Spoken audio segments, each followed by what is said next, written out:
Hey everyone, I sincerely appreciate your support. If you enjoy my audiobooks, I would be truly grateful if you could subscribe to the channel. And if you'd like to support even further, you're welcome to become a Patreon member, where you can access audiobooks of novels as long as they are freely available on the internet. Your kindness and support mean so much. Thank you. We'll see each other again after winter, Lady Islin. With Lady Royntel's farewell, the first semester of the Ravenclaw Training Center came to a flawless close. Due to a major external incident, Derek had been unable to take up his position as an instructor, but since he had done some work during the semester, it didn't become a significant issue. The scenery of the Ravenclaw estate, once filled with fallen leaves, began to look more desolate. Although it was a place full of young nobles who spent their time in their own ways, it was still difficult to endure the harsh winter in such a remote barony. When the winter ended and the weather began to soften, more nobles would visit the Ravenclaw Academy. Next semester we won't be able to manage with this number of staff. The classes held during this semester had already received considerable recognition, and rumors were spreading among the nobles of Ebelstein. If things were already like this from the very first semester, when everything was still new, they might truly need to expand the center. Well, that's something I can consider gradually during the winter. I should rest too. Watching Lady Royntel return home, Islin silently gazed over the empty campus. Derek was absent, urgently dealing with the conflict against Duke Beltus. Since the Ravenclaw Center had to keep operating, it was only natural for Islin to remain at the estate. And so, after completing her assigned duties, only the empty barony remained. Whying? When a place that was always full of people becomes completely empty, sometimes an inexplicable sense of loneliness arises. Especially in winter, when not even leaves remain on the ground and the bare branches begin to show. Now that I see it clearly, we really have grown too much. As if she had regained a bit of clarity, Islin sighed deeply while looking over the estate. If one calmly observed the barony, one might start to wonder if it could truly be called that. The main building of the center, located at the most strategic point, was undoubtedly where Derek lived. There resided all the staff who served Baron Ravenclaw, and all living facilities were concentrated there. But the rest of the buildings existed solely for the center. It was inevitable to wonder if that was really a noble's private residence. She had heard that Count Elvester, on the far eastern side of the continent, had also turned his domain into a cultural hub for that region's society. But she had never imagined that the Ravenclaw barony would end up becoming something similar. I feel like I'm quite to blame for how this turned out. It wasn't just a feeling. It was a fact. With a strange sense of responsibility, Islin was about to cross the garden. Oh.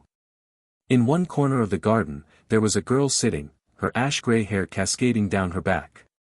Most of the young noble ladies had already returned home. It was far too difficult to endure such a harsh winter in the Baron's residence. However, the girl wore no coat, as if even this cold weather felt warm to her. It was understandable. She came from the Rochester territory, located in the heart of the northern snowfields. Lady Cyrne. You're outside. Cyrne had begun to acquire a basic air of dignity, but the peculiar wildness within her showed no sign of fading.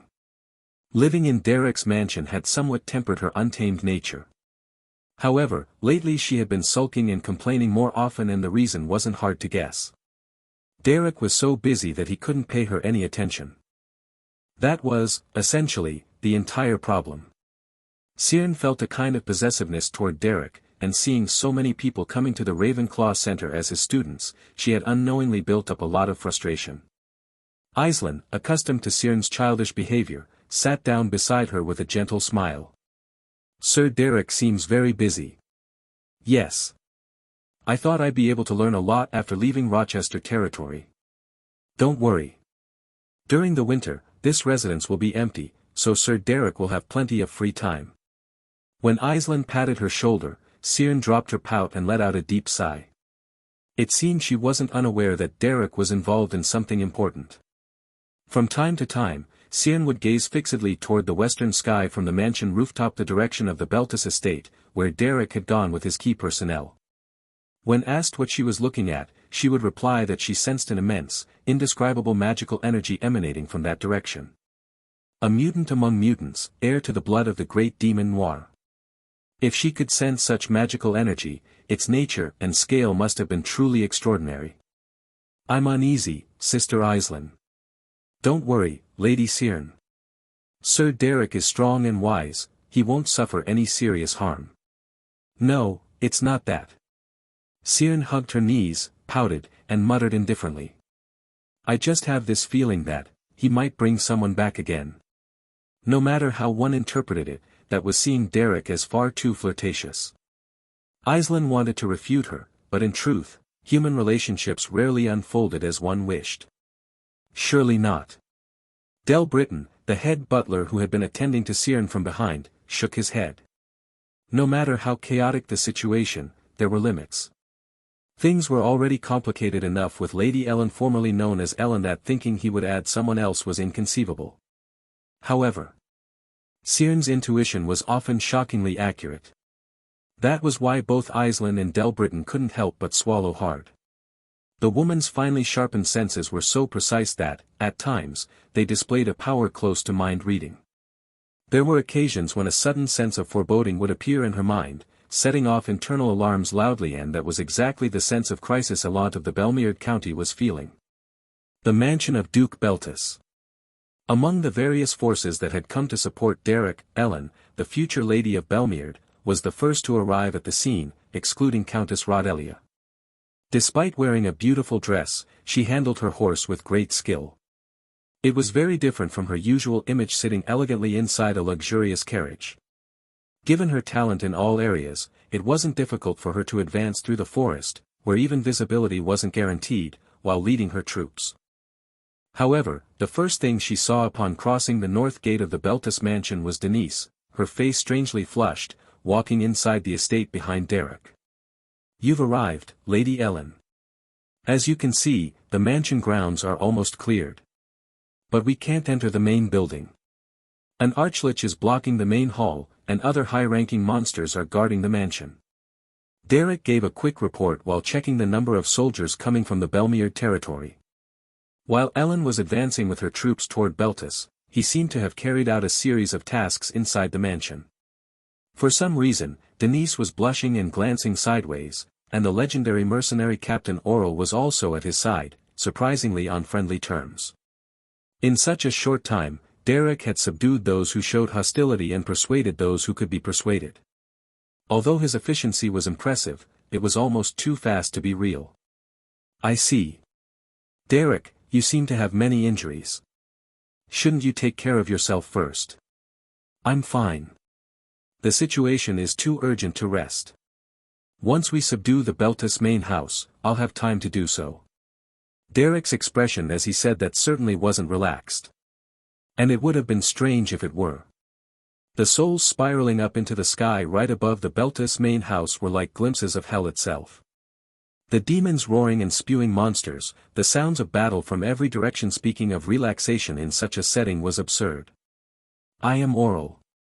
I'm in charge of security in the Beltis mansion. It's an honor to meet the future Lady of Belmeard in person. I've heard you were the most trusted commander of Emperor Guttrell. I'm sorry I can't show proper courtesy in the middle of a battlefield. Of course. As you can see, the duchy's situation is chaos.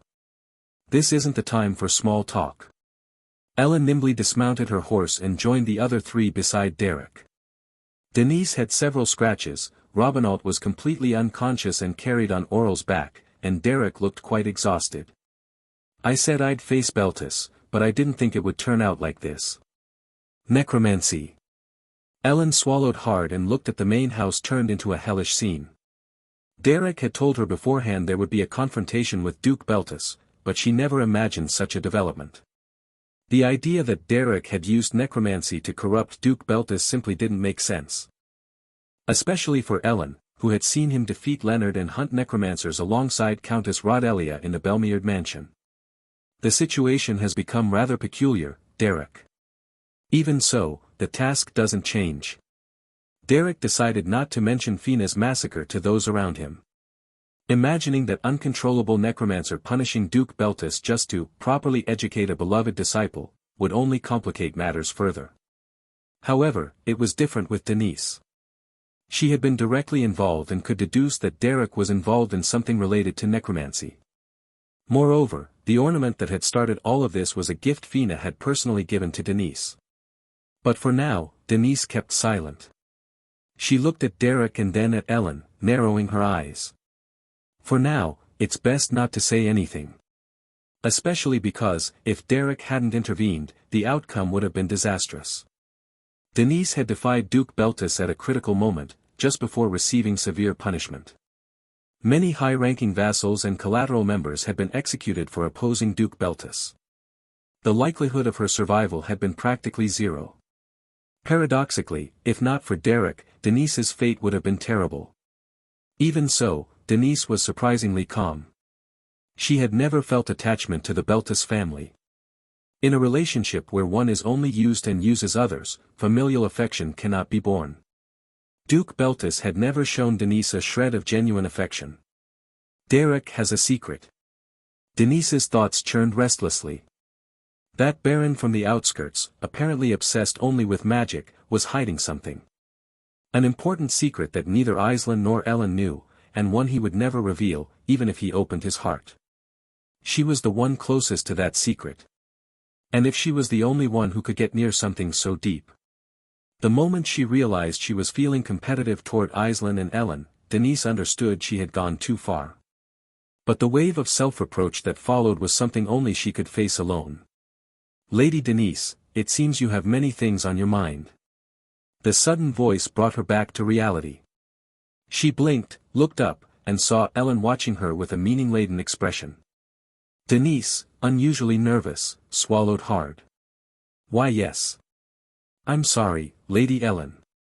As you can see, the family situation is chaotic. It's natural to feel a little overwhelmed. I understand. That's why we should focus on resolving the immediate issue first. We'll reclaim the main house of Beltis, and then we'll carefully examine everything that happened. Feeling Ellen's strange hostility, Denise swallowed several times. Indeed, she now understood why Aislinn always seemed oddly intimidated whenever she saw Ellen. Ellen had an imposing presence that crushed anyone with an uneasy conscience. Why did it sting so much? It was obvious. And also impossible to deny now. Denise had fallen in love with Derek. Upon realizing it, the hostility Ellen radiated toward Denise could only be of one very specific kind. Denise, the one who had always appeared indifferent, always resting her chin on her hand, showing interest in nothing. No one knew how she would react once she stood up and took something seriously. If Denise became a rival in that regard, she would be a fearsome enemy far more formidable than Aislinn. Ellen lowered her gaze slightly and stepped closer. A sharp, firm aura began to emanate from her. Denise swallowed dryly. Crash. Bang. Ugh. When the Grand Duke Beltis slapped the legal officer, the elderly high official fell backward, gasping for air. It happened when Denise had gone to her father's office to pay her respects. At that time, Denise was just over 10 years old. The legal officer Alderek had reported on the horrors of the famine in a village on the outskirts of the Beltis domain and insisted that the residents' taxes in that area should be reduced that year. My lord, our duty is to protect the people. If we continue like this, we'll be no different from murderers. Murmuring such words while holding his head, the old servant was trampled by Grand Duke Beltis until he was covered in bruises and blood. How dare you call me a murderer? Grand Duke Beltis despised subordinates who did not obey his orders, so it was no surprise that Alderek soon disappeared from the family. Even now, Denise did not know what fate befell the old legal officer, who had a family to support and was already too old to fend for himself. Since then, the immense power of Beltis had seemed to Denise like a current or a wall impossible to overcome. The noble lineage that had made Denise a distinguished young lady often became a weight that oppressed its members. Luxurious frilled dresses, pretty ornaments, the admiring gazes of servants, delicious food and the scent of perfumed candles, a beautiful garden filled with fresh plants and the songs of birds. The naive girl thought to herself. Born as a daughter of Beltis and raised in luxury, she had to bear the responsibility that came with it. However, upon entering the social circles of Ebelstein, that thought began to fade little by little. The physical distance from the main Beltis estate was considerable, and the atmosphere in that land of opportunity was completely free. The mansion built solely for her was always quiet and serene, making it a comfortable place. As if sinking into a soft bed, she became completely absorbed in the peaceful atmosphere of Ebelstein. She thought that, as long as she could stay there forever, without worrying about worldly problems or enduring external pressures, that would be enough. For that reason, she had little interest in the changing trends of Ebelstein's social circles and no ambition in the struggle for her family's succession of power. She simply liked things to remain as they were. In the corner of a room where sunlight didn't reach, occasionally playing with a quill or pretending to work, living like that, letting time pass, didn't seem so bad. However, even while thinking so, she had already unconsciously understood that such ambiguous and temporary peace was nothing more than a fleeting moment. Grand Duke Beltis, one way or another, would try to take advantage of Denise, who had taken root in Ebelstein's social circles. One way or another, it would all end in her being used or betrayed. She knew well that endlessly shutting herself away, blinded by that superficial peace, would not bring a good end. That was why, the more she sank into that serenity, the deeper she fell into laziness and indolence. Doing everything half-heartedly, without ambition, merely observing others' reactions. She accepted living like a corpse in that comfortable cradle. However, as if mocking such resignation, someone appeared who destroyed it all. A man who came as a teacher pulled Denise out of her room to make her jog in the mornings, forced her to study magic books through the night, brought Diella to stimulate her competitive spirit, read without permission the novels she had secretly written, gathered the servants, somehow reignited her passion for magic, and finally kicked her out of that cradle. Throughout that entire process, he felt neither fear nor hesitation, having lived his whole life as a commoner from the lowest strata. That man, who had lived a life full of hardship, seemed to speak directly to Denise, who lived running away, immersed in superficial peace. Why do you settle for a path that leads to the cliff? Why not fight, even a little, to escape? At that obvious question, Denise would usually think he didn't understand something. She believed he couldn't comprehend how the greatness of Beltis crushed people, how the demands imposed on her as a descendant of a prestigious family had oppressed her. However, seeing him stride firmly into Beltis, Denise couldn't help but hold her breath. What Derek Lydorf Ravenclaw had fought against all his life was a world that divided nobles and commoners, valuing only blood. The weight of being a noble lady was nothing but a feather compared to what he had endured. That was why his image, walking fearlessly into the Beltis domain, looked like Denise breaking with one hand a cage she had been locked in her whole life. Without showing agitation or doubt, he broke the iron bars and entered in his boots, looking at Denise with those indifferent eyes that never changed. He always said the same thing. Are you going to keep sitting there like that? Clang. Clang. Crash. Bang. As you can see, many external forces have already arrived around the mansion. We'll handle the matters inside the main building, so it would be best if Lady Denise evacuated to a safe place escorted by Captain Oral. Then Denise came to her senses. It was an urgent situation. Though she had to act quickly, Ellen relayed the situation to her calmly. Amidst all the chaos, Denise was the person closest to the scene. Naturally, her body was exhausted, and it must have been difficult for her to calm her confused mind. That was why Ellen tried to remove her from the scene. There was concern for her, but also distrust toward Denise, who was practically an insider of the family, and she didn't wish to leave her alongside Derek. Was it feminine intuition? Seeing Denise fidget shyly, Ellen felt that nothing good would come from keeping them close. Therefore, she planned to create a suitable pretext to evacuate her to a safe place. Denise hesitated for a moment after hearing Ellen's suggestion. Certainly, at this point there was no reason to take risks and go to the main building. Whatever happened to Grand Duke Beltis, it would be enough to receive a report later.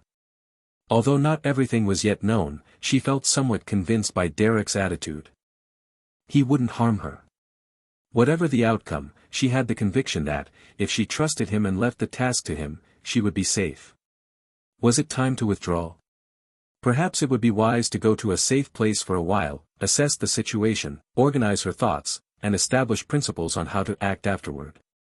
Because it seemed clear that, once this matter was resolved, the power structure of the Beltis family would be deeply altered. However, she also felt that a strange intuition was beginning to arise. Was it also feminine intuition? She sensed Ellen's intent to keep her away from Derek and held her breath.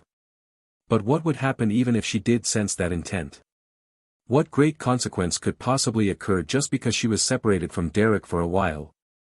Her rational side tended to acknowledge what needed to be acknowledged with honesty. Indeed, she felt a certain attraction toward the man called Derek. But that was all.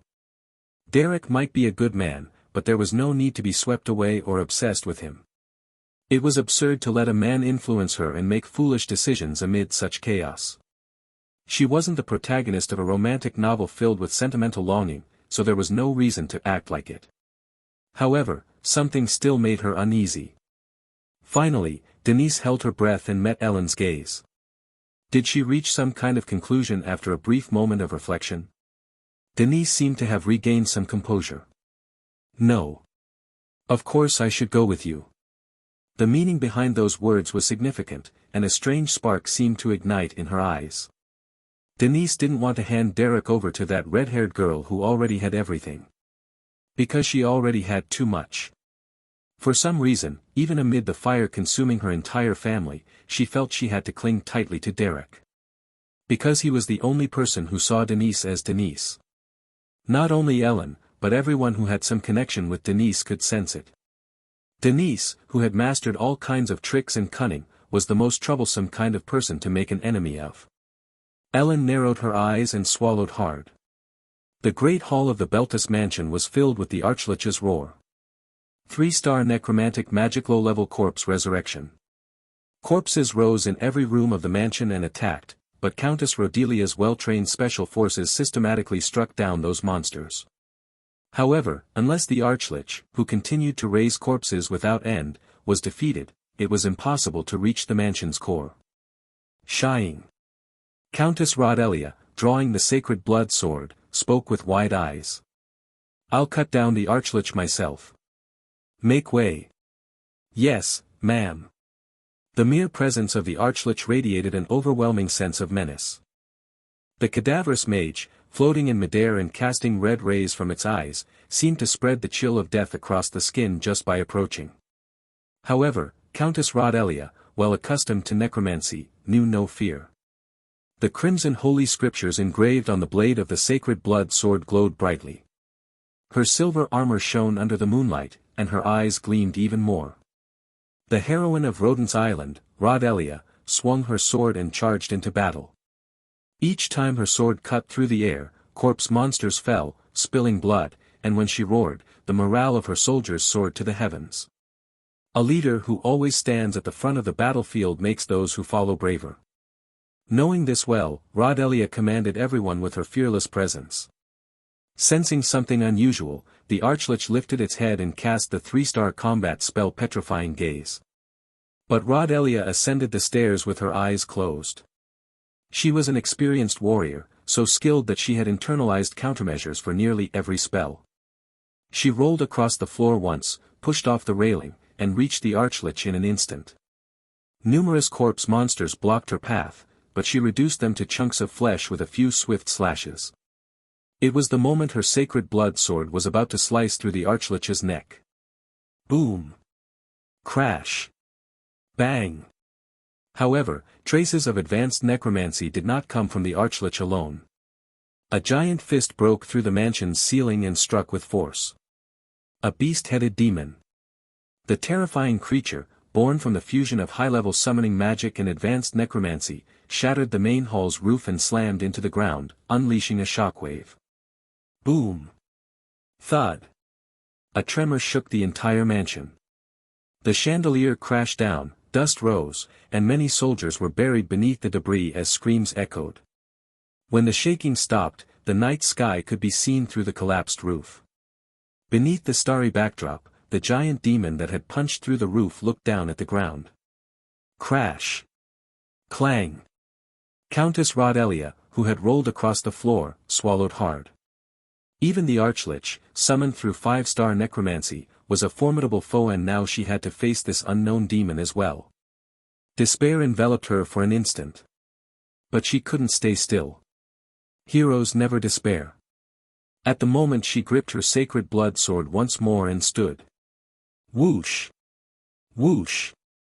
In the shattered main hall, illuminated by moonlight, an old mage appeared on the grand staircase leading to the second floor. Rodelia held her breath. It was Duke Beltis. The arrogant and haughty noble who had always looked down upon his domain was now covered in dark magical patterns all over his body.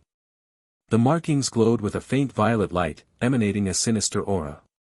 The crimson magic flowing through his skin was unmistakably a trace of necromancy. By God! Duke Beltis writhed in agony, but madness flickered in his eyes. He's truly been consumed by necromancy. It was a scene all too familiar to her from Rodent's Island. Necromancy was not something just anyone could handle. She had seen countless people who dared to touch it be devoured by madness in an instant. The only mercy that could be granted to such victims was the peace of death. When one is corroded by uncontrollable power, the end is always horrifying. Duke Beltis is a 5-star summoner. If even a mage of that level can't withstand it, what in the world did he touch? The movements of Duke Beltis, writhing and groaning, suddenly stopped. Then he turned his gaze toward Countess Rodelia, lying on the hall floor. There seemed to be a trace of sanity left in his eyes, but it soon turned into pure murderous instinct. Everyone, be careful. He's a 5-star summoner. Crackle. Swords burst around him. It was the non-biological summoning magic storm of blades. Unlike the earlier spells tinged with a bluish hue, now crimson swords imbued with ominous energy appeared. At the moment Rodelia raised her sacred blood sword to respond.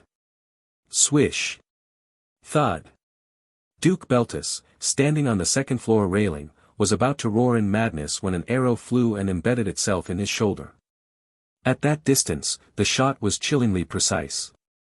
No noble robes could stop a blade. Arg. As the Duke screamed in pain and staggered, a young woman performed acrobatics over the collapsed debris. She wore a mercenary's outfit and a cloaken unfamiliar face. But those who knew recognized her instantly. Though she rarely showed her face in the Ravenclaw barony, she officially held the title of Baroness. Feline of the Beldern Mercenary Corps. The Corps' most renowned archer climbed up the rubble and railing, landing before Duke Beltis and kicking him squarely in the solar plexus. Crash. Bang. Well. Kicking a noble feels fantastic. She said it as though a weight had been lifted off her shoulders. Standing atop the railing, she drew her bowstring tight and smiled with the freshest expression in the world. Then she shouted in a ringing voice. Uncle Jaden. Over here. Over here. At her words, reinforcements began storming into the mansion's main building. Cutting down the monsters pouring out, those who arrived were members of the Beldern Mercenary Corps, the former comrades of Derek. The one-armed mercenary Jaden, commanding at the front, burst into laughter and shouted. All right, let's go. Time to slay some monsters. With cheers, the mercenaries charged into battle to aid Rodelia's army, trapped amid the rubble. In an instant, the tide of battle began to turn. Are those Baron Ravenclaw's reinforcements? At that moment, Countess Rodelia, who had barely managed to stand, looked up at the archer on the railing. Lightly tugging her skirt, worried her undergarments might show, Feline smiled confidently at the world. However, it lasted only for a moment. Snap! A first-class combat spell, Shockwave, emanated from Grand Duke Beltis, who had fallen. The scale and power of a first-tier spell cast by a 5-star mage were colossal. In an instant, Feline screamed and was blown off the railing. Ah! Crash! Bang! Crackle! Feline, who had just enjoyed the satisfaction of kicking a noble, tumbled down the main staircase, revealing the figure of Grand Duke Beltis rising from the debris. He bled profusely. Trying to cling to his sanity, saliva already dripped from his mouth. The deranged mage staggered to the railing and looked down at Feline. It was said that a 5-star mage could face an entire army alone. As if to prove it, the demon in the sky began spewing fire. Its target was feline. Snap! Whoosh! But a man dropped down amid the shattered wreckage, stepped on the railing, leapt forward, and grabbed Grand Duke Beltus's arm. He hurled him backward and rolled across the floor with the momentum. Crash! Bang! Beltus, who had been about to finish off Feline, was knocked down once again, and the man rose beneath the moonlight.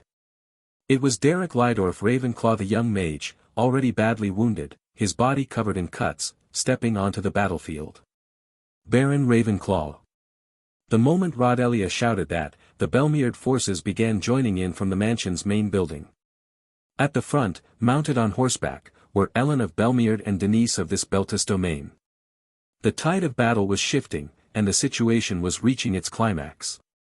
And at the peak of it all, Derek, who had rolled across the floor, rose once again. The enemy buried beneath the debris was Grand Duke Beltus, now completely consumed by madness. The ruler who had dominated the world, wielding everything at his whim, stood gasping, necromantic magic enveloping his entire body. The dirt and dust covering him slid off with a faint sound. The only thing left in him was madness and hatred toward Derek, the cause of it all. A wild, murderous intent filled his eyes.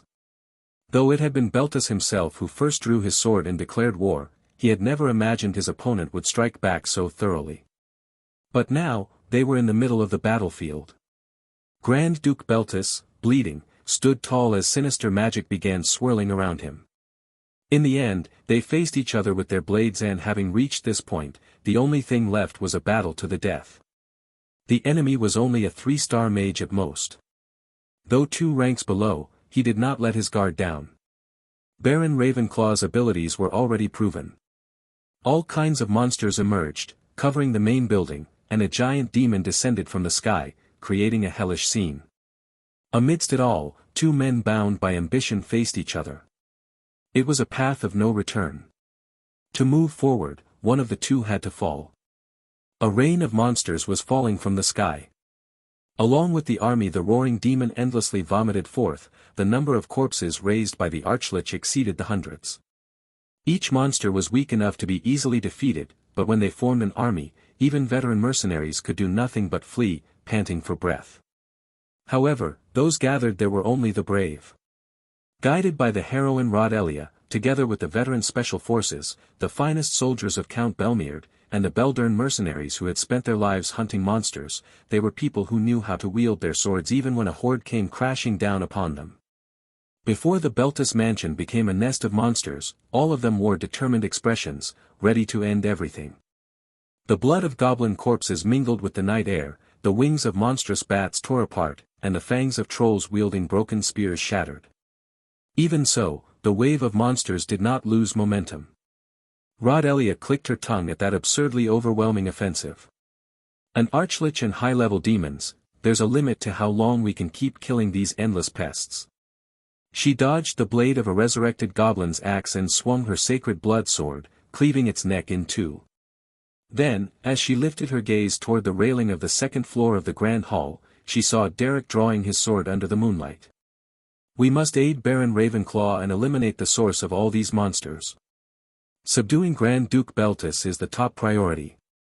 Grand Duke Beltus was a 5-star mage, someone Derek could not face alone. But to get close to him, they first had to eliminate the Archlich controlling the 1st floor of the main hall. That chilling high-ranking monster seemed determined not to let anyone approach Derek, commanding all the soldiers on that floor. Breaking through was no easy task. That creature not only endlessly resurrected corpses but also cast advanced magic itself. First, that Archlich. With that thought, Rodelia brandished the sacred blood sword and charged toward the Archlich. Whoosh! On the railing of the 2nd floor of the Grand Hall, Grand Duke Beltus, facing Derek, had the veins in his eyes bulging as dark red magic enveloped him. That nobleman, saturated with an overwhelming amount of necromantic energy, was astonishingly struggling to maintain control. Even with the traces of madness that Fina had deliberately injected into him, a 5-star mage somehow managed to resist. However, his physical state was far from normal.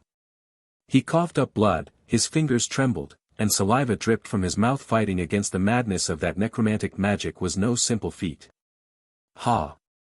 Huff, huff. You, planned this? Turning my mansion upside down, and, doing this to me. Derek, with a cold gaze, took a combat stance and answered briefly. I don't know what you're talking about. That, necromancer, that woman must have another purpose, besides killing me. Huff. Huff. It was at the moment he had drawn his sword to kill Derek that it all happened. Though he found no clear proof, it was too much of a coincidence. He was convinced Derek was involved somehow. Derek feigned innocence. But judging by his cold eyes, he did not seem unrelated to the situation. Grand Duke Beltis gnashed his teeth as he glared at him. You, damn you. You'll regret angering me for the rest of your life. Even if I end up in this miserable state, even if I'm falsely accused of some absurdity. I'll drag you with me to hell. Grand Duke Beltis had manipulated countless people like chess pieces, killed those who no longer served him, framed his rivals, ruined families, and ruled with blood-stained hands. However, Derek had no intention of condemning him morally or speaking righteous words. Having been entangled with the nobility for quite some time now, he understood. No one who lived by power was completely clean. One way or another, everyone had blood on their hands, committed dirty deeds, or sometimes looked away from the right path. Derek also had blood on his hands since his mercenary days and was by no means blameless. That's how the world was. Perhaps Grand Duke Beltis had merely been fighting in his own way to rise within that mire. Of course, for those who had suffered under him, it was a matter of hatred and pain, but in the end, he was nothing more than a man who knew no limits to his ambition. Born of noble blood and gazing at the stars with a desire for greatness. It might have seemed romantic, but hadn't he considered the price? You talk too much, Grand Duke Beltis.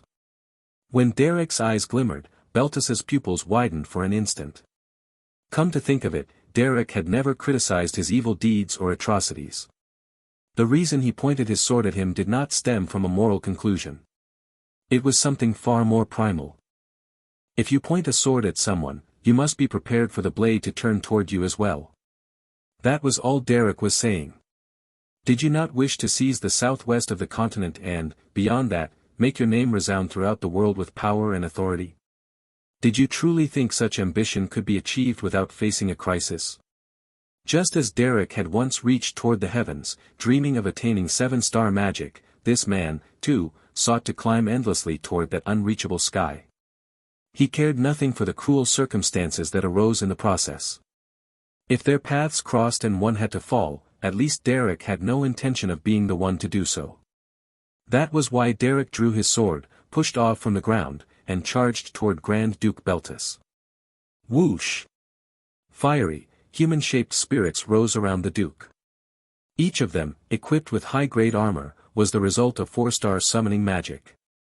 Swoosh! Clang! But before the spirits could even draw their swords, they were all engulfed in frost.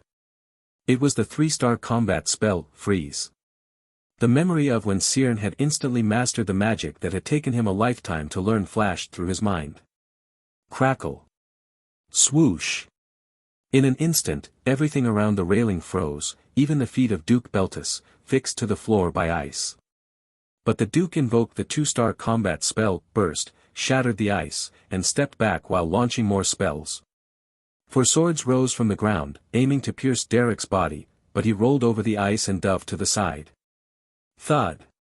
Thud. The emerging swords shattered the frozen floor. Duke Beltis didn't waste that brief moment and conjured new magic.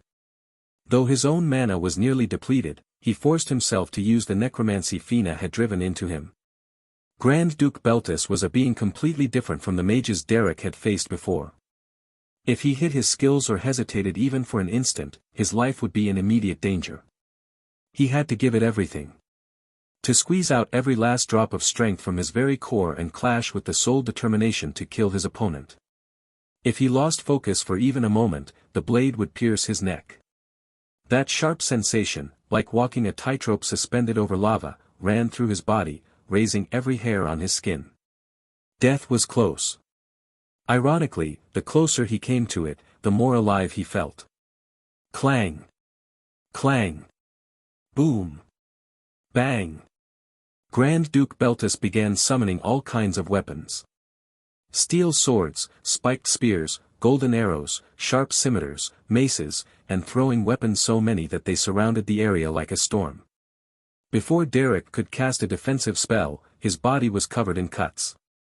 The speed was so great he could barely react, but he broke through the wall beside him and hurled himself inside, securing a safer position.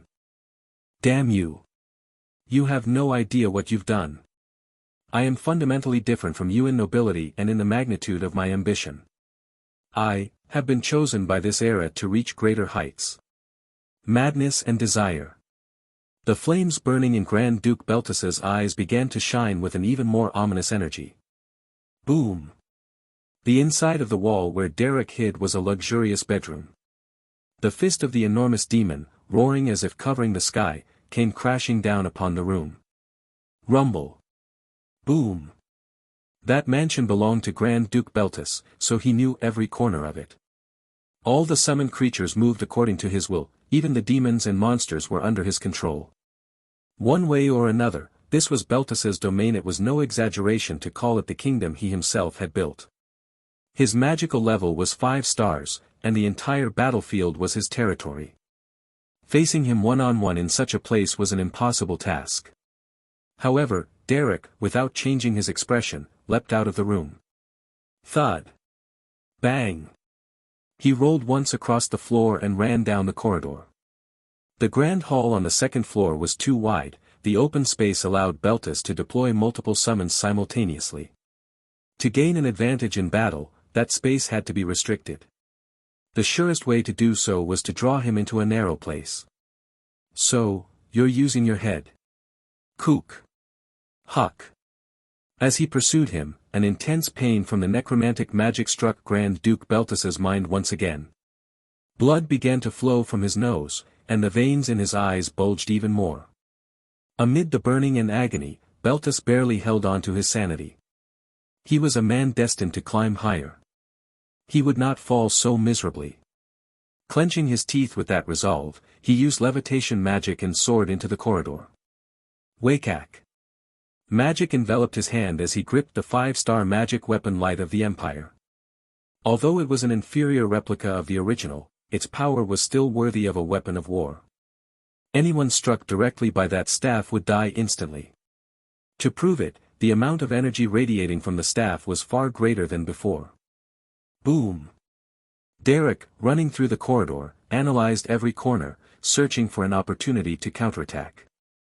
Luxurious carpets, curtains, and all kinds of antiques decorated the hallway.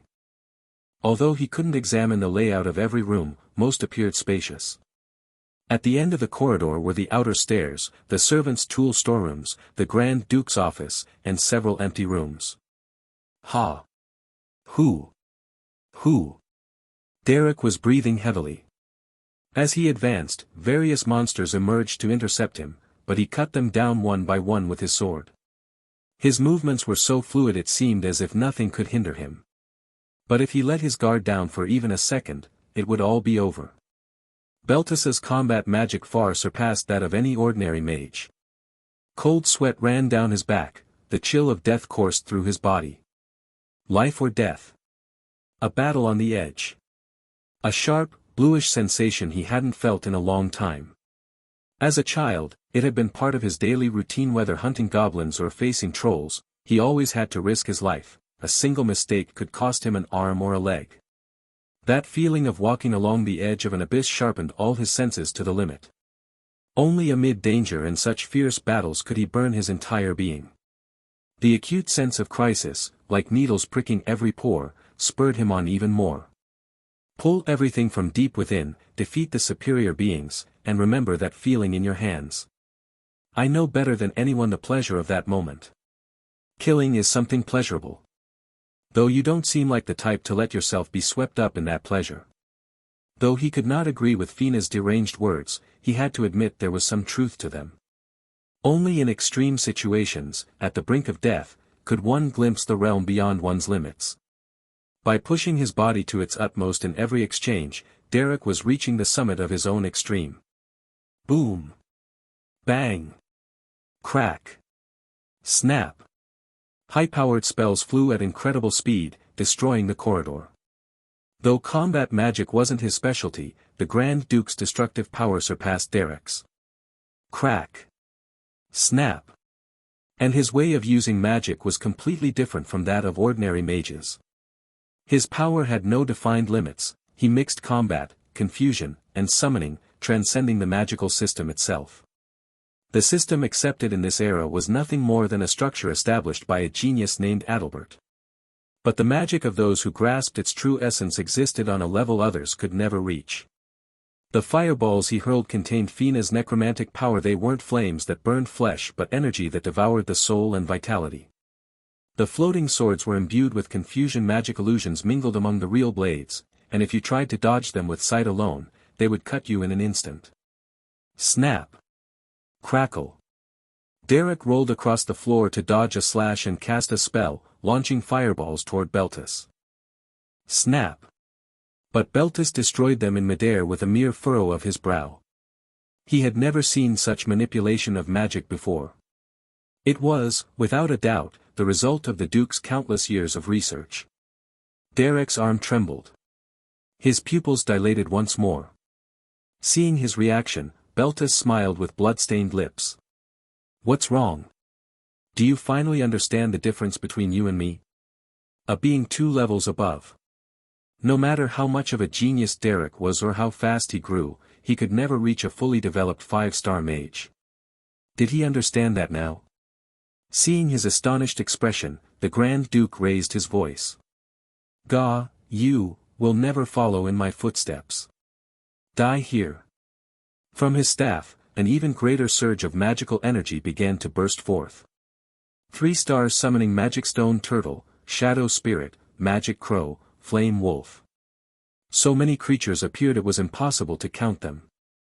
But Beltis didn't use them directly. Instead, he drew out a greater power and fused all those summoned beings together. A fusion summoning spell. A type of incantation non-existent in any book. Fina had once told him that to reach rank 4 or higher, one must touch one's own domain, no longer bound by any system or formula. If up until then you had been running along a path laid out for you, from 4 stars onward, you had to forge it yourself. As proof of that, Beltis's magic was filled with unpredictable variables. Derek's arm trembled even more. The Duke, noticing his condition, smiled madly. "You must be terrified. Now you understand how arrogant you were." Bang! Without giving him a chance to breathe, the demon's fist descended from the sky once more. He had to fight not only the Duke but also all the entities he had summoned. It required reaction speed beyond human capability. And even so, Derek managed to evade and avoid a fatal wound. Starlight filtered through the shattered ceiling. The fused being's joints were all twisted, and from its body flowed energies of various elements. It was a half-wolf, half-human creature. When it spewed fire, Derek, who had just dodged the demon's blow, was struck head-on. Crash! Bang! With superhuman reflexes, he shielded himself with magic, barely escaping death. But the pain in his shoulder burned like fire, and his bones creaked as if several had shattered. The moonlight, filtering through the broken roof, illuminated his figure against the wall. Covered in dust and debris, breathing heavily, Derek was clearly on the brink of death. Ha, ha, ha. The madness of necromancy began to devour Grand Duke Beltis once again. Drooling, his face twisted, the Archmage still resisted. "Yes, those are the emotions befitting your level, fear, dread before death. Ha, ha, tell me, how does it feel to face it?" Throughout his life, many young nobles like Derek had dared to challenge him. At first, they carried pride and determination, but in the end, when crushed, stripped, and threatened at sword point, they all trembled the same way. Derek was no different, or so Beltis believed. He delighted in watching that youthful arrogance crumble. He enjoyed seeing Derek covered in dust, trembling with wide eyes. And just as he let out a mad grin. Yes, this is exhilarating. He noticed something strange. Derek's hand was trembling, yes, but not from fear. Madness takes many forms. And Derek was no exception. What? Crackle, pop. Derek was a reserved man, but that didn't mean he never smiled. He smiled when it was necessary. As a noble, it was something he was expected to do. Sometimes, he even showed an elegant and serene smile befitting a refined gentleman. But the smile he wore now was not one of courtesy. It was something far more primal. Duke Beltus's eyes widened in shock. In a situation where anyone else would see death before them, in an environment dominated by overwhelming power, Derek was thrilled. It was the tremor of one who had glimpsed a higher level of magic. More than fear, it resembled the ecstasy before awakening. Grand Duke Beltus was not the only madman there. It was the first time Derek had witnessed such magical manipulation. The first time he had seen a summoning of such magnitude. The first time he had observed a magic weapon of that power. The first time he had faced such a complex fusion. For someone who had felt stagnation, as if trapped behind the wall of 3 stars, this experience touched him directly. What filled Derek's mind as he slowly rose was not fear but the pure exhilaration of a mage who had discovered a new horizon.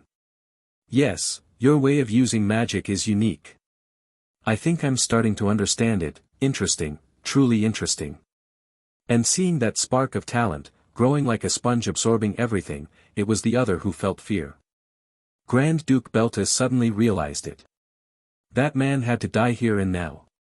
I remember the first time I opened my eyes in a corner of the slums. That was the moment Derek's journey began. Without warning, he was thrown into a hostile environment where he had to scavenge just to survive. As he struggled to endure it, a question naturally engraved itself into his young mind. It wasn't a deep question, nor something that would help him survive, but it was something everyone wonders at least once in their lives. Why do we live? It was a trivial question the boy asked himself while chewing a piece of hard rye bread, sitting in a corner of the street and gazing up at the sea of stars in the sky. It was a cold street. There were so many beggars lying on the ground that no one passing by paid any attention to Derek, but he kept looking at the sky, his eyes shining brightly. Bang! Crash! The figure of Derek, who had just stood up, vanished in an instant. Grand Duke Beltus frowned and looked around. In that brief moment, Derek had used illusion magic to erase his presence and hide among the rubble, seeking to take the Grand Duke by surprise. He was already an experienced mercenary. He instinctively knew that facing a Grandmaster-level mage head-on was suicide. No matter how damaged Fina had left him, Grand Duke Beltus was still a 5-star mage, responsible for an entire noble house. To defeat him, one had to use every possible trick, not just raw magical skill. Battlefield coordination and improvisation were Derek's specialties. The Grand Duke, who had more or less grasped this, immediately cast a defensive spell over his entire body the moment Derek's figure disappeared. He didn't know from where or how the attack would come. The only certainty was that as long as he didn't allow a critical hit, Derek could never surpass him. Whoosh! Beyond the shattered outer wall, a fireball from Derek came flying inside. However, any magic below 2-star level could be dispelled and nullified with a single glance. Grand Duke Beltus possessed the ability to control magic with his eyes alone. It was a unique method of Beltus's own, something even veteran mages could not easily master. It's a common trait among those who reach the 4-star rank or higher. The way they manipulate magic through their own interpretation lies beyond ordinary talent. Snap! However, Derek's true intention was to draw Beltus's gaze. Leaping from the rubble, Derek lunged at him with his sword drawn. His jump was so fast that by the time someone blinked, the blade was already right in front of him. Clang! But the 2-star combat spell Protective Wall had the power to nullify physical impact in proportion to the caster's magic. The sword, blocked right before the Grand Duke, trembled violently. Do you think you can defeat me with such pathetic tricks? Bang! The light of the Empire in Beltus's hands shone once more. In an instant, the shockwave it released hurled Derek against the wall. Dust rose as Derek coughed in pain. Even so, he stood up and widened the distance between them. Was it a retreat? Or was he trying to lure him in? It wasn't clear, but the Grand Duke had no choice but to pursue. He could already feel it. If he didn't kill that monster right then, he couldn't imagine how powerful he might become in the future. Even before a 5-star mage, Derek's mind was constantly turning, searching for openings, adapting, refining his use of magic, attempting to overturn the situation. His sensitivity to magic was high, and his rate of growth abnormally fast. Who could doubt it? That monster had the potential to reach at least 5 stars. It was a great fortune to encounter him while he was still a 3-star mage, momentarily stagnant after hitting a wall. If the opportunity had arisen to tear him out by the roots, it had to be taken. And so, Grand Duke Beltus dashed down the corridor, chasing Derek. Boom! Bang! Derek cast confusion magic, scattering illusions everywhere. Though numerous illusory doubles appeared, created by the confusion magic, Beltus, who also mastered detection spells, was not deceived. Arrows flew, swords clashed against his body, but he ignored them all. He already anticipated they would vanish the moment they touched him. Derek crossed the half-destroyed corridor of the 2nd floor and opened the door leading to the outer stairs. Grow! But what appeared before him was a giant demon. The sight of its massive face closing in was pure terror. The hellish demon, moving under Beltus's command, had already been waiting, knowing he would try to escape through there. Its eyes gleamed, and soon a gigantic fist came crashing down toward him. Boom! Struck by the impact, Derek rolled once across the floor. Bursting through the dust, he sprinted at full speed toward the lower floor. What a pleasure to see you run! The Grand Duke, wrapped in magic, floated and pursued him downward. Even if he had to abandon everything, he was determined to kill him right there. With that resolve, he plunged after him. Whoosh! Thud! Derek threw himself into the 1st floor corridor, rolled, and kept moving. The corridor on the 2nd floor was almost completely destroyed, but the 1st floor still retained some of the luxury of a noble mansion. Of course, the carpet was stained with monster tracks, and furniture lay scattered across the floor. Clang! Bang! Suddenly, all the windows along the long corridor shattered at once, and a swarm of bat-like monsters burst in. It was impossible to count how many creatures Grand Duke Beltus controlled. Each was imbued with magical power, and yet they all seemed to move as one. When Derek cast the 2-star combat spell Fireball down the corridor, many began to burn and disintegrate, but the number flooding in far exceeded those destroyed. Wielding his longsword, Derek cut down the monsters one after another until the Grand Duke finally appeared at the far end. He had entered floating through a window. Your words sounded grand, but you're nothing more than a coward running away. I'll end your life here. Bang! Before the Grand Duke could finish his sentence, the ceiling collapsed.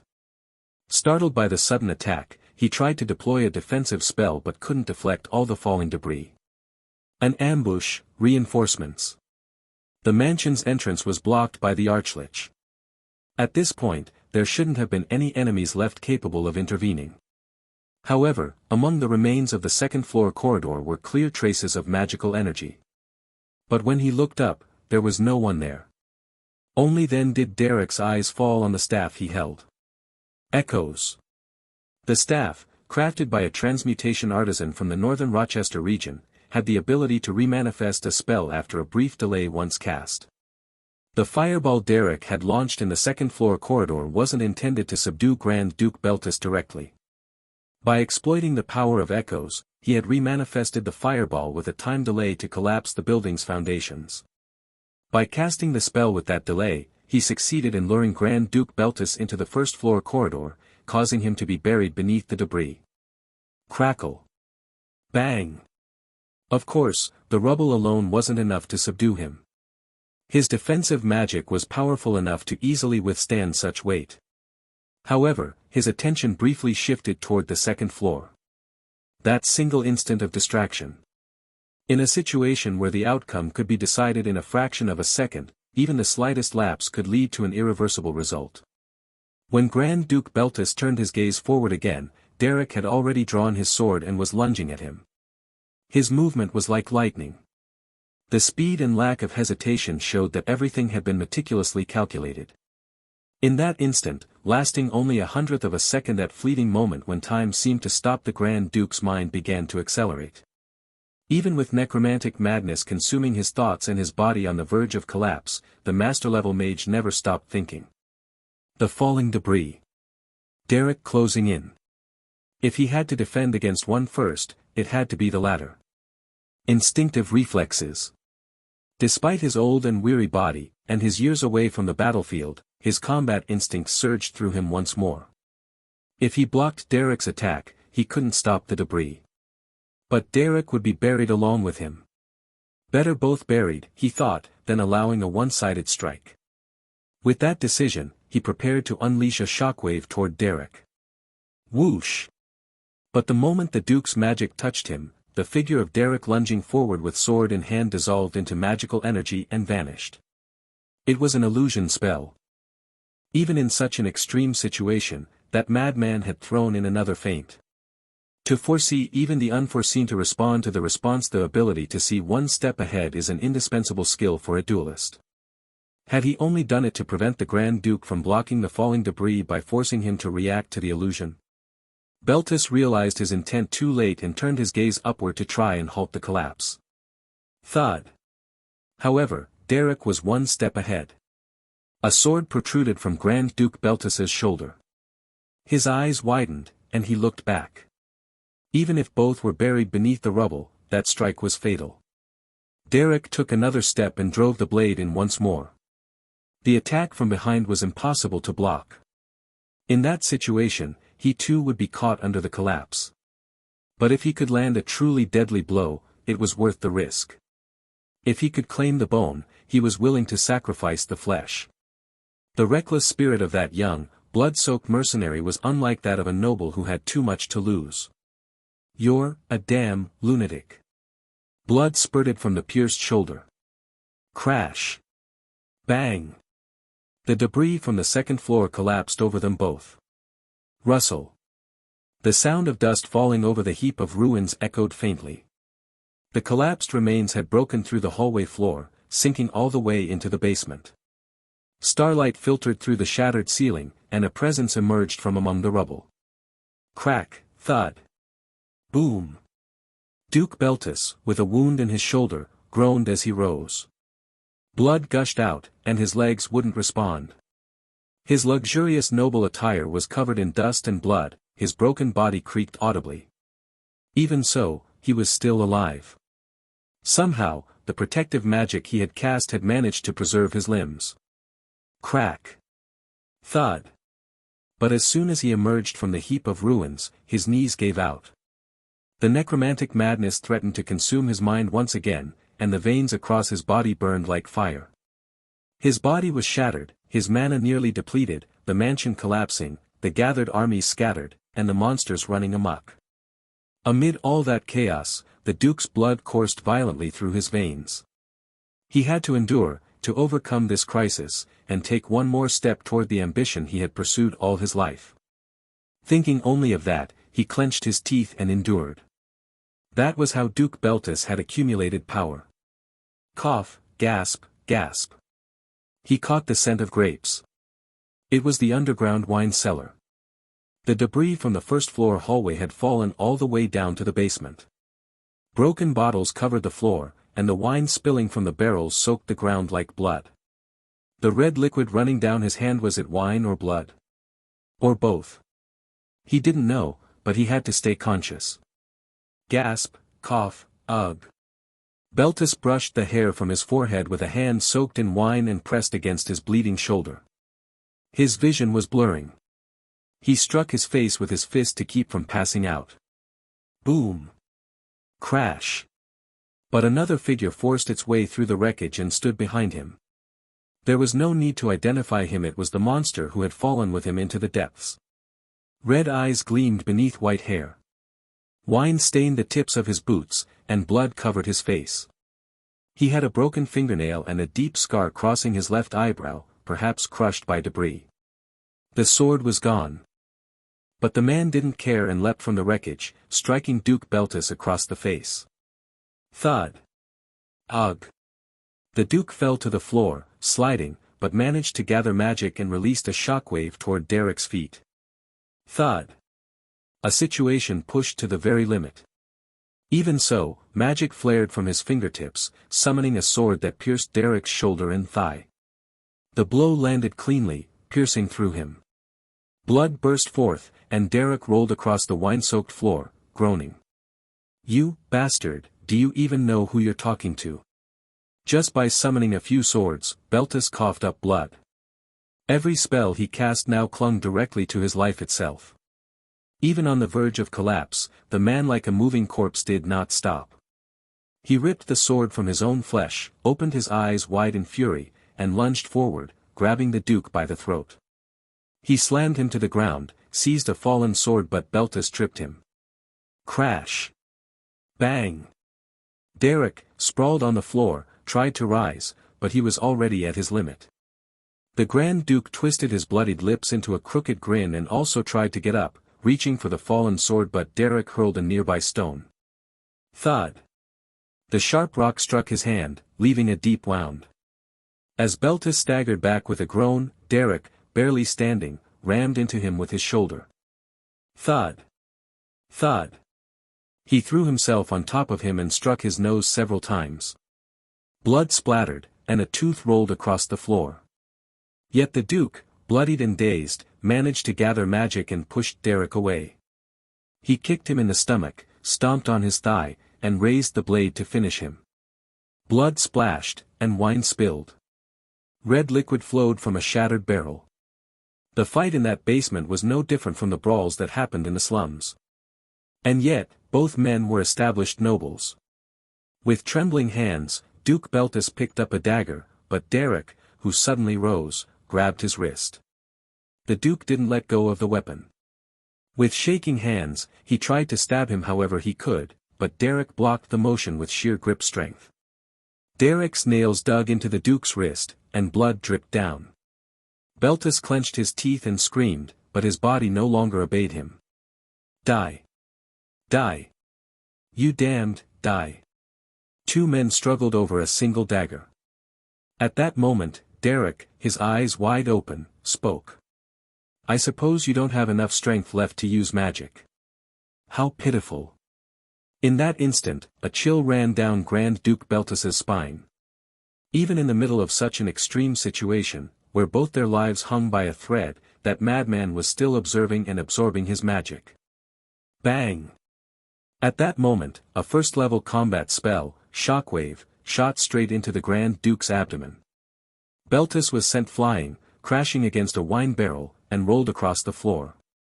The wine seeping from the barrel soaked his shoulder. His trembling pupils slowly rose from the river of blood toward the young wolf. That man was insane. He had climbed to that point driven solely by the desire to master magic, and it was impossible to comprehend the fervor within him that bordered on madness. Cough, cough, cough. Derek, too, was barely standing, coughing as if his body no longer obeyed him. He stumbled several times, his feet slipping, and had to push himself up from the ground again and again. Even so, he straightened completely without changing his expression. In his hand, he held a dagger. The man staggering toward him was death itself, the Reaper come to end the long path of Grand Duke Beltus. When that reality became clear, the Duke's toes began to tremble uncontrollably. "You, damned lunatic! Why are you so obsessed with magic?" Derek's cold gaze pierced Grand Duke Beltus. The latter tried to move his battered body, but even the wine running down his shoulders felt unbearably heavy. Magic was just a means to rise for someone as lowborn as you, wasn't it? Then I'll do as you wish. Take my hand. I'll show you what true power is. The stench of death filled the air. It was so thick, more pungent and dense than the scent of grapes saturating the cellar. The Duke's sharp sense of smell didn't overlook that abominable fear.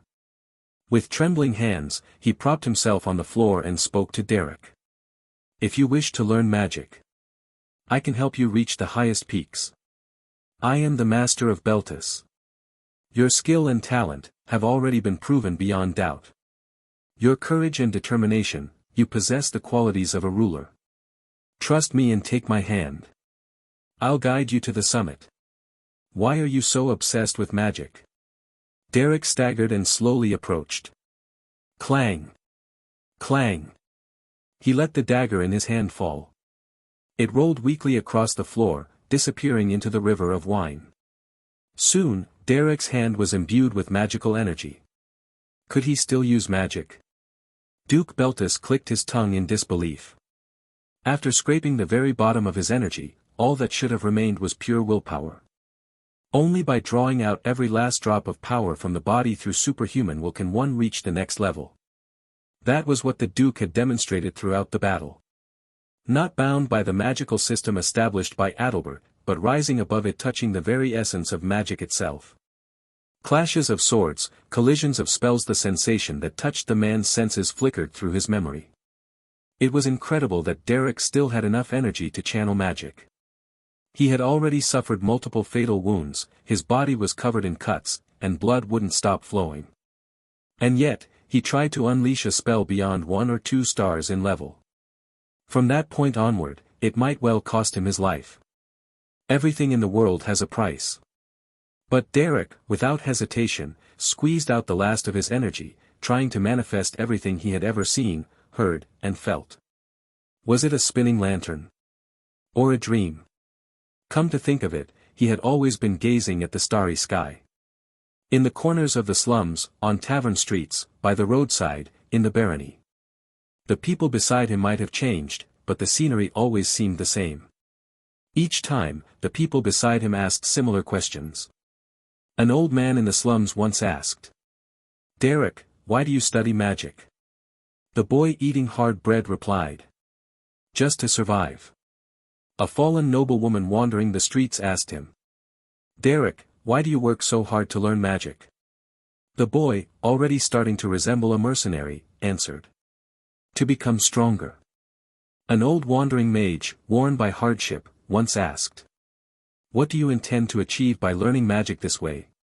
The man, who was beginning to make a name for himself as a magic instructor, replied, "Because it's fun." The answer changed every time. It couldn't be helped. As he grew, matured, survived, became stronger, and his circumstances improved, his reasons for seeking higher levels of magic varied, but the outcome of moving forward was always the same. In that context, answering Grand Duke Beltus's question was not difficult at all. No long explanation was necessary. When asked why he was so obsessed with magic, he felt the answer had been decided long ago. When he had awakened in the streets of the slums, thrown into a cold world without rules or direction. That naive boy had wondered why he had to live. Perhaps he had already understood it back then. To live well, it's good to be obsessed with something. A life without purpose or ambition lacks drive. So he decided to be obsessed with magic. That's why, when people asked him why he clung so tightly to magical success, there was no grand answer. Just because. That was all. Grand Duke Beltus's eyes widened. An incomprehensible fear like that felt before a being beyond all logic and understanding seized him. When humans sense death drawing near, they often cry. He clenched his teeth, searching for a way out, but there was none. Crackle, pop. Whoosh. In Derek's perception, the magical system intertwined, soon radiating light. The magical energy at his arm's tip was familiar and he deliberately shattered it. 3-star combat magic, freeze. He knew the sensation of the magical flow, but he forcibly twisted and distorted it, combining the methods of illusion and summoning magic. Beyond the rules established by Adalbert, when one gazes directly into the essence of magic, an entirely new landscape reveals itself. The euphoria that swept through his entire body upon reaching that limit could not be compared to any extreme narcotic. Crackle, pop. It felt as if his whole body were burning and electricity was crackling through him. To use magic of such scale with a body at its limit would inevitably bring aftereffects, he knew it. But he couldn't stop now that he had come this far. Derek's eyes glowed with a strange light, and the magical energy radiating from him began to envelop the entire underground cellar. In that instant, Grand Duke Beltus felt an unfamiliar chill. Then, with a deafening roar, Derek's magical energy exploded. It's gotten colder. Is it winter? Fina, who had just stepped out of the forest, stretched lazily. She planned to pass through a nearby village, take a horse, and return to the Ravenclaw barony. Yes, that was the extent of her brazen thoughts.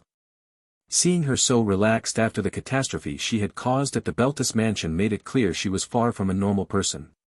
Even she was beginning to believe the saying that there were no sane six-star mages. As she walked through the clearing under the moonlight, she glanced toward the distant Beltis mansion. The hellscape, covered in rampaging monsters and restless spirits, was just to her liking. She wondered when she'd next get to enjoy such chaos. But the mansion's appearance had changed drastically since she left.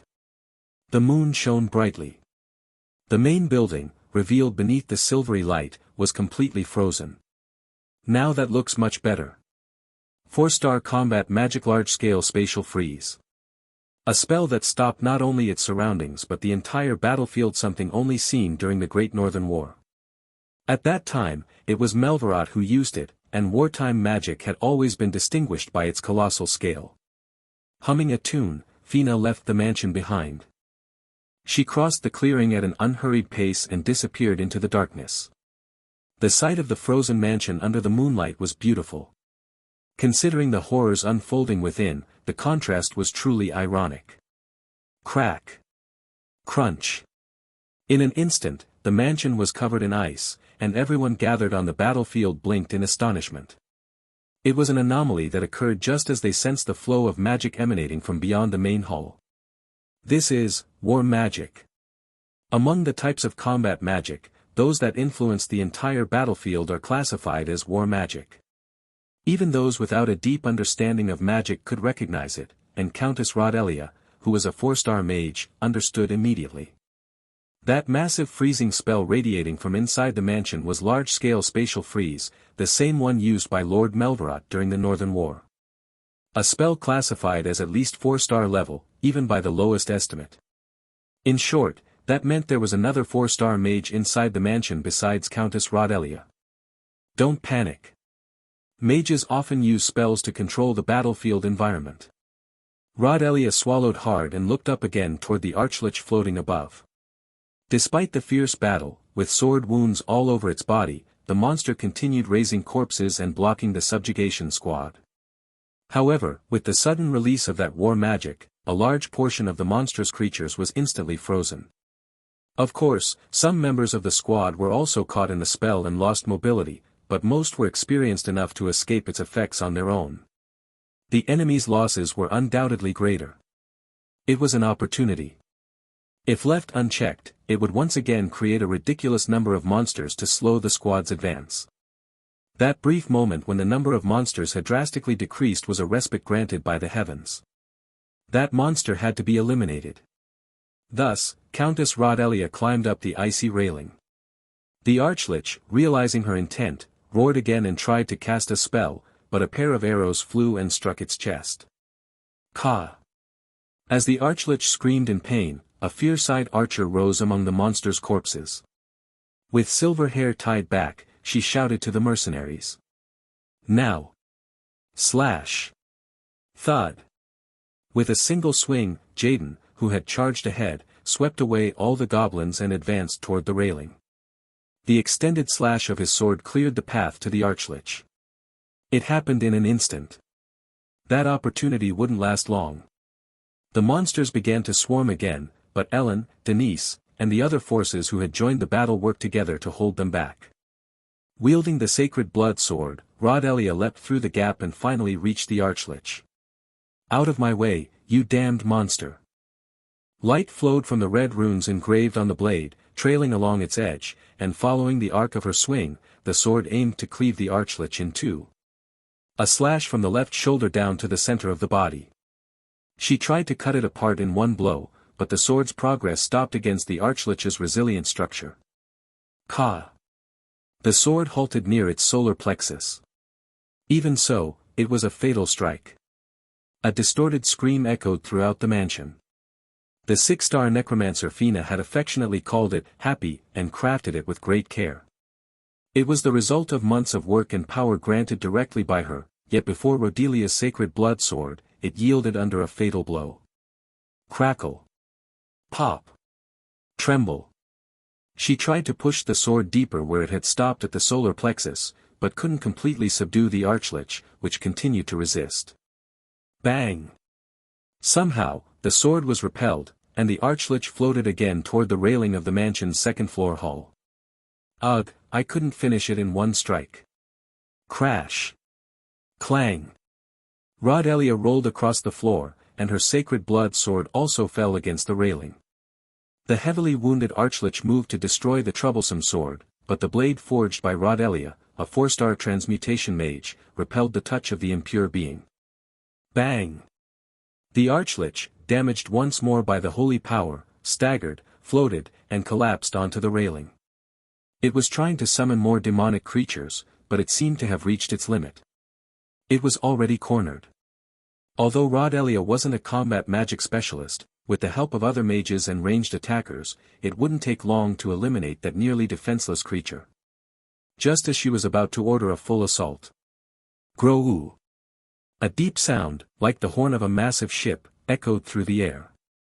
Above the shattered roof, the enormous demon summoned by Grand Duke Beltis came into view. That colossal being, which looked capable of devouring the world itself, was beginning to fade into magical energy. The soldiers on the battlefield looked up with wide eyes. The great demon summoned by a 5-star summoner was vanishing. What did that mean? Someone had defeated Grand Duke Beltis. A mage of the highest rank, who had achieved 5-star magic, delved into necromancy and masterfully merged various magical disciplines and had been defeated. Whoosh! The massive body visible beneath the starry sky gradually faded into smoke. No, it can't be. Did they capture Grand Duke Beltis? Members of the Beldern Mercenary Corps and Countess Rodelia's guards halted their fighting, unable to look away from the sky. When the demon's figure completely vanished, the dying archlich rose once more and began to float. Don't lose focus. We're still in battle. Why yes, Your Excellency. The soldiers, regaining their senses, raised their swords again. The archlich roared, and countless monsters began to rise once more. Entrusting the battle to its minions, the archlich started retreating into the mansion. What's happening? The archlich is fleeing. It's retreating inside the mansion. Rodelia was taken aback by the scene. Lichas seen in numerous danger zones, starting with the White Labyrinth, never fled. They were fearless creatures, and their territory was their home. Fleeing at the prospect of defeat was inconceivable. There had to be another reason why that archlich was fleeing the battlefield. Damn it! After it! We must finish it completely. Rodelia grasped her sacred sword and, dragging her exhausted body, ran down the corridor. Following the archlich's escape route, she found the mansion's halls in ruins, clear evidence of the battle between Grand Duke Beltis and Derek. The archlich, flying over the wreckage, descended through a large hole in the middle of the corridor. Descending further and further, it wasn't difficult to reach the underground cellar. Crack! Bang! Crack! Rodelia, who had followed with the swiftest movements, saw something incredible as she landed and looked ahead. The wine barrels were shattered, and the cellar floor was soaked in wine. In the midst of that crimson scene, as if blood were flowing like a river, sat Baron Derek Lydorf Ravenclaw, panting. His body was covered in wounds and bloodstains, and his magical energy was almost imperceptible. He had fought to the very last drop. It was rare to see Derek, who always fought calmly, having gone this far. And before that broken man, who could no longer even stand on his own, was Grand Duke Beltis completely frozen and subdued. What am I looking at right now? Countess Rodelia held her breath.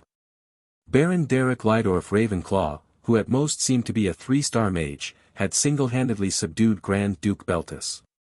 Grand Duke Beltis had already been shattered by Fina, his magical power nearly exhausted, his body barely under control, driven mad by the power of necromancy. Of course, even if that were the case, the idea that a 5-star mage could be defeated by someone 2 levels below him was absurd. The magical hierarchy was such that each ascension represented an unimaginable gap. In particular, as the rank increased, the difference became so extreme that, while a 1-star mage might occasionally defeat a 2-star, it was nearly impossible for a 3-star mage to defeat a 4-star one. Traces of ice magic. But if he wasn't a 3-star mage, how was this to be interpreted? A cold air flowed around the utterly exhausted Derek. It was clear where the immense ice magic that had frozen the entire mansion had come from. Derek had become a 4-star mage. The implications were enormous. The difference between a 3-star and a 4-star mage was so vast it was often described as the distance between heaven and earth. From that level onward, the Empire sought to register every individual who reached such a rank, for their power was comparable to that of a weapon of war. They were renowned mages, few enough to count on one hand. Even among the most prestigious noble families, a 4-star mage was considered their most valuable asset. In some cases, those who achieved such feats rose to become the heads of their houses. Therefore, the emergence of a new 4-star mage at that moment was like a bomb dropped upon the power structure of the continent's southwest. At that age, a 4-star. It was an unbelievably rapid progression, with few historical precedents comparable to, or perhaps even surpassing, Melvarat himself, the Lord of the North. Rodelia swallowed hard and quickly regained her composure. This isn't the time to think about that. There must be a reason the Archlich came here. Derek was already at his limit after his battle with Grand Duke Beltus. In fact, he was barely conscious, gasping for breath and leaning against the floor.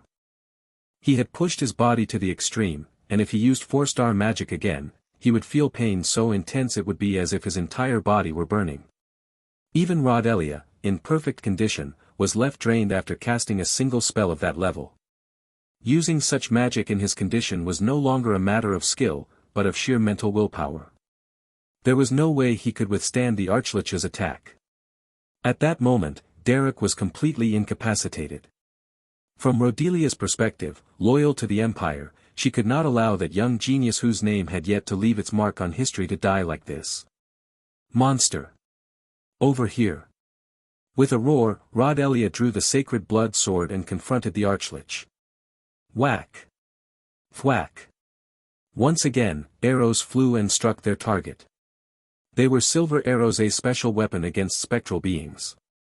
Feline, quicker than anyone, aimed her bow from the first-floor hallway's opening. Soon, other members of the subjugation squad followed, and Jaden and Oral, swords in hand, burst into the underground cellar. Thwack!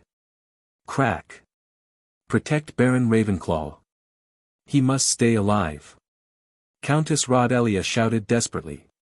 The Archlich was already in a critical state. If they maintained their all-out assault, they could finish it off completely.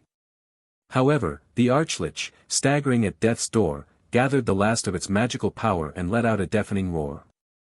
Kya! The air trembled. It was a third-class confusion magic, the cry of chaos.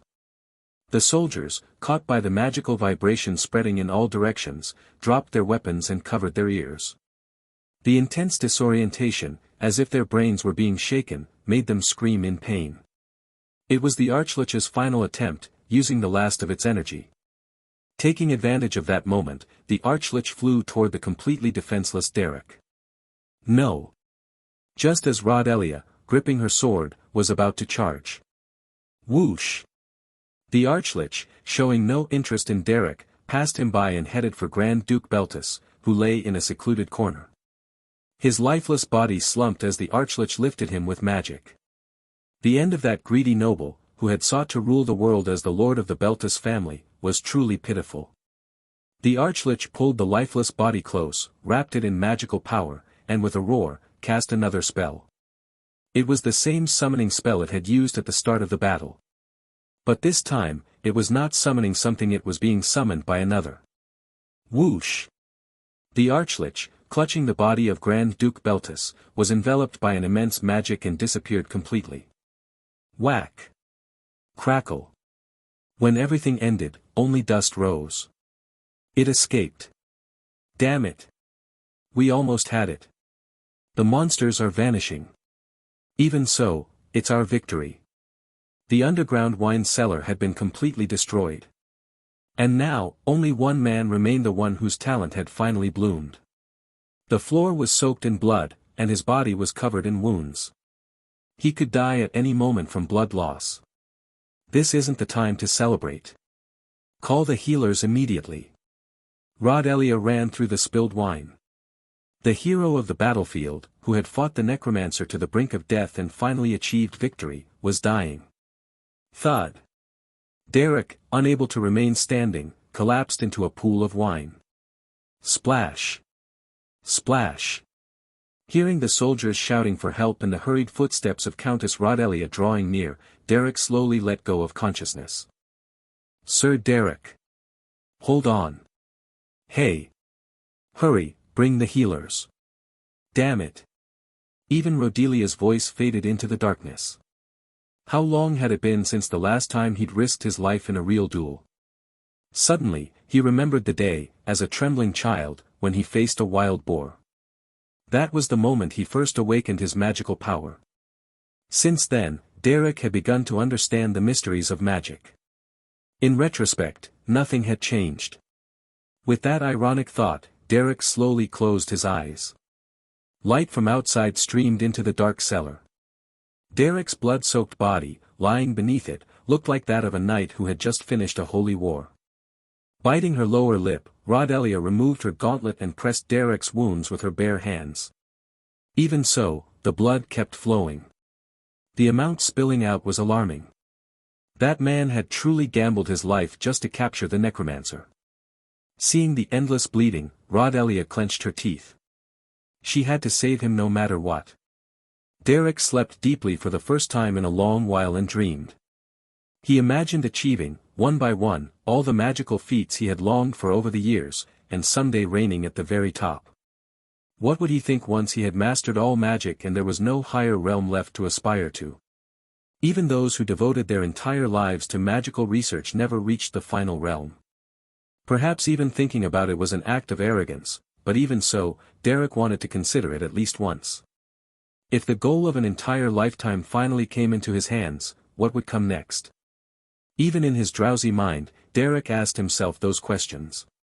We've done everything we can for now, but his life is still in danger. The Beltis mansion was almost completely destroyed, with not a single place left intact. Even so, a secluded guest room was in acceptable condition to protect the patient. The person lying on the dust-covered bed was Baron Derek Lydorf Ravenclaw. He was the one who had contributed the most to the subjugation of the Beltis mansion, and a genius who had reached the 4-star level at an incredibly young age. But his life was about to be extinguished in vain. Report his condition in more detail. Countess Rodelia, sitting solemnly on a chair in the corner of the room with her arms crossed, spoke. She still wore her large silver armor from the recent battle, and her long white hair clearly showed the passage of time. The doctor, under the direct orders of Count Renwell, bowed his head and reported in a firm voice. Judging by the magical traces and the state of his body, it seems he first exhausted all of his energy and then drew out more magic power to manifest 4-star magic. It was literally a suicidal act. Why would he do something like that? As you presumed. To face the Grand Duke Beltis with insufficient abilities, he had to push himself even at the cost of his own body. Although she had not witnessed the battle directly, the fight between Derek and the Grand Duke Beltis must have been brutal. Derek tried to manifest even stronger magic even when he felt his entire body burning and blood pouring non-stop. The nobility of attempting to subjugate a necromancer even at the cost of his life is truly admirable. Since Countess Rodelia harbored a deep hatred for necromancy, she greatly valued that Derek had tried to capture the necromancer with such seriousness. Therefore, it was absolutely unacceptable for him to die here. We must inform His Majesty Gruttle that a new 4-star mage has been born in the southwest. Put all your efforts into ensuring that Sir Derek does not lose his life. Yes, Your Excellency. Clank. As her armor sounded, Rodelia stood and opened the door. Before leaving, she looked once more at Derek's condition. The bleeding still had not stopped, and his state remained extremely critical. Now is the time to organize everything. When Rodelia closed the door and stepped out, the hallway was crowded with people. The outer wall of the corridor had collapsed, so it seemed people were packed all the way into the garden. There were members of various families and mercenary groups. At the front, those who seemed to be standing with worried expressions caught her attention. How is Derek? It is a situation in which his life cannot be guaranteed. The highest-ranking person among those present, Ellen of the Belmiard family, stepped forward with a concerned voice. Hearing the truth as it was, Ellen bit her lower lip. Although she had not stopped Derek when he decided to act, she never imagined he would be in such danger. The same was true for the others. No matter what they say, he is a hero who made great effort to resolve this situation. We must acknowledge his achievements, but before that, we must clarify what needs to be clarified. The Beltis mansion was devastated, and the Archlich had escaped with the Grand Duke's body. Happy, the creature most beloved by Fina, had simply obeyed its mistress's orders, but to those unaware of this, it seemed like a loyal subordinate fleeing with the most important person. In short, it appeared that the Grand Duke Beltis had summoned the Archlich, and it gave the impression that it had escaped carrying the unconscious Grand Duke. Grand Duke Beltis handled high-level necromantic magic and was a master of summoning magic. Considering his efforts to prevent a subjugation force from being dispatched, it was not strange to think that he himself had summoned the Archlich. Is Grand Duke Beltis alive? That is unknown. To my eyes he seemed completely unconscious, but seeing how desperately the Archlich tried to take him, there is a possibility that he is hiding somewhere recovering. Making the mistake of letting the Archlich escape was serious. If they had perfectly subjugated it, Derek's efforts in defeating the Grand Duke would not have been in vain. Feeling deep shame, Rodelia hardened her expression. Then she gave orders to the troops gathered, instructing them to organize the situation and thoroughly investigate the battlefield. She intended to uncover every detail about the Grand Duke Beltis's crimes and the reasons he had turned to necromancy, to report it to Emperor Gruttle. While reviewing the area and receiving reports, she saw a young woman resting near the main hall with Rodinalt lying down. She was the eldest daughter of the Beltis family and a central figure in this disaster. It was Denise. Her dress, covered in dust, was tattered, and her tired eyes showed deep exhaustion.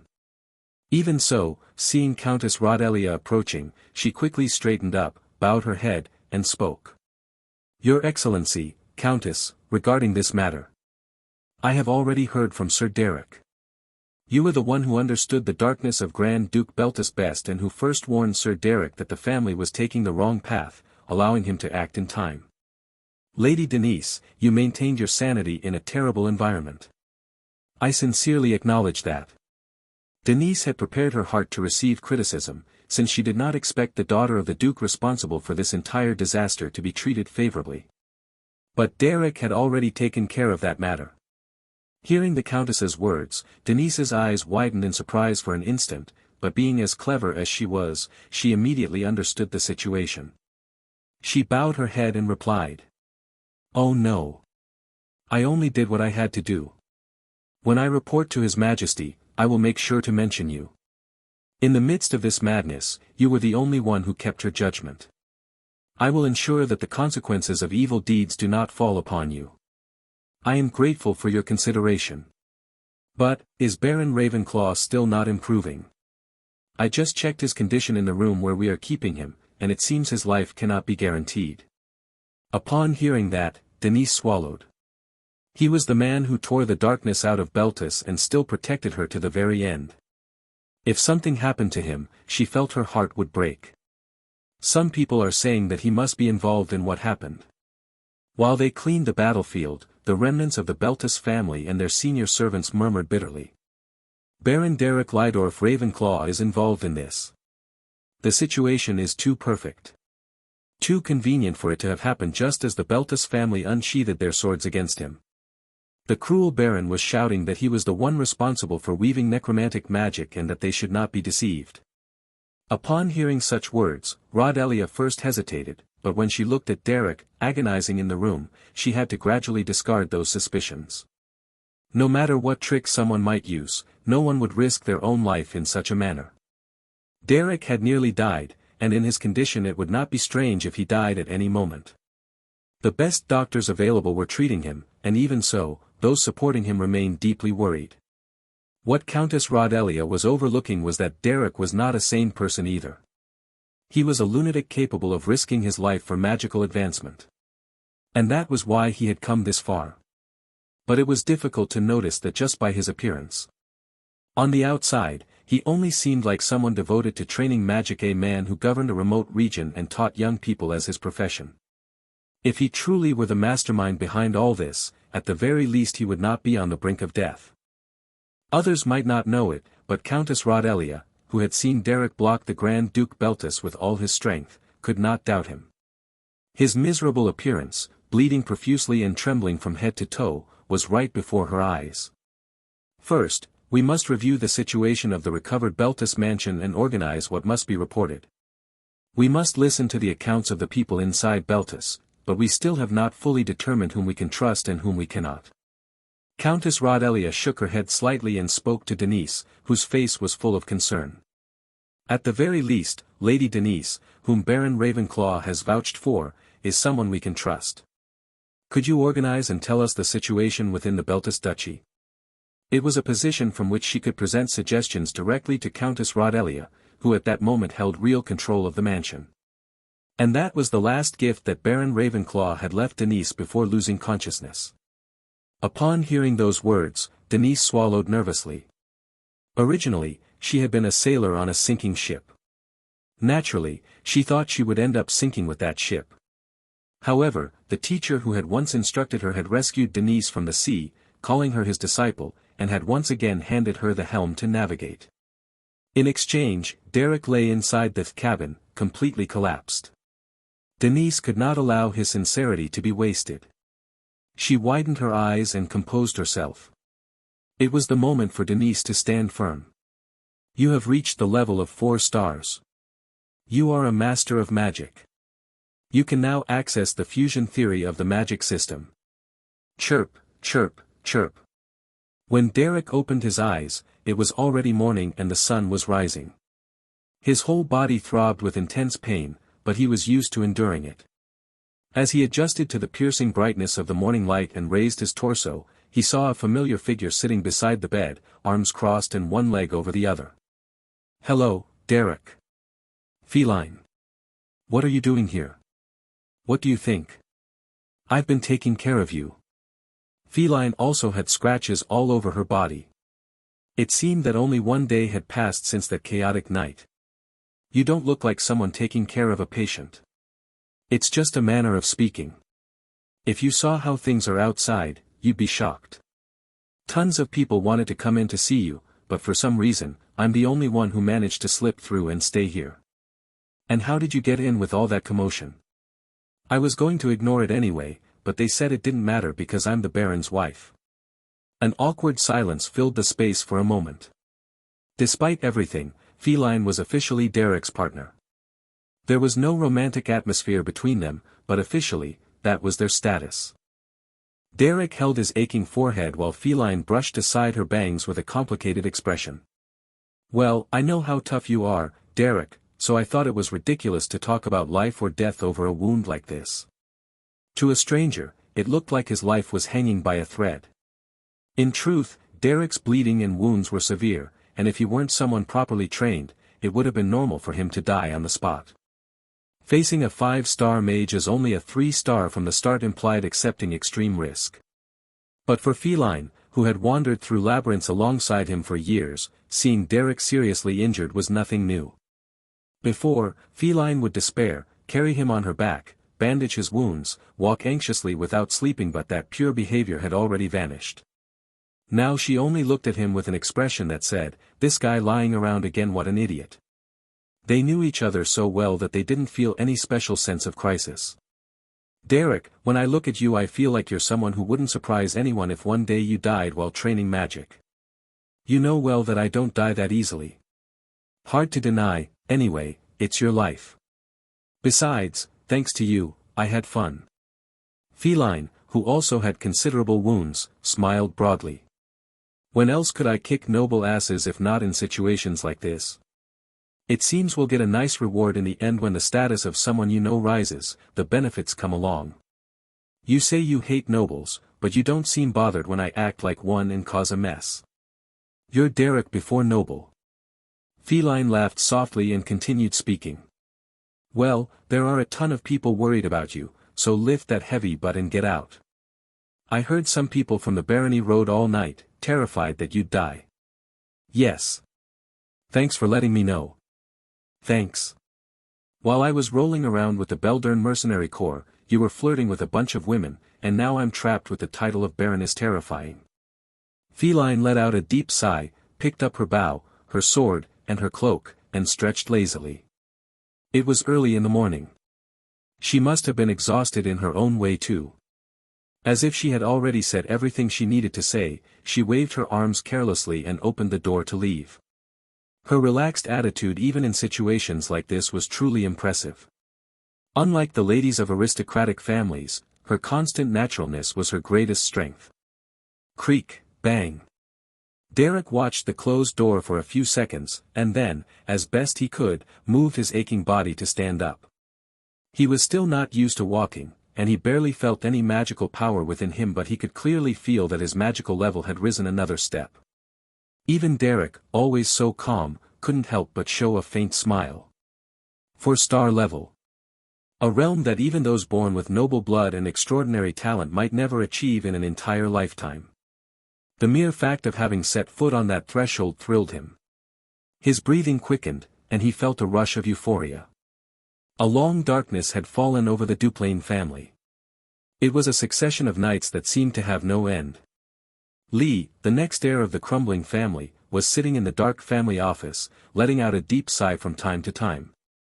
The night was long. When would sunlight reach this corner so dark? It was an uncertain time. A new 4-star mage has emerged. Is it the eldest son of the Grodel family in the south? From what I heard, his progress was rather slow. No, he is from the Ravenclaw barony, in the southwest of the continent. The royal magic advisor, Coella, who had been flipping through the books left behind by the great mage Adalbert, set the book aside for a moment and frowned. The personal research chamber of the chief magic advisor of the Imperial Palace of Gremfurt, known as the Heart of the Continent. When one of her most loyal subordinates, Roan, reported that, the wrinkled corners of Coella's lips drooped. It's a surname unfamiliar to me. He is someone who recently received a title from Lord Melvarot himself. He is a lord who governed the region of Rodellen in the southwest of the continent, and I understand he celebrated his coming-of-age ceremony not too long ago. Derek Lydorf Ravenclaw. Yes, you remember correctly. Coella, well versed in the noble affairs of the continent, remembered the name of the one who recently received a title. She did not remember every person with weak power, but she remembered Derek's name because he was under the protection of Lord Melvarot, a 6-star combat mage. The ruler of the north, who rarely stepped in to protect anyone, had actively granted him a title, so his name stuck with her. From what she knew, Derek was the magic instructor of Melvarot's most beloved daughter, Cyrne, so she had not paid much attention to him. It was common for renowned nobles to secure useful magic instructors by offering all kinds of incentives. However, it was a bit surprising that even Melvarot, known as a lone wolf, would go so far to support the magic instructor in charge of his daughter's education. Coella thought for a moment, resting her chin on her hand. She felt she had heard his name in one more context. With her excellent memory, she quickly found a source of that déjà vu. He was the one who protected the nobles when the Duplain family became entangled with necromancy. His contributions had carried significant weight toward him being granted a title. Furthermore, his name resurfaced because he was apparently involved in a great incident at the Beltis mansion. Too many coincidences to call it mere chance. Only a few years had passed since his coming of age, and he had already risen to a 4-star mage. The significance of that fact was enormous. As far as Coella knew, only 2 people on the continent had reached magical advancement so quickly: Melvarot and Dreist. It was an extraordinary achievement, any way one looked at it. If the imperial family awards him a merit medal and announces it, it will cause a major uproar. It would be good to meet him before that happens. A 4-star mage was practically equivalent to a quasi-lord. When a mage reached that level, the imperial family personally verified their numbers and sent them a merit medal to acknowledge their magical accomplishments. Of course, the merit medal carried multiple meanings. It implied that, from that point on, they would be placed under strict imperial supervision and should not act recklessly. Even though the political situation in the southwest is chaotic, the appearance of another quasi-lord mage is significant. I will have to visit the Ebelstein area soon and review what happened in the Beltis mansion. Coella let out a small laugh. That woman was obsessed with magic. Her desire was so intense that she had twisted even taboos and moral codes in her pursuit of knowledge, to a point ordinary people could not even conceive. Feeling she had found a kindred spirit for the first time in a long while, she smiled even more sinisterly. In the noble district of Ebelstein, centered around the Rose Hall, news of major political shifts spread. There were two main pieces of news. The first was the fall of the Beltis family, and the second was the rise of two emerging families. The three traditionally influential families of the southwest were Duplain, Beltis, and Belmeard. However, while Duplain and Beltis staggered due to necromancy, the Renewal family, led by the heroine of Rodent's Island, was on the rise. And the next name mentioned was the Ravenclaw barony. The baronial family of the remote region of Rhod Ellen, which produced a 4-star mage quasi-lord level mage, was not originally influential enough to alter the political landscape, but the fact that its leader, Baron Derek, was a commoner from the slums was shocking. Did you hear? It seems the title of the Ravenclaw barony will be elevated even further. They say His Majesty Gruttle mentioned his name personally, truly surprising. In the academic debate hall of Elfontaine Hall, where a meeting of the Rose Hall was being held, two noble young ladies whispered to each other. The youngest of the Duplain family, Diella Catherine Duplain, was sitting in a corner with a sulky expression, resting her chin on her hand, listening silently to their gossip. The fame of the magic instructor Derek had long been well established. The Ravenclaw training center he founded was flourishing, and the young nobles who learned magic from him were showing evident progress. Since Derek had risen from the bottom solely through magical achievement, the theories he taught were also easy to understand and efficient. Therefore, his rise to the rank of 4-star mage and becoming a figure important enough to attract royal attention inevitably led to an even higher evaluation. I heard the Ravenclaw training center is in recess, but once spring arrives and the weather improves, they'll surely accept new students. I already talked to my mother. Although there's much to learn in the Rose Hall gatherings, I think I should also attend the center's classes if I want to improve my magical fundamentals. No matter what was said, the social center of the Southwest was the noble district of Ebelstein, and its most prestigious academic circle was the Rose Hall. Even so, among the young noblewomen of the hall, several were already interested in enrolling in Derek's training center. Trends appeared in an instant, and if you fell behind, you were left behind. Since the opening of the training center, Derek had accepted many students, but only 4 could be considered his direct disciples. And at this point, those 4 were seen as Derek's greatest accomplishments. Diella of Duplain, Ellen of Belmeard, Denise of Beltis, Cyrne of Rochester. Each was so exceptional that it was easy to predict that Derek, with his deep teacher-disciple relationship with them, would hold considerable influence over the southwestern nobility in the future. In short, it was a sign that authority was beginning to form behind Derek's actions. And the ones most sensitive to this were the young ladies of the Ebelstein noble district. Lady Diella. Perhaps because of that influence, some absurd changes were indeed happening around Diella. I am very sorry about the other day. Lady Diella. When Diella looked at her with a growling expression, one of the young noble ladies who had previously fought with her approached and bowed her head awkwardly. For a moment, Diella could only furrow her brow in confusion. In truth, she had clashed with so many young noblewomen that she couldn't remember all of them. She even struggled to recall why she had become enemies with this particular one. Supreme and self-centered. There was no better phrase to describe Diella. In the noble district of Ebelstein, the only people capable of controlling this young lioness were Aislinn and Derek. Both were busy, so there was no one to restrain this rampaging tyrant. From trivial power struggles, to fights over seats in the hall, to childish pranks, Diella had never lost to the insistent stares of young noblewomen who dared challenge her. As a result, she had accumulated numerous enemies. But one day, when she least expected it, the most arrogant and dominant girl of the group was bowing her head before her.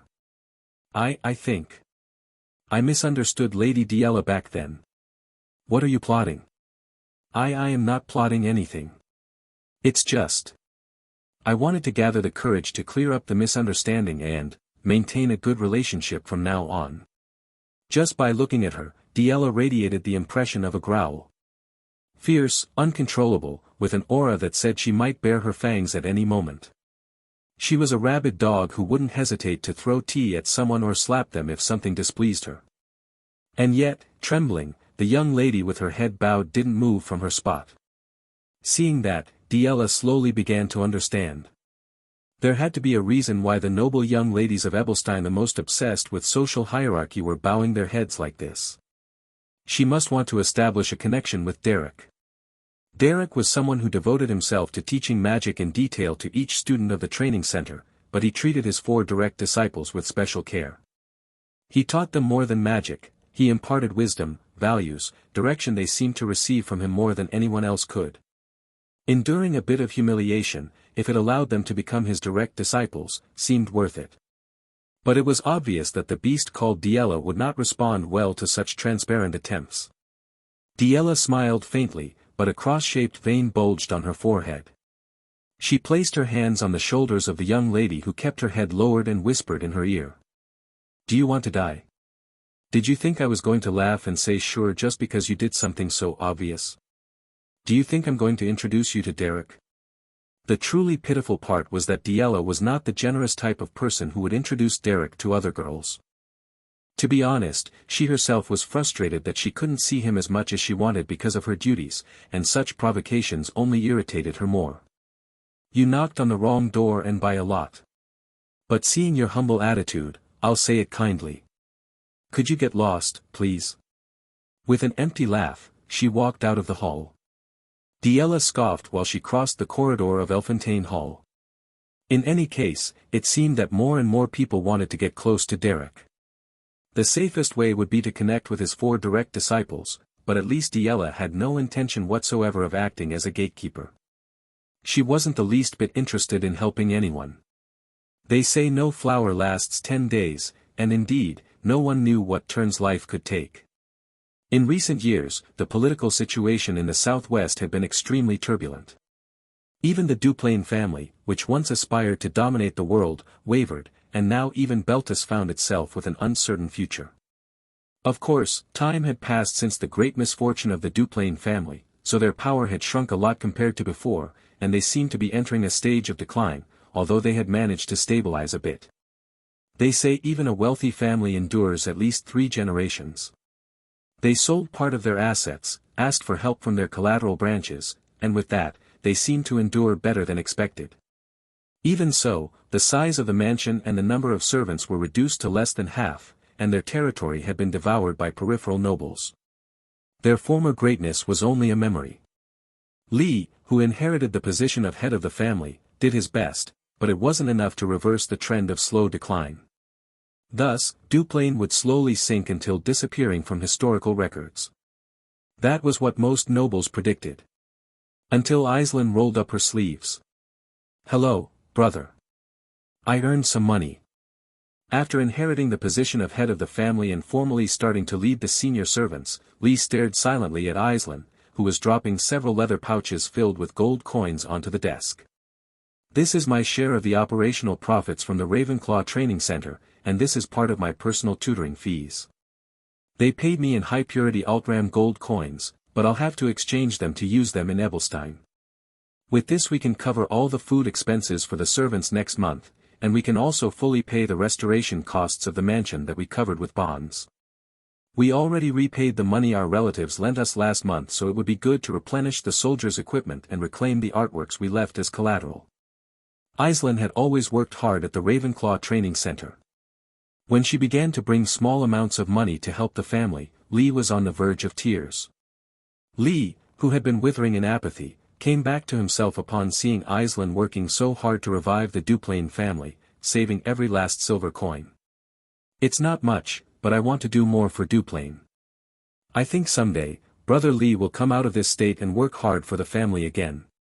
Aislinn, smiling and fulfilling her duty, looked like the strongest person in the Duplain lineage.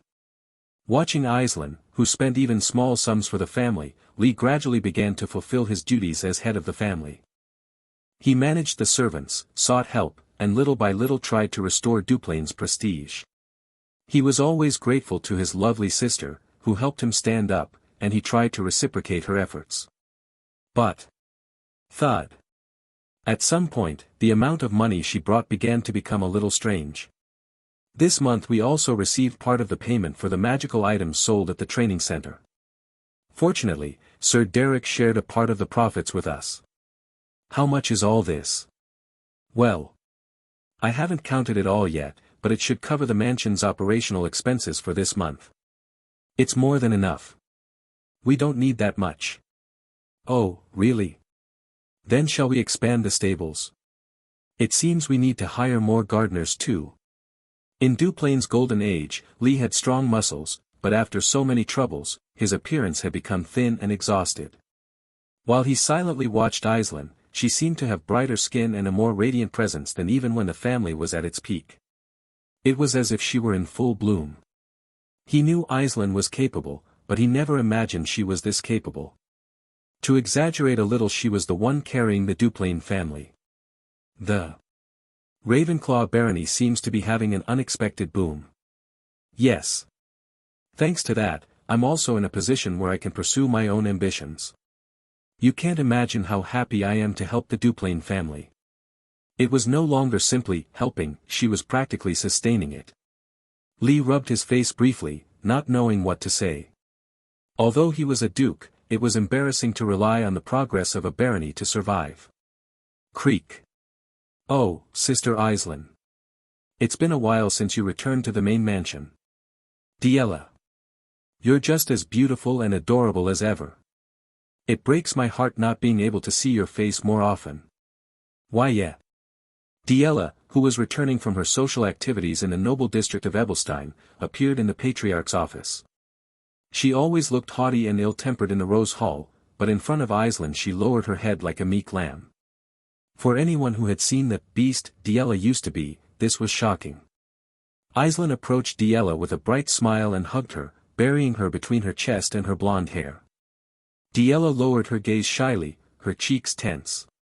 I heard the news. There was a big clash between the Ravenclaw barony and Beltis. Yes. Sir Derek led the resolution, but he was gravely injured and is recovering. Gravely injured. I was very worried too, but when he returned to the barony and we checked his condition, it seems the worst has passed. He'll recover in winter and return to work at the training center in spring. Diella immediately tensed with anxiety. Derek was the type of man who risked his life if it meant achieving magical advancement. Diella knew that better than anyone, and she couldn't help but stomp her foot on the ground, tense. I understand your concern. But there's no need to feel overwhelmed. He told me he'd come to the Duplain mansion once he recovers. Derek is coming? Yes. He mentioned he wanted to speak with Brother Lee about something related to magical achievements. Lee also raised an eyebrow, confused. He didn't have a close relationship with Derek. However, since Aislinn worked at the Ravenclaw Center and since the Duplain family owed so much to the barony's boom, they couldn't treat him lightly. Lee rested his chin on his hand and fell into deep thought. And Lee was not the only one lost in thought. Derek. Derek is going to come.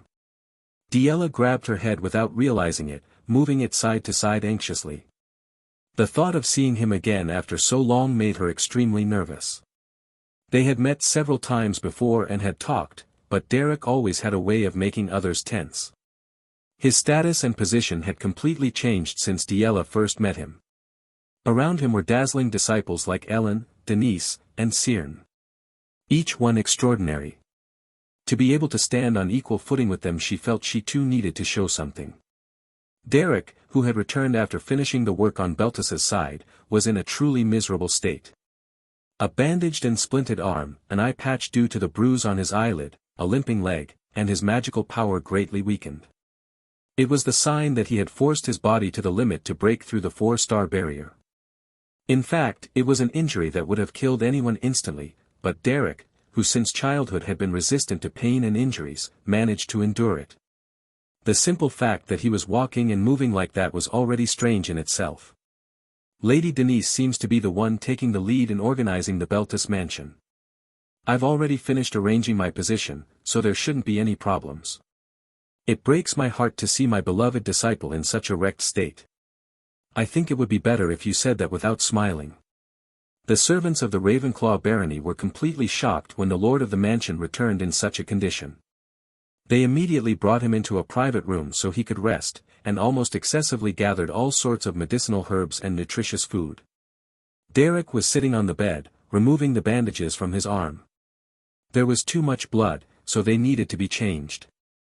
He could have called a maid, but he had the habit of tending to his own wounds since his mercenary days. How does it feel to reach a new realm? Does it drive you crazy? Honestly, it was pretty stimulating. I couldn't help but laugh a bit, and I felt somewhat embarrassed. I see. Well, I also gained a lot, so it was really a very smooth process. Fina was sitting on the windowsill. To an outside observer it might seem like a dangerous scene, but those who knew her true nature understood there was no point worrying about her. So, have you already gotten the hang of summoning magic? Well, I think I understand the principle quite well, but I don't think I can handle high-level summons. It seems I'm not very compatible with summoning magic. There's no need to force something that doesn't work. As I said, you only need a solid enough foundation to apply various types of magic. Fina cast a sly look at Derek with narrowed eyes. You're lucky to have a great master like me. Do you know how long and how much effort it takes even the most talented to break the 4-star barrier? Yes, thank you. It would be nice if you at least pretended to be annoyed when I tease you, but you're too boring to joke with.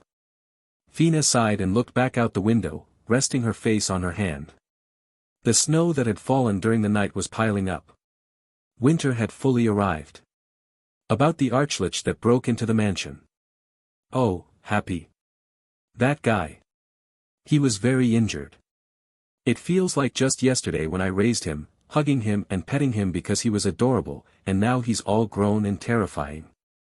Imagining the gigantic lich invading the mansion, dripping blood and cold, anyone would question the meaning of the name.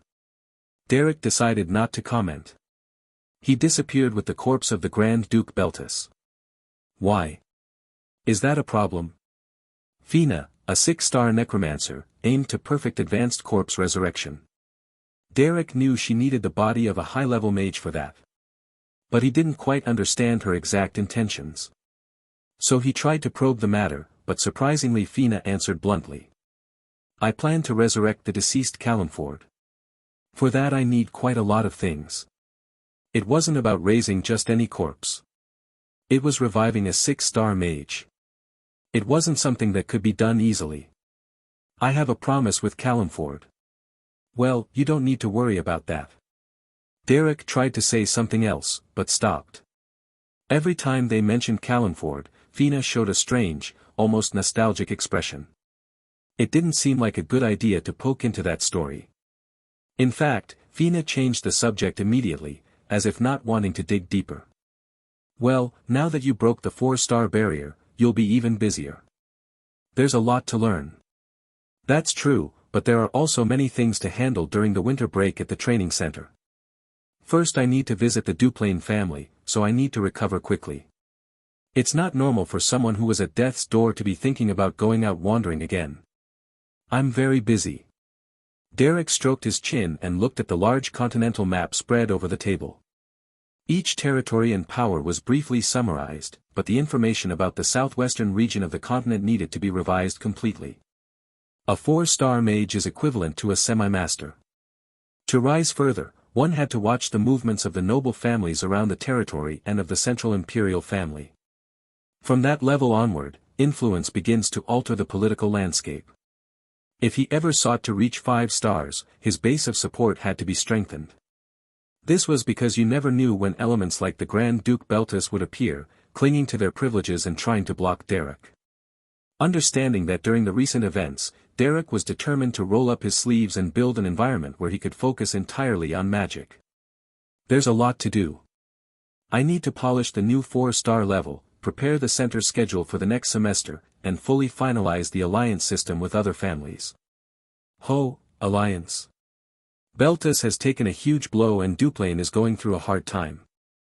There's no more appropriate moment for a major political shift. The traditional powers of the southwest had been Duplain, Belmeard, and Beltis. The new emerging powers were Renwell and Ravenclaw. Derek intended to unite those 5 forces and create a full alliance system. Nobles are a race obsessed with power and territory, they never unite with each other. However, Derek, who had connections with the key figures of each family, had the potential to be the central point. If the plan worked, Derek's position would change completely. He would gain influence not only in the southwest, but across the entire continent. Even Emperor Gretel and Coella would have to take him into account. If that happened, no foreign force would be able to interfere with him. Then I could focus solely on improving my magic. For that, he had to monitor the situations of the allied families. Belmeard would stand on its own. The Count planned to pass all power to Ellen, so it was not a concern. Beltis would have to reorganize during winter with the joint effort of Denise, Robinault, and Aurel. It was difficult to intervene in such a chaotic moment. In the end, only Duplain remained. Are you asking for some kind of investment? Yes. I'm thinking of expanding the Ravenclaw Training Center, but it's unstable to expand it only with the funds received as subsidies, and the size of the territory is limited, so there are many ambiguous parts. Derek is a man I cannot figure out. That was Lee's conclusion. When they first met, he had come to the Duplain family as a tutor to teach Diella, but by the time Lee came to his senses, Derek was already a noble with a title, with a decent territory, and the owner of a large training center. Then he became a 4-star mage, and one day he suddenly appeared in pieces. Every year, he seemed harder to predict. In the reception hall of the Duplain mansion, where the restoration work had progressed a little, Derek was having a serious conversation with the head of the family, Lee. Since we've had a connection for quite some time, I'll speak frankly, the Duplain family is in no position to support or invest in anything. In fact, we're covering our maintenance expenses with the money Aislinn has earned thanks to her work at the training center. What more could we possibly invest? It doesn't have to be money. Territory, manpower, authority, there are many things we need. Lee was sitting in the large seat of the family head, listening seriously, and beside him sat Aislinn and Diella. Several high officials had also entered and were standing at the end of the wall listening to the conversation, but none of them could grasp Derek's intentions. Sir Derek. Lee is right. Actually, from the perspective of the Duplain family, we should already be grateful to the Ravenclaw barony for resolving our urgent financial crisis. We don't have room to invest more. Well, it's not a matter of who should be grateful to whom. In the first place, the Ravenclaw barony wouldn't have been able to operate so efficiently without Miss Aislinn's help. In truth, Aislinn's contributions to the Ravenclaw barony were impossible to measure with money alone. Steward Delbritton and Aislinn had both risen to positions that could no longer be excluded from the administration of the territory. Getting to the point after this winter and the start of the next semester, it seems there will be far more students than we can handle. Having risen to the level of a 4-star institution and gained greater prestige, it seems the training center can no longer take in all the applicants. Sir Derek, then.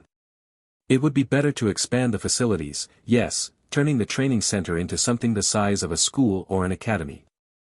There was a particular weariness on Derek's face as he said that. In fact, running the Ravenclaw Training Center was a business that greatly raised Derek's authority. Managing an institution that hosted and developed talents who would then spread through noble circles, how could that not influence the political scene? However, he had not expected it to grow this much. Then, that means... Aislinn shuddered. The scale is growing. Bigger than a center, a school, an academy. More academic buildings. More students. More investment. That means more work. The financial plan would have to be redone, land scouted, the academic building redesigned, staff and maintenance plans prepared. A monstrous workload. But suddenly, a spark began to shine in Aislinn's eyes. So many tasks. So many things to handle. At that strange gleam in her eyes, not only Derek but also Lee swallowed hard. Lee understood better than anyone how unusual Aislinn had become. After declaring herself a fallen noble and rolling up her sleeves even for the smallest matters, she had now become a work addict who suffered if she had nothing to do. Where had the Island gone, the one who used to stroll like a lily through the garden? Only an industrial soldier dressed in a cute dress remained. As Lee lamented that, he also felt a strange emotion. Island looked happy. Lee, Island's eyes look weird. It's fine, Diella. You should be used to this by now. Even Diella, who in Ebelstein society was a fierce lioness who crushed the atmosphere, was here just the younger sister, sweating coldly as she watched Island get excited at the prospect of excessive work. So, you want to build a branch in the Duplain territory too? Is that what you're saying? Of course, I'll guarantee sufficient profits. Not only profit distribution, if everything goes well, it will be a great opportunity to revive the weakened Duplain. At Derek's proposal, Lee stroked his chin more seriously. The rapid growth of the Ravenclaw Center was already so well known that no one in Ebelstein ignored it. Many said that in 10 years, it wouldn't be strange if the social center of the Southwest moved from the noble district of Ebelstein to the Ravenclaw barony. If the Duplain family managed to carve out a place there, there would be no better opportunity. How strange. No matter how I look at it, this only brings benefits to Duplain. There's not a single reason to refuse. Lee examined the proposal carefully but found nothing negative. And that was precisely why he was even more worried. What was Derek missing to offer so much and roll up his sleeves for the Duplain family? Derek had finished his explanation, and now the decision fell to Lee. The family head took a deep breath and looked around. The high officials were mentally calculating profits. Island and Diella were looking at him with eyes shining with expectation. These two had already fallen completely to Derek's eloquence and ambition. During Duplain's darkest times, they had been the only flowers still shining. If these two defended Derek in unison, it would be difficult for Lee to refuse. We already owe quite a lot to the Ravenclaw barony, so we can't reject him. Lee answered firmly, and added. However, it would be good if we could have a say in the specific direction of the project. Bringing additional facilities to the Duplain territory requires more consideration. I'll leave the main matters in the hands of the Duplain family. All right. Island and Diella lit up with joy. They seemed delighted at the thought of working with Derek within their territory. Seeing his sisters, Lee thought seriously. The flowers of Duplain have already fallen to this young baron. Lee, always dedicated to training, had little intuition for such things, but it was impossible not to notice with how obvious it was. Derek, how do we proceed with the concrete plan? Derek. If we're going to hold training within the Duplain territory, Seek and I attend too, right? It's much more useful than those boring philosophy classes at the Rose Hall. Watching his sisters speak excitedly to the injured mage, Lee felt a chill. But doesn't Derek already have a partner? Watching his two sisters with flushed cheeks, Lee swallowed hard. They're walking a thorny path, my poor little sisters. He couldn't decide whether to support them or stop them. As the expansion plan progressed, Derek's workload naturally increased. Naturally, most of the detailed work would be handled together with Island while he remained in the Duplain mansion. Much of the Duplain territory is fertile and has good weather, so it's suitable for an academic site. But compared to its former glory, the scale has decreased too much. There's a lot to consider. Miss Island will know the details best. Recommend several suitable candidates. Yes. And regarding staff hiring, I should also review. When the meeting with Lee ended, Island, with a glowing face, began talking excitedly with Derek about the work. The two walked quickly down the corridor, discussing plans. Behind them, Diella with her luxurious golden hair watched them in silence. It had been quite some time since she last saw Derek. Since it had been so long, she had prepared her appearance carefully, thinking all night about what topics to talk about. She couldn't sleep, fearing her skin would be ruined. But when they finally met, Derek only offered her a few formal courtesies and spent the entire day talking about territorial work with Island. It was natural. Island was a key figure of the training center. And Derek had way too much work. It wasn't that Diella didn't understand that, but still, something felt bitter. While Derek showed closeness toward her as a mentor, he spoke with depth and seriousness with Island. That made Diella feel a strange distance. Aislinn Eleanor Duplain. Her older sister. The person Diella had always admired, obeyed, and loved more than anyone. But now, an unfamiliar feeling arose in her, a stab of jealousy. Suddenly, Diella puffed out her cheeks. Boo dash. Just watching silently, something inside her simmered with annoyance. Thank you for your hard work, Your Excellency. Clank, clank. Rodelia, who had taken off the silver armor larger than her own body, was drenched in sweat. Her physical prime had long passed, and the marks of time were visible on her face, but she did not seem to care. This noble, born with the instincts of a warrior, had been fighting for her life on that terrible battlefield, and yet she showed almost no fatigue. After receiving help from the maids and finishing her bath, she sat in a comfortable chair, her body much more at ease, and fell into deep reflection. It seems there is nothing more I can do regarding the Beltis matter. All that's left is to trust that the young lady and the firstborn handle it well on their own. The fact that Duke Beltis had fled was concerning, but for now her priority was to report everything to Emperor Guttrell. She needed to report the events that occurred in the Beltis mansion and the birth of a new 4-star mage. Derek Lydorf Ravenclaw, Baron. Remembering the man who had collapsed at the scene, covered in blood, Countess Rodelia clenched and released her blistered hands several times. Truly, I want that man under my command. However, no matter how she reviewed it in her mind, Derek was not someone who would easily swear loyalty under others. He was only under the protection of Lord Melverot, the ruler of the North, because the latter could guarantee his safety. But considering his willingness to risk his life fighting necromancers, and the fact that he had reached the level of a 4-star mage at such a young age, he was not someone she wanted to give up to another noble house. Above all, she had known of his existence before the other high-ranking nobles. If this had happened in the central area of the continent, Coella would have already learned of it immediately, and Emperor Guttrell seemed to have heard rumors even before Rodelia sent her report. Rumors about Baron Derek were already spreading, and once the official report was completed, his name would be on the lips of all the high nobles.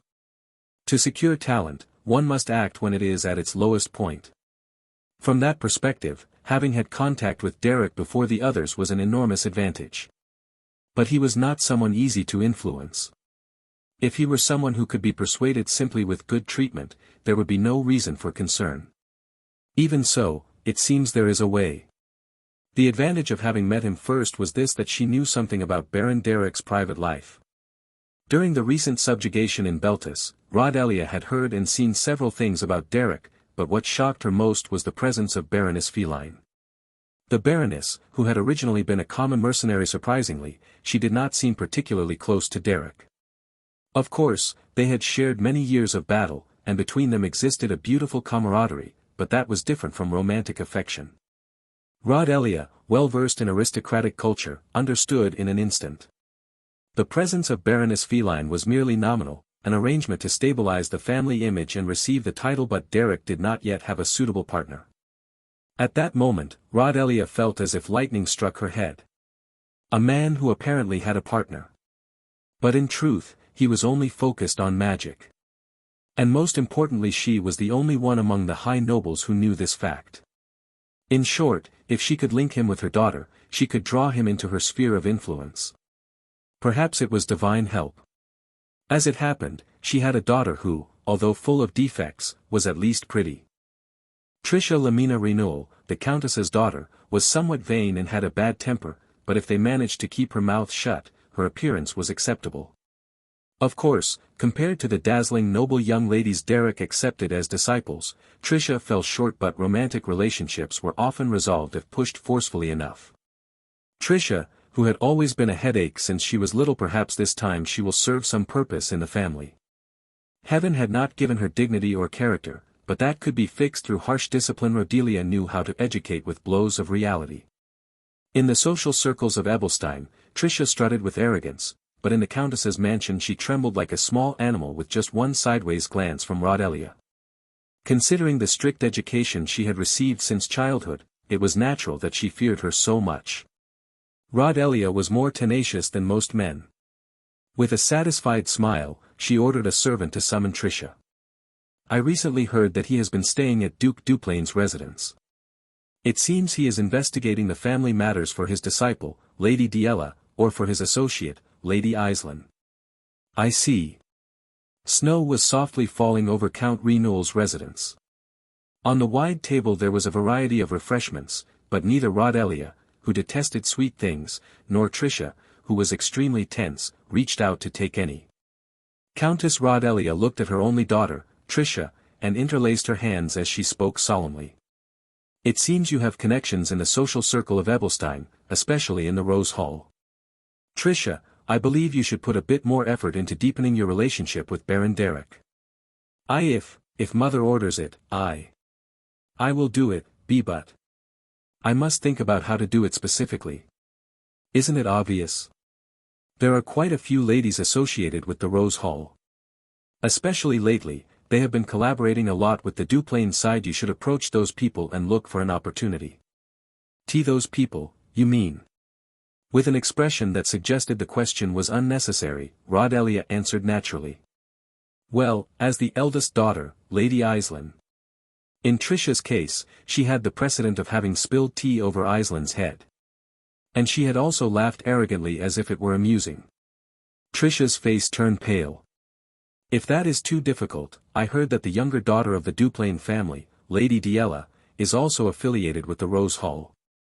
In Tricia's case, she also had the precedent of having received a slap from Diella. Rodelia, who paid no attention to trivial skirmishes among the young women of society, did not know that Tricia's relationship with the Duplain sisters was already broken beyond repair.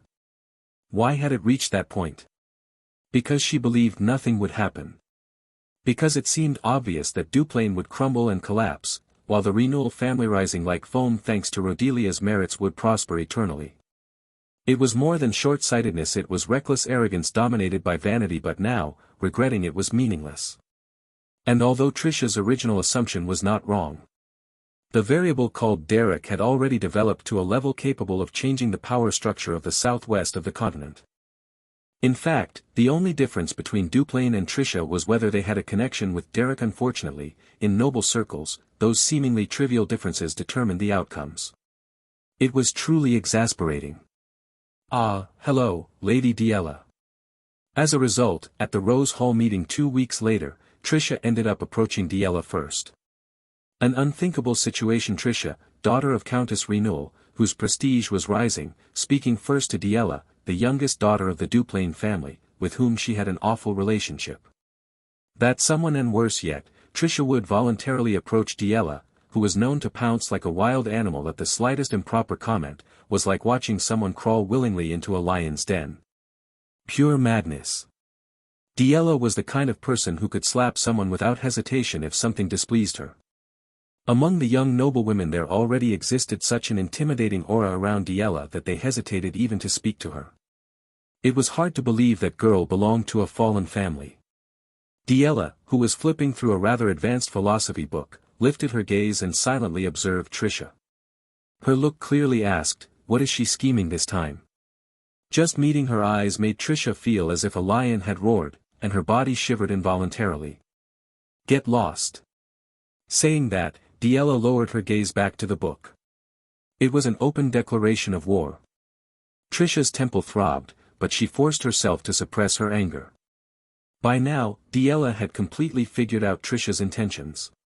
The fact that the arrogant Tricia would approach with such a docile attitude could only mean one thing: she wanted to get close to the family of Baron Ravenclaw, just like so many others. Unfortunately, this social trend forming around her irritated Diella deeply. Being treated as a guardian that protects Derek was humiliating. To approach Baron Ravenclaw, they first had to be acknowledged by one of his 4 direct disciples, that detestable tacit system. And to make matters worse, Derek wasn't paying her any attention lately.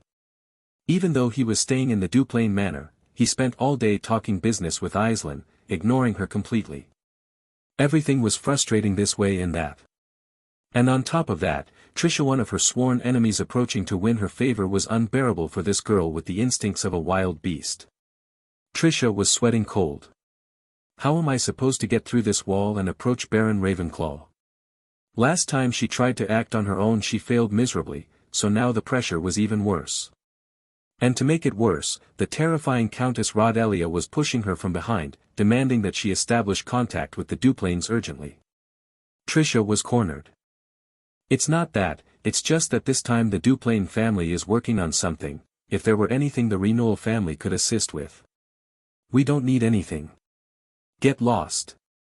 Creak. Diella pushed her chair back and stood up, glaring fiercely at Trisha. The sight was that of a beast baring its fangs. Really, who in this world could put a leash on that girl? Under the astonished gazes of the other young ladies, Diella left the hall with firm steps. It was as if a growling beast's form appeared behind her, making anyone wonder who in this world would be capable of putting a collar on that girl. Receiving the stares of the gathered young noblewomen, she advanced with firm steps down the corridor, looking completely out of the ordinary. Feeling this up and down. It hurts my pride too. Diella was a girl of strong temperament. After returning to the main building of the Duplain Manor after a long time, she walked quickly, furious. In truth, she had been feeling affection toward Derek for quite a while, and she knew very well how humiliating it was to sulk and behave annoyingly just because he wasn't paying attention to her. As a noble with dignity, she thought she should treat him with haughtiness. But it was natural that a girl her age couldn't always act according to her intentions. As a result, she began to feel not only resentful but genuinely hurt. Diella was also a young noblewoman, and not someone who needed to cling to another person to the point of making pathetic pleas. Even if Derek's reputation was sky-high these days, there was no reason for Diella to be shaken by that. In fact, this entire situation of feeling so offended was absurd. In Ebelstein's social circles, she was known as a tyrant. Since childhood she had dominated and ruled over her servants, radiating an aura that made her hard to approach. The fact that she was now worrying about a simple baron from a remote region was ridiculous. Therefore, Diella advanced decisively, lips pressed tight, determined to show that it was Derek who should regret things, not her. Creak. As Diella came out looking annoyed, the door of a reception room in one of the corridors of the Duplain Manor opened, and Derek came out holding several documents. He still had scratches all over his body, but he seemed to have recovered quite a bit. Oh, Lady Diella. Derek. For a moment she almost brightened, but already in a completely foul mood, Diella pouted and grumbled. I see you're very busy, Derek. No, it's just that I've started too many things, but it's good. Running into each other like this is fortunate. Huh. We haven't had many chances to talk lately, Lady Diella. Besides, if the Ravenclaw Training Center branch goes well, there are several things I'd like to ask for your help with. For me? That's right. Did I offend you? Ha. Well, of course it's all, totally fine. Really? Diella replied like that and then sighed, touching her forehead. The words had slipped out before she could control them. In any case, it was never easy to be harsh with Derek. It seems he's had a lot of pressure with his family's unstable situation too. Seeing Diella hitting her head for no reason, Derek could only look at her with eyes full of compassion. That look killed Diella for the second time. In fact, the reason I'm pushing this matter is to normalize Duplain. It would be best if Lady Diella could take the lead. It was truly embarrassing to feel excited just from having tea alone with Derek after so long. Even so, Diella, with her pretty blonde hair tied back with a navy ribbon and a frilled dress, tilted her head at Derek's words. Duplain, you say? Yes. We have overcome great crises, and now that the family structure has stabilized, it's time to seize the opportunity to recover. Aislinn was going around working without rest and earning money while calling herself a fallen noble, and Diella was being treated like a thorn in the rose hall. This couldn't continue forever. Derek was thinking of turning Duplain into the new social center of the continent's southwest. From the start, he didn't want the Ravenclaw barony to become even more complicated than it already was. Aislinn was so capable that, if left alone, she would really turn the Ravenclaw barony into the headquarters of the entire social world. She was a runaway train, advancing with no limits. Someone had to stop her. Trisha. Have you made any progress with the Ravenclaw family or the Duplain family? Trisha, if there's any part where you need your mother's help, make sure to tell me. Trisha. I heard a new training center is being opened on Duplain property. It would be good if you could get involved in that. It would be good to check the conditions of the training center from time to time, Tricia. Tricia was sweating profusely. Every time she returned home, Countess Rodelia looked at her with eyes full of expectation, waiting for her only daughter to have made some kind of contact with the Ravenclaw family. Countess Rodelia was already desperate to bring Derek under her command. With the head of House Renwell looking at her with such anticipation, Tricia, who lived under her protection, couldn't help feeling pressured.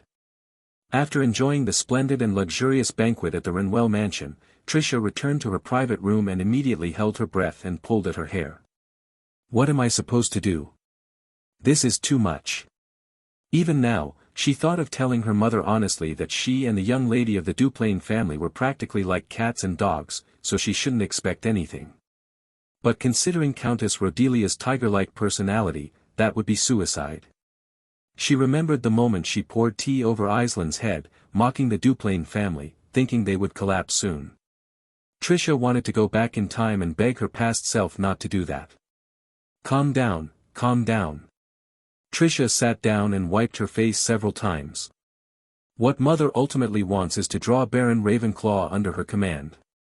So even if it seems a bit irrational, maybe it's better to visit Baron Ravenclaw directly. Even though she had already been rejected once before, that time she went to make a request, and this time she would just go for social interaction. The Baron also seemed to have a rather good impression of Count Renwell, so from Tricia's perspective, it wasn't entirely impossible. All things considered, Tricia looked quite pretty when she kept her mouth shut. No one knew better than herself that her appearance was acceptable. However, no matter how much self-esteem Tricia had, she knew perfectly well that what is not meant to happen will not happen. How could a man who regularly saw women like Aislinn, Ellen, and Denise be moved by Tricia? Even so, she had to do it. No matter how much she thought about it, winning over Diella was impossible. Next time they met, she looked ready to bite her arm off. To satisfy Countess Rodelia, she had to do something, anything. I'm going to visit Baron Ravenclaw directly, give him a few gifts, and have a pleasant conversation. Oh, Tricia. How nice it is to hear you say that. So I made a list of several gifts together with the servants. And I think it would be good to also make some handmade items. Although I'm a woman, I understand a man's heart better. The more impenetrable a person is, the more moved they are by handmade items rather than mundane or material gifts. Rodelia smiled in satisfaction. Seeing Rodelia's expression, Tricia also smiled awkwardly, feeling that for the moment things were okay. After a brief warm moment between mother and daughter, Tricia spoke with an uncomfortable smile. Well, anyway, I need to visit Baron Ravenclaw's territory as soon as possible. Yes. But, as I mentioned before, Baron Ravenclaw is not in his territory right now. Did you forget? Yes, why yes, I definitely forgot. Now that I think about it, where did you say he was? I told you. He is at the Duplain Duke's mansion. Tricia hit her forehead. Looking at her pale complexion was like watching livestock in front of a slaughterhouse. Creak. We have arrived, Lady Tricia. Is this place really hell? The Duplain Duke's mansion, which had finished its restoration work, looked like a neat western house from the outside, but to Tricia's eyes, it looked like a gloomy den exuding a sinister aura. Who mainly resides here? Aislinn Eleanor Duplain. The one on whose head Tricia had poured tea directly. And next to her, Diella Catherine Duplain. The one who had delivered a loud slap to her cheek. But since she had come all the way here, she could not turn back. If she returned to Countess Rodelia with no results, she might receive a reprimand like, "So what were you doing then?" Tricia held her breath. Yes. Living as a noble lady, there are places you don't want to enter but must, things you don't want to do but must do, and moments when you have to bow your head. With tears in her eyes, Tricia walked quickly and was guided by the Duplain family's maids. As she passed through the mansion with the servants, the interior already felt somewhat chaotic. I would like to apologize. Due to the business plan being carried out within Duplain, there is a lot of external staff moving frequently, causing some disorder. It's fine. I heard Duplain had difficult times, but seeing new projects starting, it seems you have recovered quite a bit. Yes. The training center project led by the Baron of Ravenclaw is going better than expected, bringing great vitality to the Duplain family. That damned Ravenclaw again. Originally, Duplain, who should have collapsed and been trampled under Tricia's feet, was revived after receiving a transfusion from that damned Ravenclaw. The efforts of Aislinn, who had rolled up her sleeves and run everywhere like a fallen noblewoman, were bearing fruit. They say even if the night is long, the sun eventually rises. It seemed a ray of light was shining on Duplain's future, which once appeared lost in eternal darkness. In fact, even the servants' faces were full of color. They were imagining a hopeful future in which the family would be reborn. Not long ago, the family had lost its head and its eldest son, and was stripped of all rights for being involved in necromancy, carrying a stigma. But now it was hard to imagine that these lively servants belonged to such a grim house. Ah, really? Duplain is rising again. And the one at the head of all this was Aislinn. Although Lee sat in the seat of head of family, the true power was Aislinn, no matter what people said. The very same Aislinn on whose head Tricia had poured tea. God! It was time to repay the karma of the past. The bad decisions she had made, mocking, insulting, humiliating, were returning to her like a boomerang. The positions had been completely reversed. To establish any connection with the Baron of Ravenclaw, it was impossible to ignore the ladies of the Duplain family, who were practically his closest assistants. This was because the Baron of Ravenclaw completely trusted their words, considering them in a special relationship. While Tricia crossed the hallway with a gloomy expression, she saw a familiar face in the distance. Eek! It was Aislinn Eleanor Duplain. They say even a tiger appears when spoken of. At the Rose Hall she wore a dress that looked noble and sacred at a glance, but at home she wore something more comfortable. The cotton dress looked simple. She had her sleeves confidently rolled up, but she did not look vulgar. Aislinn radiated elegance merely by existing, so no matter how much someone adorned themselves, they would pale when standing next to her. This was because her beauty did not come from adornments or cosmetics, but from the elegant dignity that flowed from the person herself. Aislinn, who was moving as if busy, made eye contact with Tricia. Just by looking at her for a moment, she could understand the entire situation. She was a quick-minded person. Arrogant Tricia had come all the way to the Duplain mansion to meet Baron Derek, who was staying here. Why? Because it was obvious he would soon become a major name in social circles. What would she think of such an obvious action? The girl who had looked at Tricia with eyes full of spirit while tea was pouring over her head. How would she declare her victory now? As Tricia was about to bite her lower lip to endure the torrent of emotions about to come, humiliation, defeat, misery. Oh, Lady Tricia. Contrary to what Tricia expected, Aislinn called her with a bright tone. I heard you were visiting the Duplain mansion, but I was so busy that I couldn't come out to greet you. For the young lady of Countess Rodelia to come in person, such discourtesy. I don't know where to hide from embarrassment. Aislinn offered an elegant apology with a radiant smile. Her smiling face was so refreshing it was almost intoxicating. Only then did Tricia, with her gloomy expression, understand the situation. Ah, that's it. There are many ways to mock a defeated person whose status has been overturned. Tricia knows that better than anyone, because she did it more than anyone. In fact, mocking openly is too simple and crude. The most insidious and malicious way is to smile kindly and show sympathy like this. Oh dear, what a tragedy. You should have been more careful. Poor thing. Smiling like this, lowering your gaze behind a feather fan, is what drives people mad. Now it was her turn to suffer. Thinking that, she clenched her teeth. Thud. I heard the Renewal family provided great help in this matter. From our position, having a close relationship with the Ravenclaw family, we must also be grateful. Aislinn, who had approached, firmly took Tricia's hands and showed a surprisingly bright smile. It was not a hypocritical smile made to mock or show false sympathy. Aislinn was sincerely grateful to Tricia. Why yes. I heard that Lady Tricia also made a lot of effort under Lady Rodelia's orders. It must have been difficult for you. Our Duplain family also received benefits, so please accept my gratitude. And no. I didn't do that much. Tricia stepped back, overwhelmed by such a pure, malice-free smile. The smile was so clean and beautiful it seemed flowers bloomed around her. Aislinn tilted her head slightly at Tricia's awkward reaction. And no. It's bold of me to say this, but... Yes. The other day, at the tea house.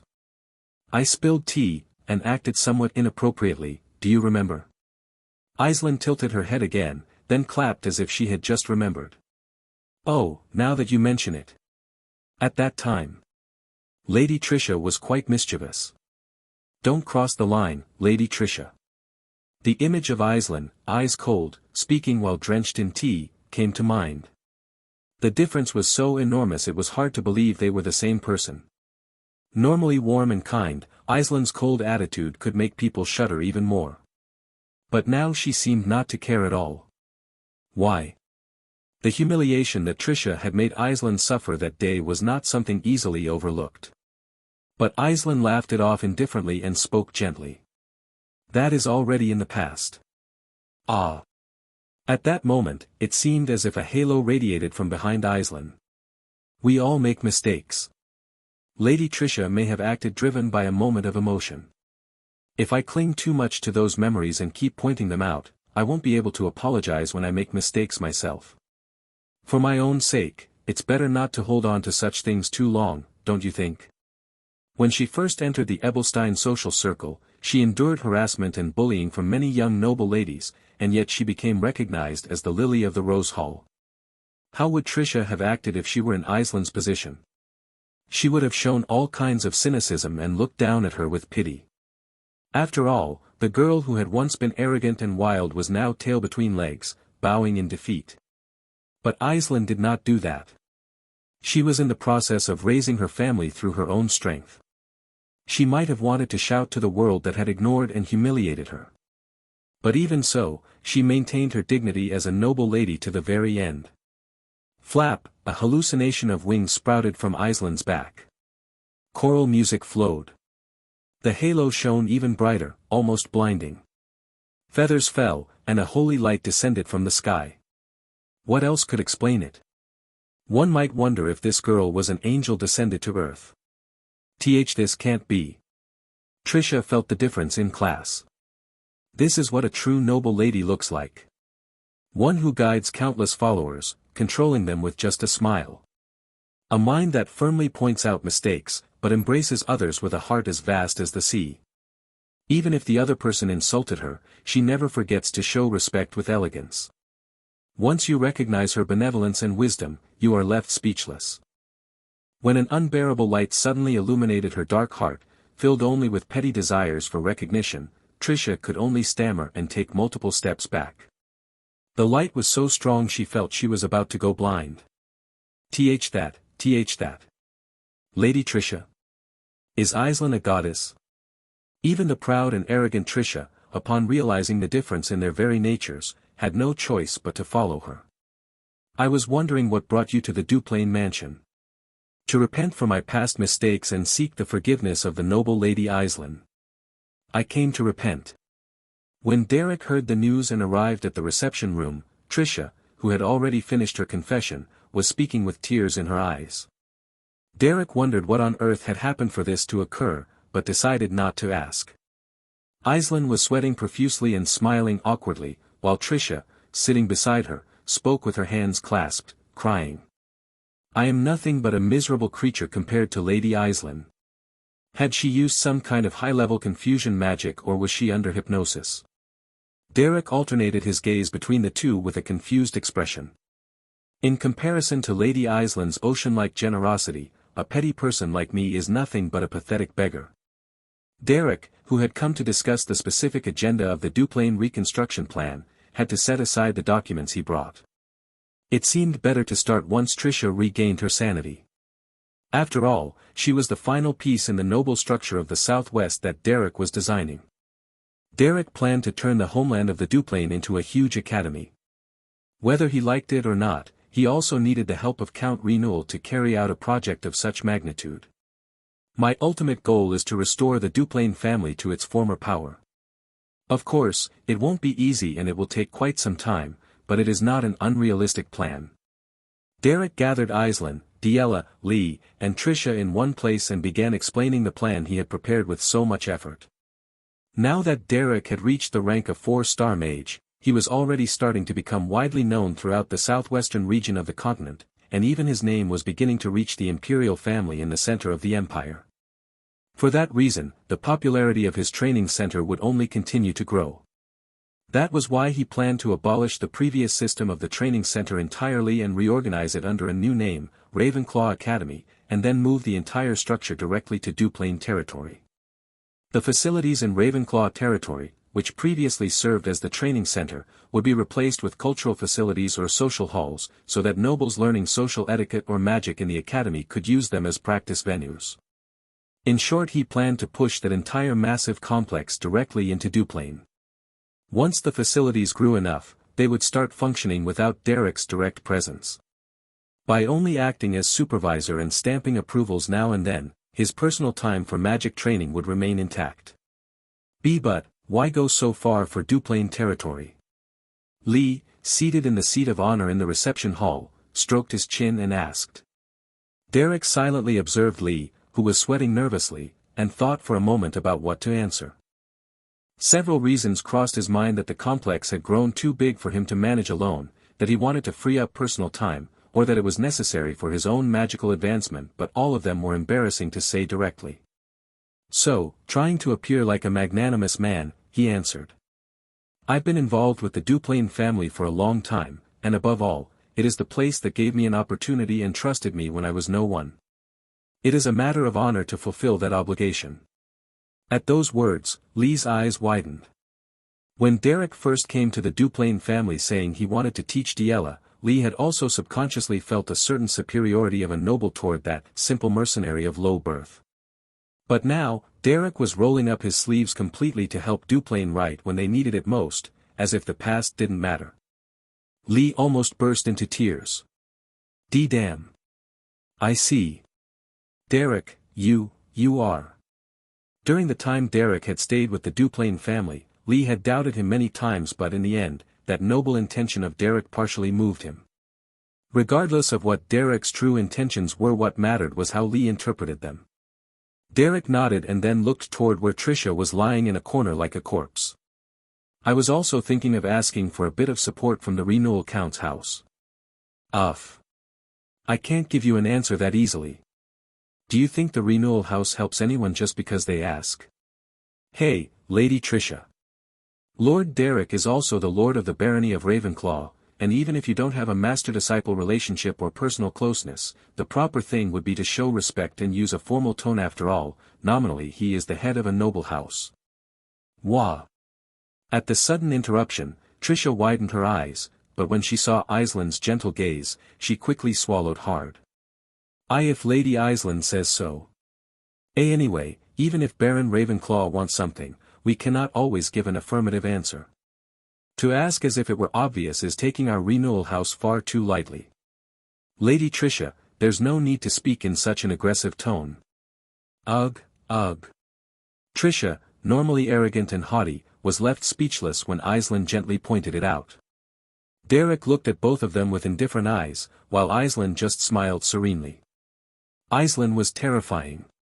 After Diella and Cyrne, now even Trisha seemed to have fallen under her influence. Everything Aislinn touched ended up becoming docile. Derek thought it was a relief that this girl was on his side. Our mother, Countess Rodelia, is cold as steel and strict in separating personal from official matters. Although she values Baron Ravenclaw greatly and would like to have him under her command, support from our lineage is something that must be evaluated completely separately. Trisha let out a deep sigh, as if her head hurt, and spoke again with a sharp gaze. My mother distributes the family budget strictly following the house's regulations, and when it comes to cooperating with external forces, no matter who it is, she judges everything from zero, point by point. Unfortunately, convincing my mother, who is the decision-making authority of the Renewal House, will not be as easy as you imagine. And don't expect me to help you. I don't do anything that goes against my mother's wishes. Saying that, Tricia showed a coquettish smile, as if saying don't think everything will go your way. She was there only because of Countess Rodelia's order, to create some kind of connection with Derek and maintain a favorable relationship. The sensible thing would have been to bow her head a little at times like this, but Tricia had the personality of never letting anyone look down on the Renewal House. Her enormous pride came precisely from the prestige of her lineage. She was a young woman whose noble pride reached the heavens. In short, someone tiring to deal with. Baron Ravenclaw will have to work quite a bit. And we'll have to see how things turn out. Don't think you will control the Renewal House. It won't be that easy to get our help. That was what Tricia declared to Derek, smiling arrogantly. Of course we must help. The Ravenclaw Academy seems to have good potential as a project, and it is also a good opportunity to build closeness. To be honest, I was a bit suspicious, but you brought something truly valuable. Tricia, you took a carriage all the way to the Duplain territory and achieved a good result. I can't help but praise you. A young noblewoman raised like a flower in a greenhouse does not know a certain truth. Rulers who tread the heat of the battlefield drool over good talent, and when they find one, they do whatever it takes to obtain it. It was very similar to the obsession high nobles had with acquiring a good magic instructor. Rodelia nodded much faster than anyone would expect. A competent aide was as hard to find as a needle in the desert. If she could recruit Derek under her command, that small support was nothing. Tell the butler to begin negotiations regarding the details of the support. We have plenty of resources. The reward we obtained after the subjugation of Rodent's Island and the spoils of war. There is enough cash, and even if we spend quite a lot on supporting them, it won't affect the family's finances. Everything will return eventually. Is it okay to do that? The Baron Ravenclaw's house is still weak. Tricia. One day you will also have to become someone who leads others, so let me tell you clearly. In the training grounds behind the mansion, Rodelia, who was swinging her sword, took off the sweat-soaked helmet and tossed it onto the ground, shaking off her hands. Then, with a short laugh, she said. A talent must be bought when it is at its cheapest. That. The young Baron is at his cheapest right now. If you don't have the eye to see that, you cannot be a ruler. So start developing your ability to judge people from now on. After saying that with complete frankness, Rodelia gave her vote of support to the unification plan Derek was organizing. Tricia stared, stunned, at Countess Rodelia as she returned to the training grounds. She, who always checked even the last silver coin when paying for her sick uncle's medical treatments or assigning wages to vassals, would never have expected her to agree so easily, so she could only stand there with her mouth open. Thus, after Duplain, Belmeard, and Beltis, now the Renewal House also sided with Derek. If one considered the Beldern mercenaries of Ebelstein and the Rochester House of the North, his support faction was no longer something that could be taken lightly. Once the Ravenclaw Academy officially opened and began to influence society, practically no noble of the southwestern continent would have enough authority to treat him lightly. He might even end up shoulder to shoulder with the high nobles of the central continent or with the emperor's direct vassals. Tricia, with her arms crossed, swallowed hard and thought deeply. With the situation as it was, there were no rivals left for Derek among the great powers of the southwest. And with a little more time, he could come to hold a status higher than hers. Just imagining it made cold sweat run down her back.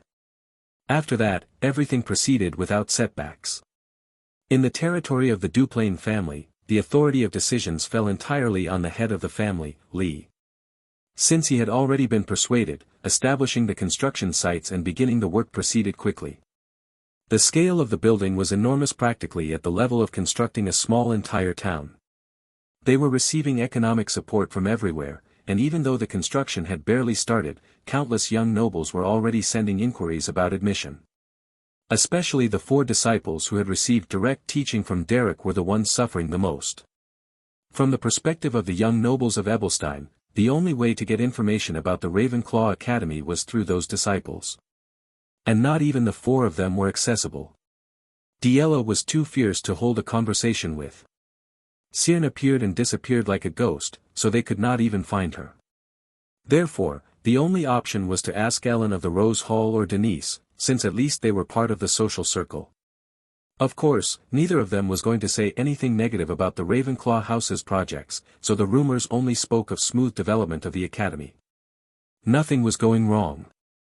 Everything advanced without obstacles. However, that did not mean there were no problems. Simply surpassing the management of a training center and constructing an academic facility of this size is practically the same as creating a new territory. The Empire most likely will not sit idly by. This was far beyond the level of building a few buildings in a barony territory and receiving students. Del Britton, the butler, spoke with a worried expression. Derek had returned to the Ravenclaw barony after some time, and he was combing Cierne's hair as she sat on his lap. The girl moved her magical power as if playing, but upon seeing the expression with which Derek listened to the butler's words, she let out a snort. "If you've drawn the Empire's attention, you're in for some trouble, Derek. Have you ever had any conflict with the Empire before?" "No. But I remember my father had headaches because of them. Especially, he hated the Imperial magic advisors. I don't know the exact reason, but they always bothered him." She braided her hair, white as snow, and still walked around barefoot. Although she had learned quite a bit of noble etiquette at the training center, wearing shoes still seemed terribly uncomfortable for her. Derek continued gently combing Cierne's hair and spoke with an indifferent expression. "The Imperial Magic Advisors. I met someone called Roan last time, and honestly, he seemed pretty fussy. He is. But since he was a direct vassal of Emperor Guttrell, even my father couldn't treat him lightly. Although Roan also knew how to maintain proper conduct in front of him. Melvarat, 6-star combat mage and lord of the Rochester territory, did not dare treat him poorly. That said enough about his power. And the leader of those magic advisors. Coella Dianault Elvester. A 6-star transformation mage, chief advisor of the Empire, and matriarch of the Elvester family. The same family to which Derek's master, Claudia Flameheart, belonged. Coella was the most influential figure of that lineage. An old fox consumed by her obsession with researching magic, one of the absolute top figures in the magical world. On Derek's lap, Cierne moved her legs and frowned. "When I was little, I saw that old woman come to the Rochester territory. Coella resided in the Imperial Palace, sought contact with all 6-star mages, and maintained constant relations with Melvarat, Dreist, and Callanford. Any 6-star mage who retired before had at least met her once. The only exception was Fina, the Archmage of the Field of Death. She's a nasty old woman. An elder who, while exchanging knowledge with 6-star combat mages, dreamed of reaching the realm of 7 stars. High-tier mages always dream of reaching greater heights. In that desire, they were all the same. But Coella was different. Her hunger for knowledge resembled madness more than ambition. She ignored taboos, ethics, morality. If she could advance, she would sacrifice anything. Even though she was old and with life nearly spent, her desire never faded. That glint in her eyes was so raw it intimidated anyone who saw it. Cierne remembered that mage who had arrived at the Rochester territory in the middle of a blizzard. An ominous old woman she could never feel sympathy for. If the educational facility is of this scale, surely the magic advisors from the central continent will come to inspect. Del Britton spoke again with worried voice. So it is possible that soon you will have to meet the Empire's chief advisor. She might even come directly, since the rumors must have already reached her ears. Meeting Coella. Derek rubbed his chin, sunk in deep thought. No matter how he looked at it, nothing good could come from getting involved with that old woman. Ow. Sorry. Maybe because he was distracted, the comb got tangled in Cierne's hair, pulling her head. She held back tears, glared at Derek, but finally sighed. In another time she would have cast a spell to punish the culprit immediately, but she could not do that against Derek. If the Rochester house's servants saw this, they would be baffled. During her stay at the Ravenclaw mansion, Cierne had become surprisingly docile. Of course, only when it came to Derek or Aislinn. The barony's servants are better at these tasks than I am. It's just, you feel more comfortable to me. Cierne said this while hugging her legs again. Derek observed her in silence and nodded. He knew perfectly why she behaved that way. She was a girl whose blood drove her to spill countless lives. It was impossible for her to entrust her life to people who could die in an instant from just one of her spells. Since she arrived at the Ravenclaw mansion, she had not had a blood frenzy episode, but she still feared herself. Derek murmured softly that he understood, and began carefully fixing the hair behind her head. Siren, finally relaxed, trembled her neck slightly at the pleasant sensation. She looked like a little wild animal shedding its fur. Coella Dianault Elvester. The old fox of Gremport Palace sent a letter saying that she would visit the Ravenclaw territory approximately 4 days later. It wasn't just anyone, but the chief Imperial Magic Advisor and the most famous figure in the magical world, who said she would come all the way to this remote region. Even the servants of the Baron Ravenclaw's mansion, who had already become quite competent at attending important guests, couldn't help but tense up again. Every time they began to grow used to something, a new trial arrived, so the maids and servants of the mansion were already half dead inside. If Lady Coella is going to come personally, we must receive her while respecting imperial etiquette. There will be a lot to prepare.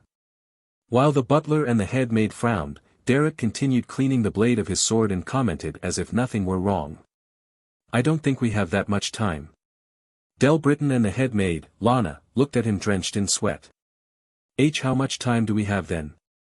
With the experience of having attended important nobles before, if we had 3 or 4 days, we could prepare everything by moving fast. She says she's arriving tomorrow. Derek glanced sideways at the open letter. With those words, the expressions of the 2 servants responsible for the mansion grew even paler. Coella was someone surprisingly light on her feet for her position. If she needed to investigate something, she appeared anywhere. Although, by protocol, she should travel with at least a dozen subordinates, she often disappeared by herself. The escort was a mere requirement of etiquette, nothing more. A 6-star mage didn't need guards to protect her life. So it wasn't strange that she simply appeared somewhere out of nowhere. At sunset the next day, the Imperial Advisor Coella appeared alone in front of the main gate of the Ravenclaw mansion. The maids had already prepared a space to store her carriage and another area for the servants who were supposedly to accompany her. But upon seeing Coella, they couldn't believe what they were seeing. She didn't come in a carriage. She didn't bring servants. She just walked while dragging an enormous magic staff larger than her own body. She wore a light violet robe with a few ornaments, a cotton blouse, a linen skirt, and a huge amber necklace. She walked up to the mansion as if she had just gone out for a stroll. Gremport Palace, where her laboratory was located, was at a considerable distance even traveling by carriage, yet she didn't look like she had made such a long trip. Nice mansion.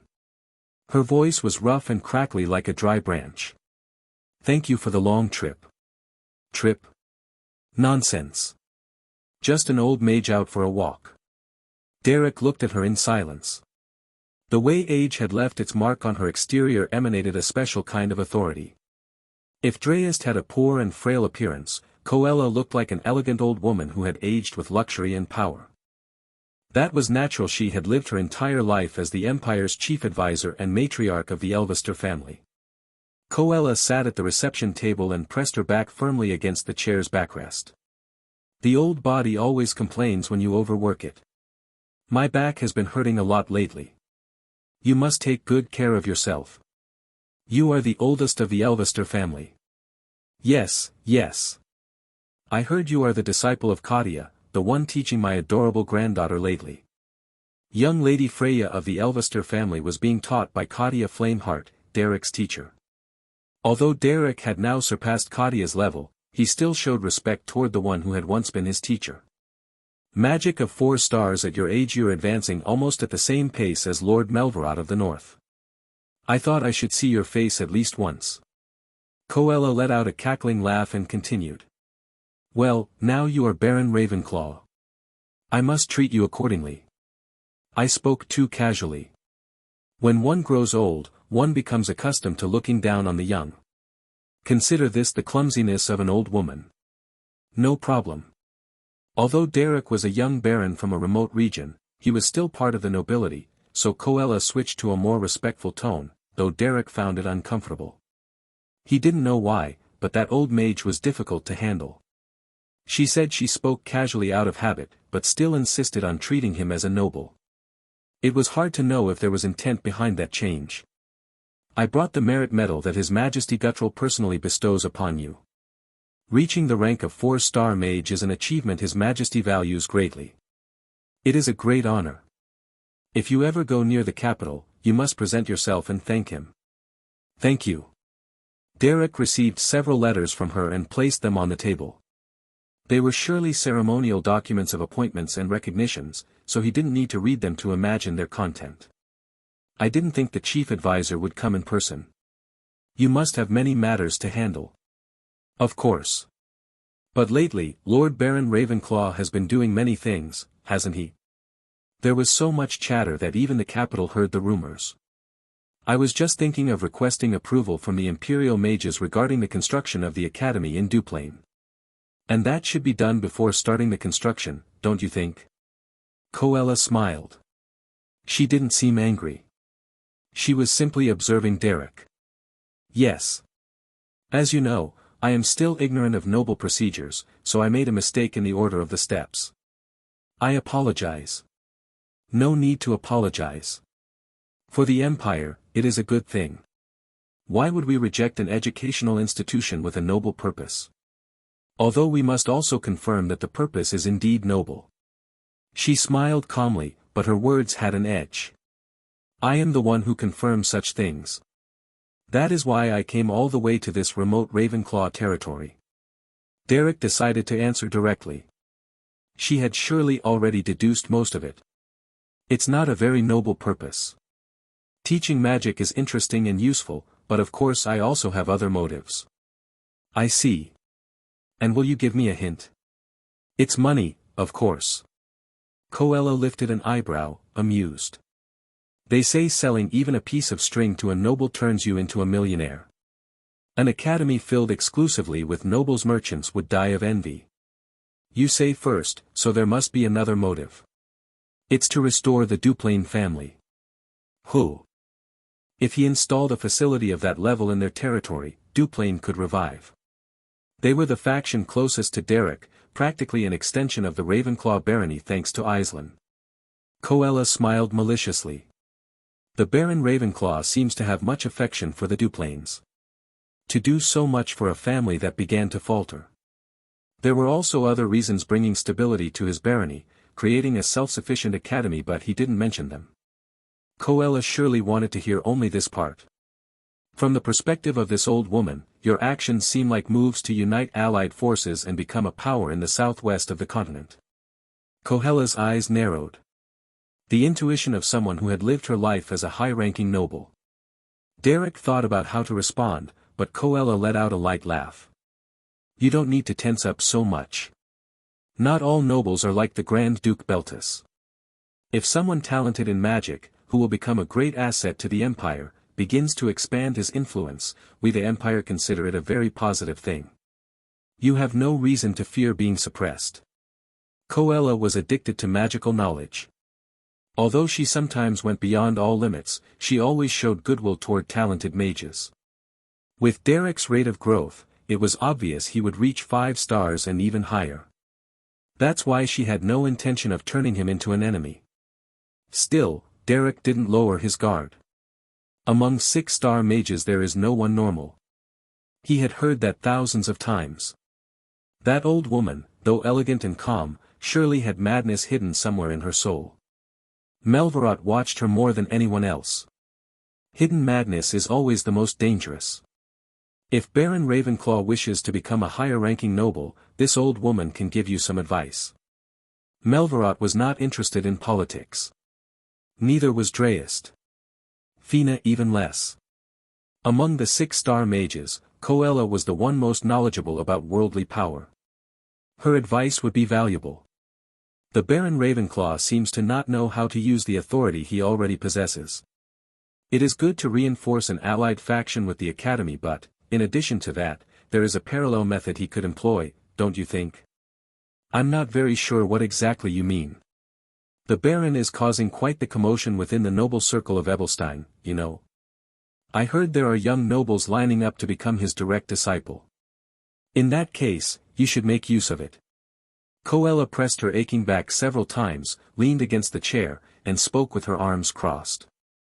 If I were the Baron Ravenclaw, I would accept at least one more direct disciple. Then, those who want to occupy that position would start appearing one after another, competing among themselves. Accepting more direct disciples is not something I haven't thought about. And even better if you announce that you will choose from among the students of the academy. Indeed, Coella's words made sense. Thanks to the fact that Derek's direct disciples already had considerable reputation, more and more people wanted to take that place. If word spread that a student with good academic performance could become Derek's fifth direct disciple, it would undoubtedly help increase the number of applicants. It's good advice. I think I can apply it. There's more. The Baron Ravenclaw said he wants to push the Duplain family forward even more, didn't he? Then, isn't there a more efficient and easy method? You have excellent disciples, and I don't understand why you're not using them. The old fox of the Empire, Coella, had a political instinct sharp as a blade. She even smiled with an irritating calm. Disciples may look the same, but there is always an order. My own disciples also have different levels of ability, but the hierarchy is very clearly defined. Coella had far more disciples than Derek. And having many disciples meant possessing an enormous level of influence. However, properly controlling a large number was difficult, which was why the founders of magic academies usually established rules and hierarchies among them. If you plan to accept more disciples, it is also the master's duty to establish order and hierarchy among them. If you don't, the relationships become chaotic. And these ranks are usually based on the same criterion. While Derek pondered, Coella directly gave him the answer. Who started receiving instruction first? That is usually the clearest point for establishing hierarchy. Don't you think so? Definitely someone who had spent their whole life among high nobles thought differently. For Coella, the network of relationships between master and disciples around Derek was an enormous political web. Regardless of secular titles, Derek could create a new axis of power within his group of disciples. And in that sphere, he could have total control. If the master treats the one who was the first to learn at his side as the highest disciple, the others will naturally follow her. Of course, secular titles cannot be ignored. But anyone who wants to learn from Derek would not be able to ignore the hierarchy that he established. The result? One only had to think about who was the first disciple to receive instruction from Derek. When Derek finished organizing his thoughts and silently looked at Coella, she smiled from ear to ear. He wanted to ask why she was giving him that kind of advice, but she did not answer. In fact, the nobility is surely already reacting. That place is full of people extremely sensitive to these things. I heard that today is the gathering of the Rose Hall, so the atmosphere must be very different. Hidden under the shadows of her cloak, Coella smiled as if she could already clearly see how the power structure in Ebelstein would change. There was still much left to discuss, but something was clear. That old woman's head was full of snakes. Murmur, murmur. The Rose Hall gathering. A routine event, but due to the recent changes in the situation around Ebelstein, the atmosphere was unusually tense. There were rumors about many families, but the main topic was the information about the new rising force Ravenclaw, and its disciples. The 4 direct disciples of Baron Ravenclaw, the most renowned instructor of Ebelstein. Just by receiving his teaching, magical level increased by several steps. That was why, among all the young nobles who frequented the Rose Hall, the 4 with the highest magical knowledge were precisely Derek's disciples. Diella, Ellen, Denise, Cyrne. And the possible 5th disciple, about whom rumors circulated among the nobility, although only at the level of whispers. Click. Amid the tense atmosphere, the door of the beverage hall opened, and a young lady entered. It's Lady Diella. Should we talk to her? She's too scary. Even so, if we don't do it now, we'll never have another chance. Small in stature, almost like a doll, with her golden hair like threads of silk. If you didn't provoke her, she was a young lady as beautiful as a porcelain doll. But everyone knew that inside her lived a beast. Diella walked proudly among the furtive glances of the other nobles, as always. Her attitude had not changed. If you left her alone, she was an adorable little lady. If you provoked her, she would bite without distinguishing between friend and foe. However, no one dared say a single unpleasant word to her. Lately everyone looks at me with faces that put me in a bad mood. TSK. Diella walked with irritated steps. It had been some time since the ducal house Duplain had begun to decline. Its prestige was no longer that of its golden era. And even so, Diella was getting closer and closer to becoming a central figure of the Rose Hall. Even she herself was unaware of that change. The reason? One only had to think about Derek's disciples, who were forming the axis of the social circle of Ebelstein. Diella Catherine Duplain. She was the first to receive direct instruction from Derek. If the hierarchy was established by that order, she was number one among his disciples. Together with Aislinn, the most competent right hand of Baron Ravenclaw, Diella stood at the top of the group. The two Duplain sisters were the right and left arms of the man who was becoming the nucleus of Ebelstein's social power. "You're in the way." With an irritated tone, Diella spoke, and a young noble near her jumped startled and immediately moved aside. Diella sat down, rested her chin on her hand, and looked on indifferently. The other nobles observed her gestures as if they were vassals looking at their king. It seemed as if a huge crown rested atop that small head. Even when the Duplain house had been trembling, Diella was a beast that devoured everything around her with mere presence. What would happen if she were granted real authority and power? The answer was obvious. A tyrant would rule. And within Ebelstein, there were only two people capable of controlling her. The revival of the Duplain family had already begun. Anyway, I have the feeling that I will meet Baron Ravenclaw again in a higher place in the future. Coella regarded the expansion of Baron Ravenclaw's territory much more favorably than one might expect. Certainly, as she said, not all nobles were like Grand Duke Beltus. After finishing the conversation and stepping out toward the garden, Coella, receiving Derek's and the servants' farewell, let out a meaningful smile. "I will inform His Majesty Guttrell that the construction plan for Baron Ravenclaw's academy is solid and that it could also help with the cohesion of the Empire. I don't think there is any reason to oppose the diversification of the Empire's magical education system. However..." "Yes. I see. It would be best to limit the possibility of completing a professional magical education exclusively to nobles with titles." The noble's sense of monopoly over magic was something that did not seem to change even as times passed. In an era when a good bloodline was considered indispensable for becoming a good mage, it was difficult to expect great results from teaching magic to commoners with no foundation. Even so, Coella, as the representative of the Empire's noble mages, showed a certain nervousness. One way or another, magic had to remain perceived as a privilege of the nobility. Understood. When Derek nodded, Coella smiled, satisfied, and looked for a moment toward the ceiling of the Ravenclaw mansion. "There are many eyes watching. Today we only discussed formal matters, but if we meet someday in the center of the Empire, I would like to have a deep conversation about various magics. Baron Ravenclaw seems to be, just like me, someone who is buried up to the limit in magic itself." With that said, Coella narrowed her eyes and spoke with a meaningful tone. "Surely we will have many things in common. Especially when it comes to magic." With those final words, Coella walked toward the main gate just as she had arrived. Each of her steps, light and floating, seemed to contain a strange power. Whether she truly intended to walk all the way back to Gremport Palace or not, she firmly rejected the servant's attempt to prepare a carriage for her. "We will meet again in the center of the continent." The meaning behind that sentence depended on how one interpreted it. The next time we meet, it will be hard to know whether it will be as an enemy or as an ally. Coella's cloak, swayed by the wind as she slowly advanced toward the open field, made her figure look like that of a nomad wandering the world. What sharp sight!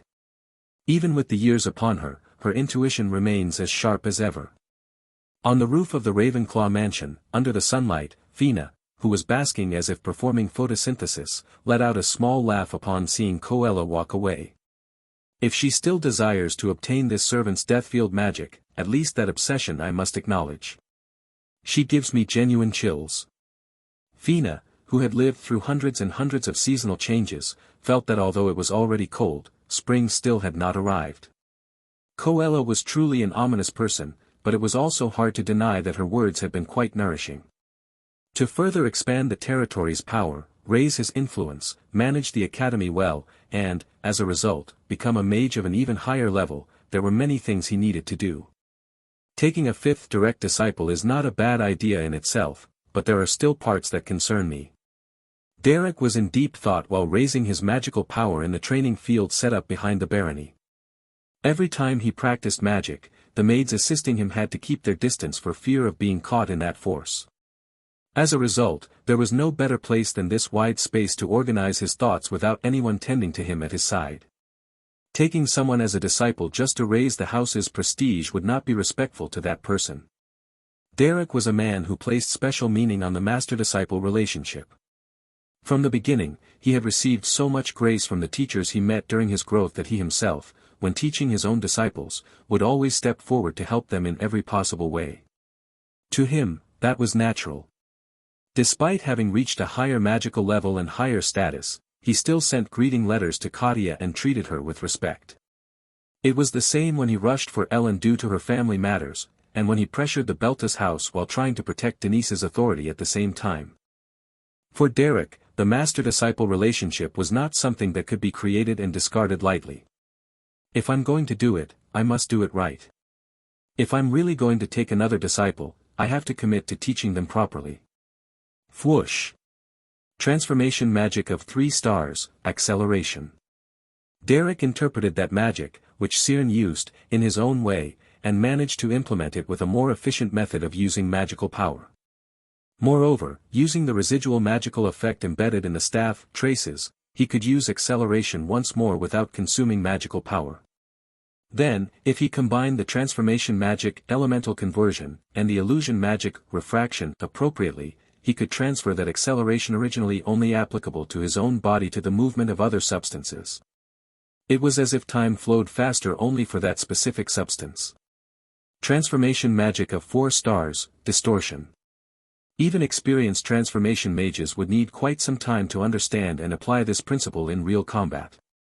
But Derek, a mercenary mage of the wild school, outside the rigid framework of orthodox magical systems, could adapt it immediately and learn a new 4-star magic. Tap. When Derek threw a knife, affected by distortion, it flew toward the trunk of a distant pine tree and embedded itself. Although the tree was quite far, it took less than 1/10 of a second to reach it. It was as if the time and force applied to the dagger were distorted. Predicting that movement was not easy. If I can apply this in combat, it will be easier to attack the enemy's weak points. Derek closed and opened his fist while assessing his own growth.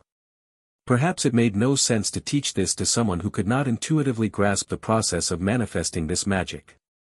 As he himself had said, if he was going to do something, he had to do it well. Due to the residual effects of having pushed his magical power to the extreme, cold sweat ran down his forehead. He sat on a nearby wooden chair to catch his breath.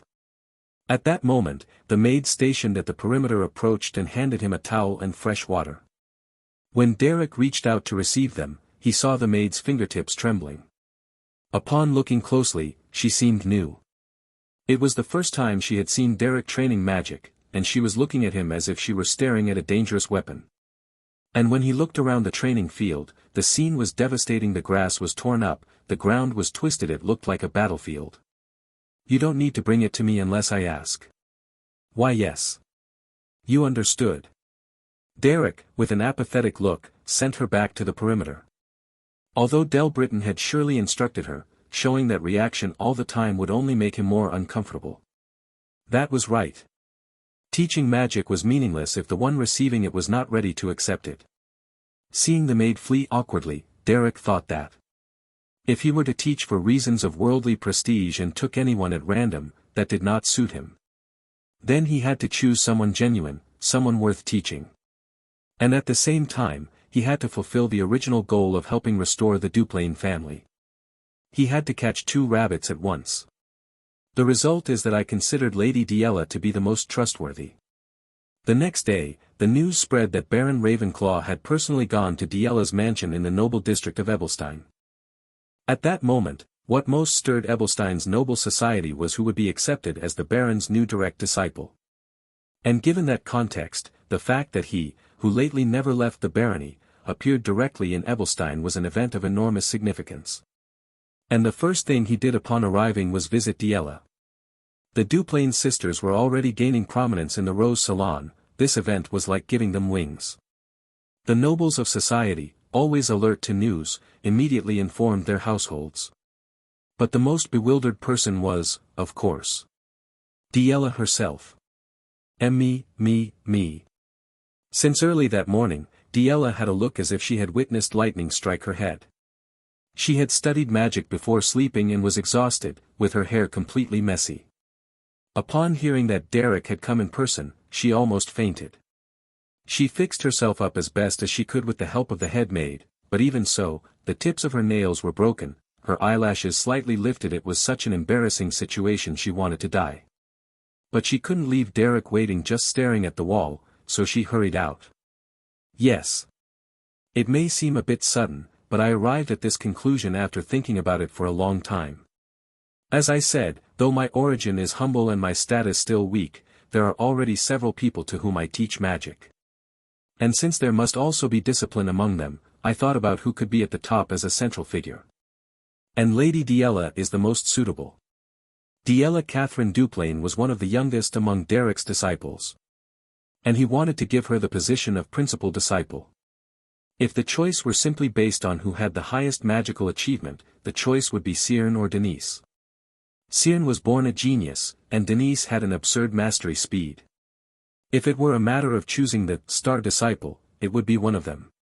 But if it was about choosing the person who would stand at the top regulating the other disciples, Derek chose Diella. She was born with the qualities of a ruler. Similar but different to Ellen of Belmierd. If Ellen guided people with harmony, Diella had a charisma that made others follow her willingly.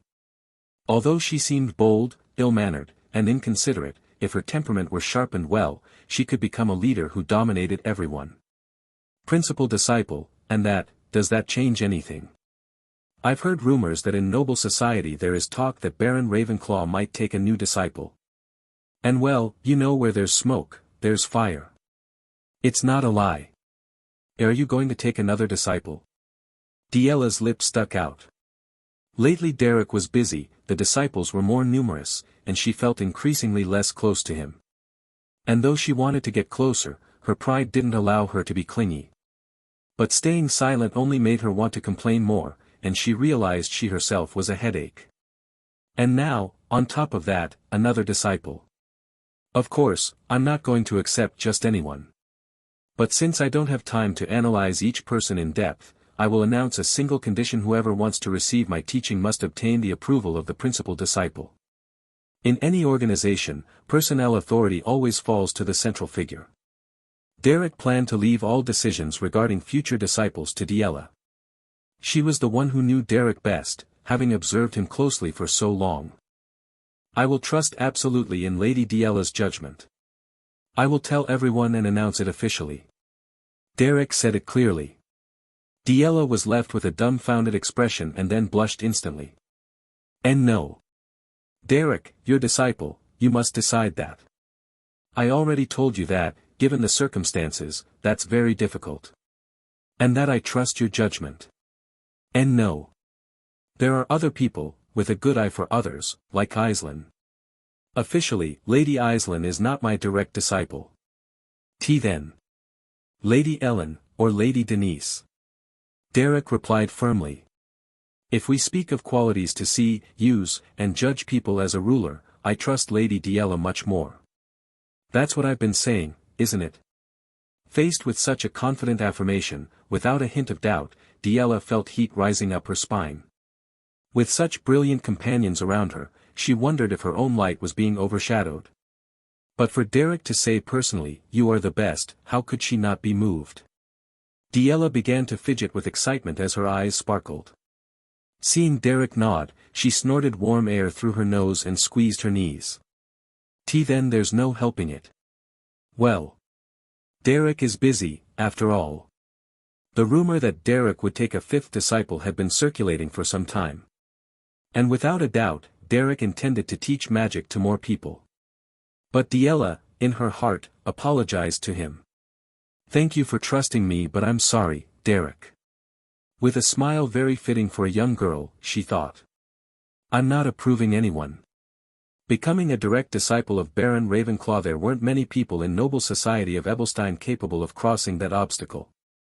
The next day, the Ravenclaw barony officially announced that it would take a fifth direct disciple. The news reached the Elfontaine Hall bulletin board instantly. Murmur, murmur.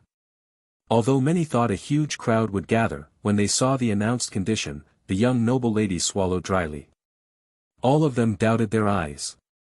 They had to receive the approval of Diella, the true figure of Duplain and the tyrant of the Rose Salon. Tricia and numerous nobles stared with dead-fish eyes. There was no possible response. Chapter 149, The Youngest Disciple, 1. Diella, my lady. The weather is very nice today. For the end of winter it's warm and already feels tea-temperate. If you don't have any engagements today, how would you feel about having some tea at our Leden family's mansion? My father, Viscount Crox, says he would very much like to see you at least once, Lady Diella. To enter the Ravenclaw Academy and become a direct disciple of the Baron, in the end one had to obtain the permission of his most senior disciple, Diella Katrine Duplain. When that fact became public, Diella's position within the Rose Salon shot up so high that she practically reached the very top. The prestige of the Duplain family, which had already been on the rise, grew even more. It gave the impression that they had returned to the level they had before Valerian became involved with the magic of the spirit branch. Naturally, the moment Diella appeared at the Rose Salon and walked among the people, all the young noble ladies watched her with extreme caution. That's enough. Of course, there was no way Diella would yield so easily. She knew very well that these young ladies were approaching her because they wanted to become Derek's disciples. Diella did not like at all that the number of Derek's disciples was increasing. That is why, when they approached her in such an obvious way, she bristled and growled like a beast. It was not easy to gain favor with such a creature. Therefore, the young ladies of the salon had to look for another strategy. If they could not win over this girl, then they had to make a good impression on someone Diella could not do anything against. As mentioned, in all of Ebelstein there were only two people capable of controlling Diella. One was the Baron Ravenclaw himself, but talking about him was useless, since he hardly ever appeared in the Elfontaine building. However, the other person was a different case. It was someone who could completely control Diella, who spoke better, was kind, and gentle. It's been a while since you came to the salon, hasn't it? Lady Aislinn, have you been well these days? I heard you've been very busy. Aislinn, who had been unable to attend the salon due to matters of the Duplain family and the Ravenclaw mansion, came after a long time, and instantly a huge group of young noble ladies gathered around her as if they were fans. Aislinn had always received the admiration of many, but lately it had grown almost obsessive, something that left her bewildered. It wasn't to this extent. Aislinn had come to the salon to listen to opinions about the academy that would be built on Duplain land, receive admission requests, and review various changes. But seeing such an exaggerated reaction, it almost seemed like Diella had climbed to levels unthinkable within the Rose Salon. Perhaps even to the same level as Aislinn in her prime. Thinking that, Aislinn smiled kindly and walked through the young noble ladies of the hall. The three young ladies traditionally considered the most distinguished of the Rose Salon were Aislinn, Ellen, and Denise. When the three sat together, no other young lady could approach due to the aura they emitted. However, lately they had barely been able to meet, whether due to family problems or various incidents. That day, sitting together again in the main seat, the three had an air quite different from before. It's been a long time since we saw each other in the Elfontaine building. Lady Denise, Lady Ellen. Aislinn, who had undergone the greatest personal changes, sat at one side of the round table and smiled. Ellen and Denise, sitting across from her, looked at her. Ellen still had her long red hair and eyes of the same color, like an embodied flame. Although her appearance hadn't changed much, her attitude did seem softer than before. Perhaps because they now shared the same master, her caution had diminished quite a bit. Even so, there was a strange nuance in the air. More than social rivals, they had become romantic rivals. Of course, none of them was reckless enough to show it openly. "Have you been well, Lady Aislinn? I heard many things have happened." "Yes, enough time has passed, so everything is partly resolved." "So rather." Aislinn paused carefully and looked at Denise. Her ash-gray hair looked even paler, and her slightly sunken eyes gave her a tired appearance. She looked exhausted, not desperate, but very fatigued. When Denise used to attend the salon, she was the perfect embodiment of a noble young lady. But lately that mask had been breaking, and she showed more of her true self, which to Aislinn was even better. She knew very well why, with so many internal and external problems, it was natural for the facade to crumble. The internal situation of the Beltis family was, without exaggeration, complete chaos. Seeing that tired face, which reminded her so much of her own in the past, Aislinn sighed inwardly. "Don't worry too much about me. Sometimes, if one runs enough, the family starts walking again. You know that well, don't you, Aislinn?" Denise spoke lightly, but her exhaustion was evident. The three main young ladies of the Rose Salon had finally reunited. Even though their status and positions were now different, their aura was as powerful as always. While they were talking, something happened. Creak, tap. In the most important seat of the salon, the one belonging to the true powers of the place, someone approached without any hesitation, pulled out a chair, and sat down without permission. "May I sit?" she asked, but without waiting for an answer. Her crossed arms and the tilt of her head showed a strange mix of arrogance and elegance. If it had been any other young lady, that would have been considered madness worthy of expulsion from the salon. But when they saw who it was, no one could object. It was Diella. And behind her came someone even more fearsome. "I'll sit here too." At the huge round table, with almost no empty seats, the last chair was taken by Cyrne, the daughter of the Rochester family and the beloved child of the six-star mage Melvarot. Her small body took the seat and leaned back. Not a single young lady in the salon showed a displeased expression. If one talked about who was at the top of the Rose Salon, many would think of three people, but since the Ravenclaw family entered the aristocracy, the structure had changed. Now there were 5 at the top. And 4 of them shared the same master. In short, the aristocratic society of Ebelstein was already completely under the influence of the Ravenclaw family. Moreover, each of those young ladies was someone nobody else could control. At this moment, there was no one in the entire Elfentine building with enough authority to rule over them. Diella placed the official document from the Baron Ravenclaw on the table and said, "Baron Derek Lydorf Ravenclaw, in charge of supervising the Ravenclaw Academy, has granted me direct authority to handle the disciples." Denise, Ellen, and Cyrne glanced at her, each with a gaze heavier than the other, as if they carried an entire continent on their shoulders. It was enough to become enemies with one of them to endanger an entire family. Even so, Diella puffed out her chest and spoke with complete confidence. In these kinds of matters, Diella never hesitated. "Of course, I cannot interfere in family matters or daily life. But when it comes to the hierarchy among disciples, I am at the top, and you must respect me accordingly." It was rare to see Diella show courtesy. Even with Denise, the first time they met, Diella had charged at her without thinking. But now she spoke with manners for a clear reason. If she showed a minimum of formality, she expected the same from the others. They were not facing weak nobles from the countryside, but heiresses of the fundamental families of the southwestern continent. Seeing her, all the young ladies watching felt a cold sweat run down their necks. With such monsters present, maintaining that bearing was something only Diella could do. Depending on who heard it, that could be interpreted as a declaration of war. But the round table remained silent. Derek had officially acknowledged Diella's authority. And everyone there knew exactly what that meant. "If there are no objections, I'll leave it like this." Diella placed the documents on the table and stepped down firmly.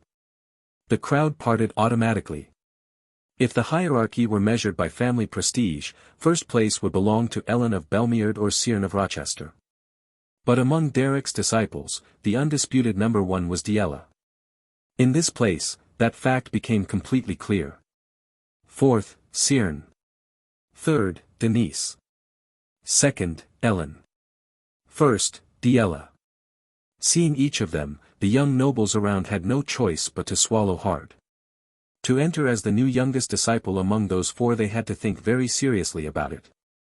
A letter arrived from the Herges family saying that they will return part of the mining rights of Mount Rodel that they had taken. In exchange, they are asking for the right to priority admission to the Ravenclaw Academy that is under construction.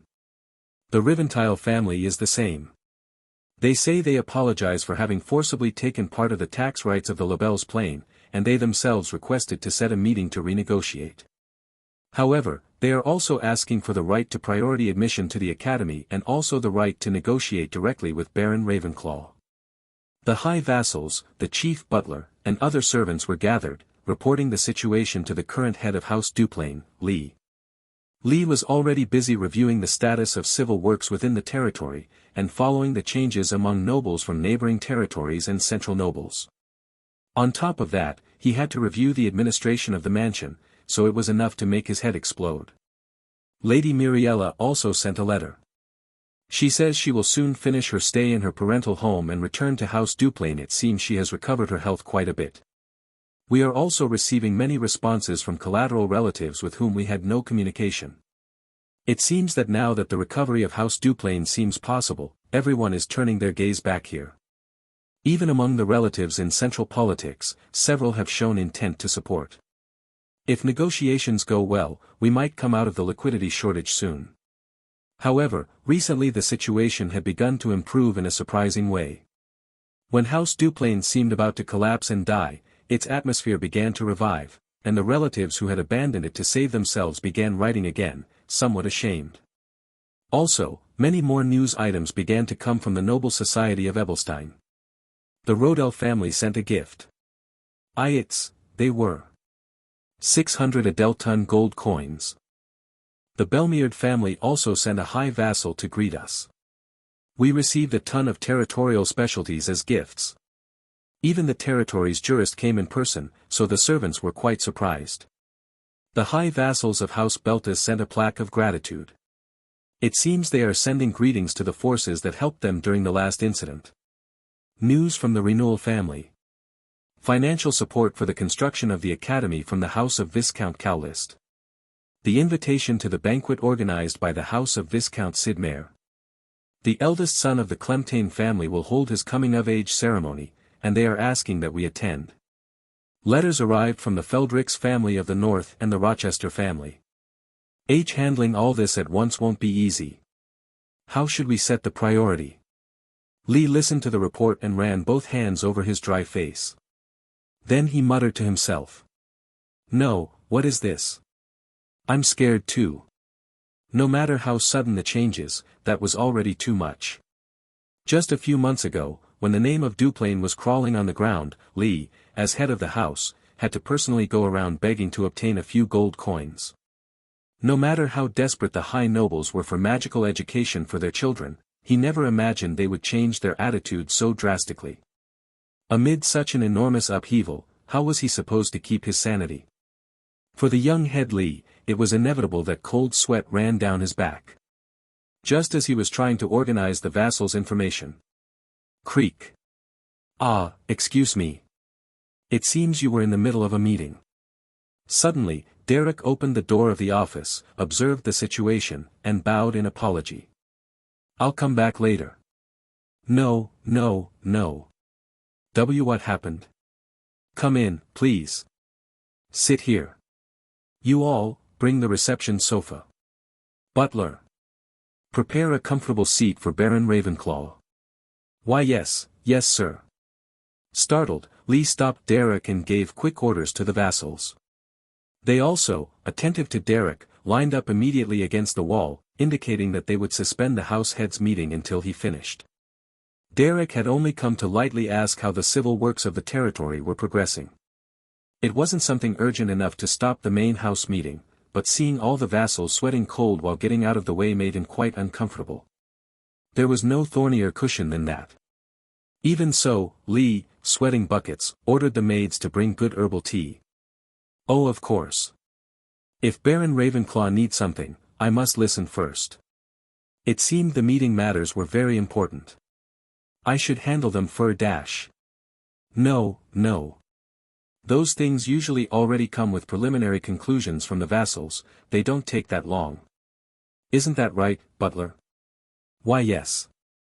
I will prepare everything organized by order of importance. The vassals also responded with tension, moving quickly. Well then.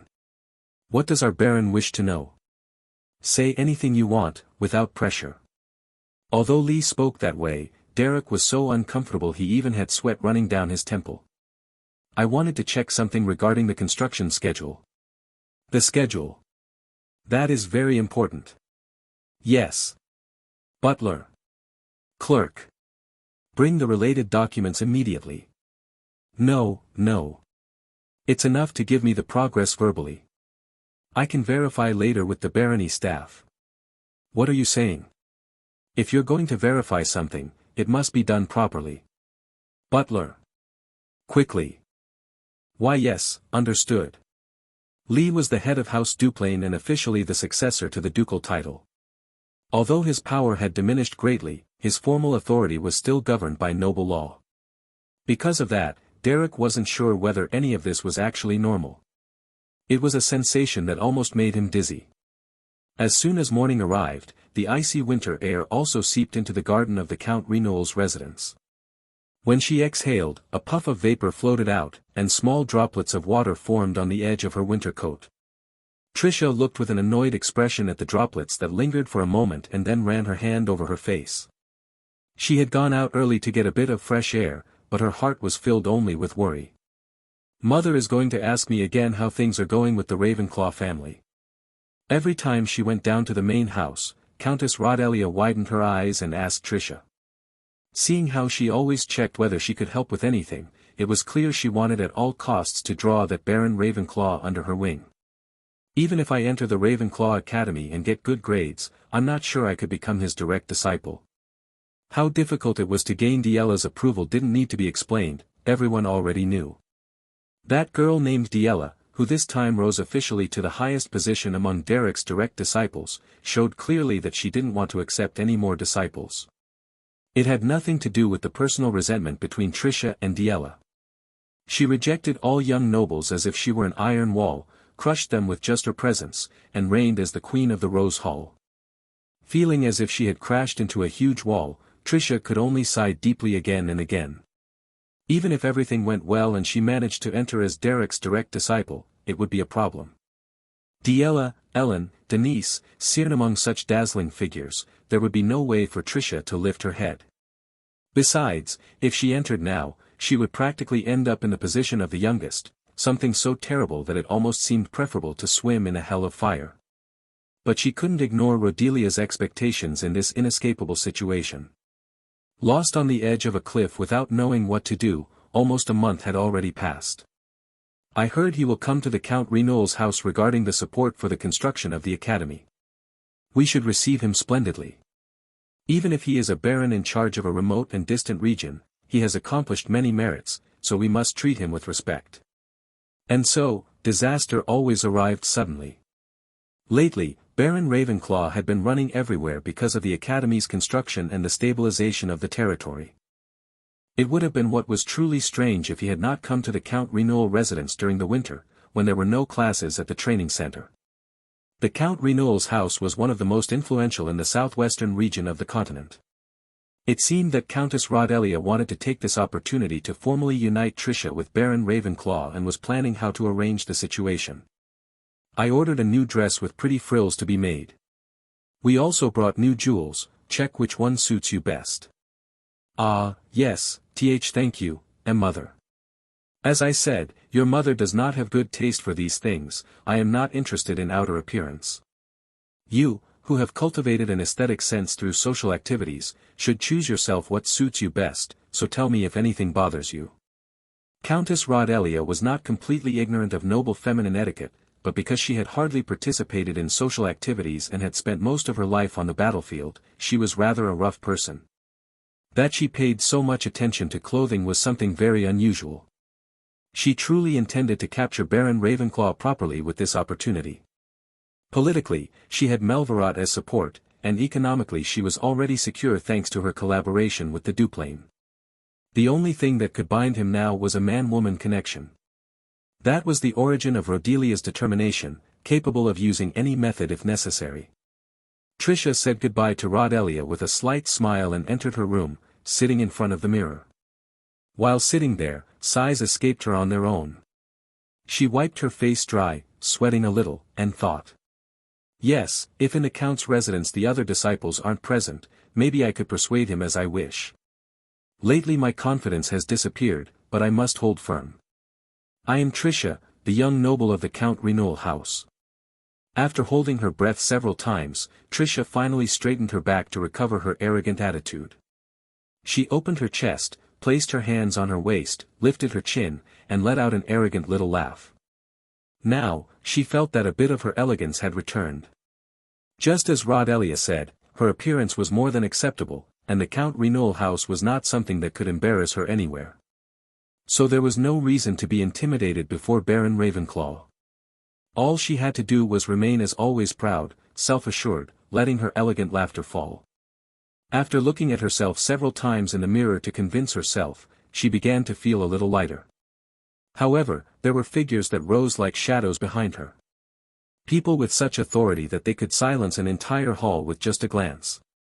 Whether Diella, Ellen, Denise, or Cyrne. All of them were people who could crush her effortlessly. From the perspective of a commoner, Tricia, daughter of a count, would be someone who lived among the clouds.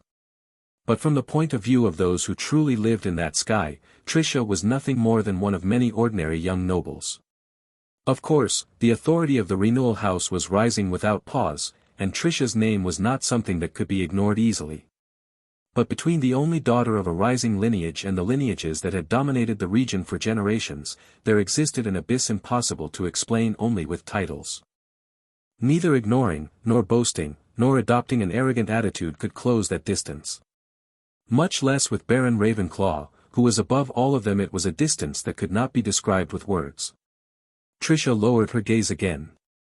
In worldly authority, magical ability, innate personality.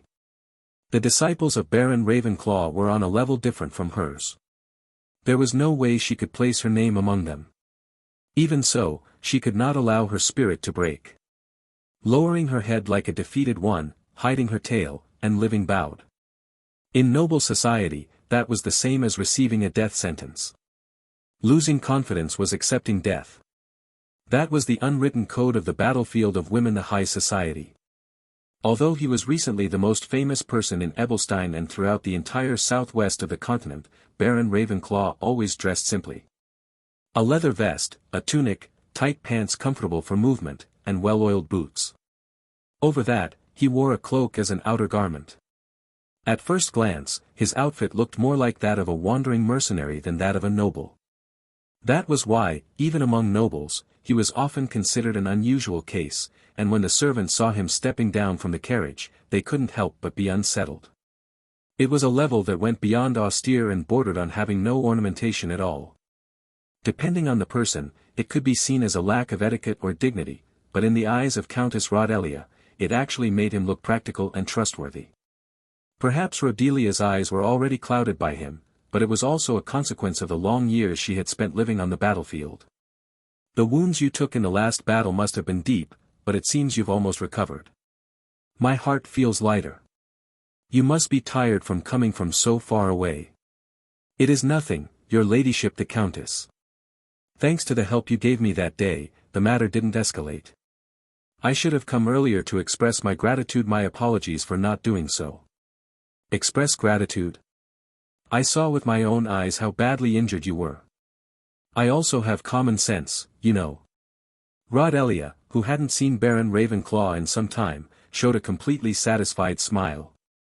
To her, Baron Ravenclaw was practically already her future son-in-law. She was thinking of what dowry to give when they married and what land to grant them so they could live separately as newlyweds. Unlike when she slaughtered black mages of the necromancy branch on the battlefield, in moments like this she showed a surprisingly naive side. That contrast was part of the charm of Countess Rodelia. Every time Tricia watched from afar that sweet gaze and satisfied smile her mother directed at Derek, she couldn't help but feel cold sweat run down her neck. It seemed Rodelia still didn't realize how unapproachable that man named Derek truly was.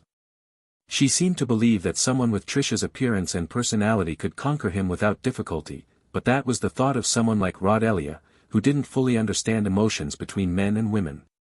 Derek was, essentially, a madman who knew only magic. He had accepted countless brilliant women as his disciples, and yet not even a shred of romance ever appeared. Provoking an emotional reaction in him was almost the same as trying to push over a mountain. Trisha could only wish her mother would finally understand how irrational the demand she was placing on her daughter truly was. "Ah, this is my daughter Trisha. You must already know each other, but as a mother I always worry that you might not greet each other properly." "Ah, hello, Baron Ravenclaw. We meet again." Trisha bowed her head with a tense tone, and Derek, after looking at her in silence, returned the courtesy. "Do not worry. I have spoken with Miss Trisha on several occasions, and last time she even visited the Duplain main house." "Oh, that's right, she did. My body is old now and my memory fades." "Well then, our precious Trisha didn't inconvenience you in any way, I hope." "Not at all. Miss Trisha, as befits the daughter of Count Renewal, always treated me with dignity and courtesy. I heard the same from the servants. They told me that during her entire visit she was so kind and considerate that they were deeply moved." One of the habits Derek had developed when joining noble society was avoiding unnecessary enemies. In truth, both in the Ravenclaw household and in the Duplain household, Trisha's conduct had been more arrogant and haughty than dignified. However, Derek made sure to polish her behavior so that she wouldn't face problems in the residence of Count Renewal. That consideration had already become natural within him. Trisha found Derek's treatment unexpected. Even though he had a noble title, his behavior was usually closer to that of a commoner. She had unconsciously assumed he lacked refinement, so she held her breath for a moment. Does becoming a noble really change a person this much? Trisha cleared her throat several times, adjusted her tone, and lifting the edges of her dress slightly in a demure manner, bowed again. "Baron Ravenclaw is very considerate with me. Compared to the other young ladies of the Rose Hall, I am far behind." "That is not so." When it was necessary to affirm something, Derek did so without hesitation. It was clear he knew how to treat a lady. Rodelia smiled in satisfaction again upon seeing this and immediately led him inside the Renewal mansion. Trisha swallowed, tightly grasped the edges of her dress, and followed behind.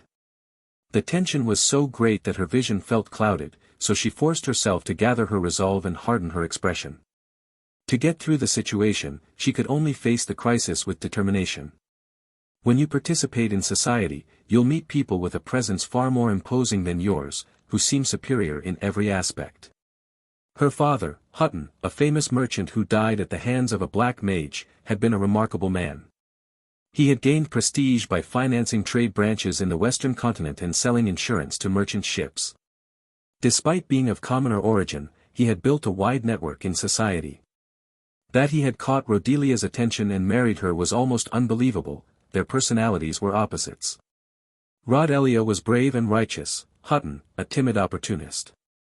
Rodelia devoted herself to martial arts, Hutton mastered business strategies, rhetoric, and persuasion. Rodelia was upright and firm, Hutton a man whose values shifted with the situation. But they say people are drawn to what is opposite to them.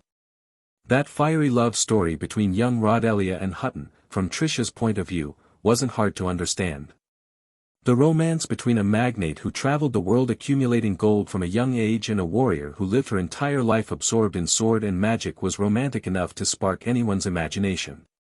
But all that was already history. The stories Hutton told young Trisha as he stroked her hair were things the upright Rodelia could never have taught her. With her eyes wide open with curiosity about the world, Trisha listened as he once again passed his hand over her head. Even if it seems like everyone in the world is above you, even before people who could crush you with a single glance, you must keep your head held high. Surviving in society is like that. If I were in a situation like that, I think I'd be very scared. Of course. Being human, it's impossible not to feel fear. What matters is never showing it. Wear an arrogant smile and a mask, act as if the whole world belongs to you. Even if you're at a disadvantage, never be servile. In life, there will come a moment when everyone around you seems like monsters running among the clouds. You'll find yourself before a huge wall and wonder if you are nothing but a weak, mediocre creature. Before people who shine dazzlingly, you may feel like a worthless worm or a hedgehog covered in spikes. In those moments, never show your depths. Even if a single wrong step could make you fall into the mud, you must smile calmly, straighten your back and chest, and sit with arrogance. Even atop a sandcastle about to collapse, you must be able to lie down as if nothing were happening. Among extraordinary people, ordinary beings will always be tested that way. If you do that, even those who fully understand your situation won't be able to look down on you so easily. That was what Hutton said, the man who had gone out into the world without a single coin and became a renowned banker. He was no longer in this world, but thanks to those memories, Tricia still vividly kept his voice. They were memories from many years ago. Is it some matter concerning Clementine territory? It likely must be decided immediately. While they walked down the corridor of the Renewal mansion toward the reception room where refreshments had been prepared, the butler approached to whisper something to Countess Rodelia. Something must have happened on the outskirts of the territory and required her immediate judgment. Rodelia furrowed her brow, showing displeasure, and then looked toward Derek and Tricia. A matter has come up that I must attend to right now. I'll go to the office for a moment, the two of you may converse in the reception room. Upon hearing she would be left alone with Baron Ravenclaw, Tricia held her breath. She felt the air leave her lungs, but she had no other choice. I'm sorry to leave you like this, after you came all the way to the mansion. It's nothing. Tricia. Baron Ravenclaw is a guest of honor, behave properly so as not to disrespect him. Yes, mother. After saying that, Countess Rodelia quickly headed toward the main hall. Most of the servants followed her, so aside from a couple of maids, no one else remained. Only Tricia and Derek were left. Silence filled the corridor. Tricia swallowed and, after clearing her throat, spoke. Thank you for speaking well of me before my mother. But, it wasn't necessary for you to be so considerate. I know how to keep my place within the family, and my mother always notices such obvious courtesies, it could backfire, you know. Oh, really? Yes. So it's enough to be as you are. Just as you are. My mother isn't a fan of such blatant formalities. Although she saw it was consideration toward me, so she was satisfied, we were lucky this time. Do you understand? She felt she was beginning to speak too much, so Tricia cleared her throat again and lifted her nose slightly. So, there's no need for that much consideration. I can handle my dash. Miss Tricia. The abrupt interruption from Derek made Tricia shiver. It was rare for him, always so attentive and respectful, to cut someone off like that. Without showing surprise, Tricia quickly turned her head and glanced at him. Derek watched her in silence for a moment and finally said, as if letting it drop. You don't need to try so hard. Creak. After saying that, he opened the door to the reception room and walked in first. Tricia didn't know whether he was ignoring her or upset, she stood there tense, expecting some reaction. But his response, so direct and calm, was completely unexpected. She held her breath.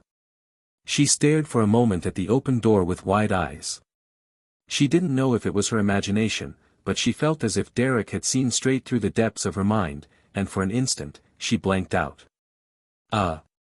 Tricia swallowed again and, gripping her dress, rushed inside. A thin trail of cold sweat ran down her back.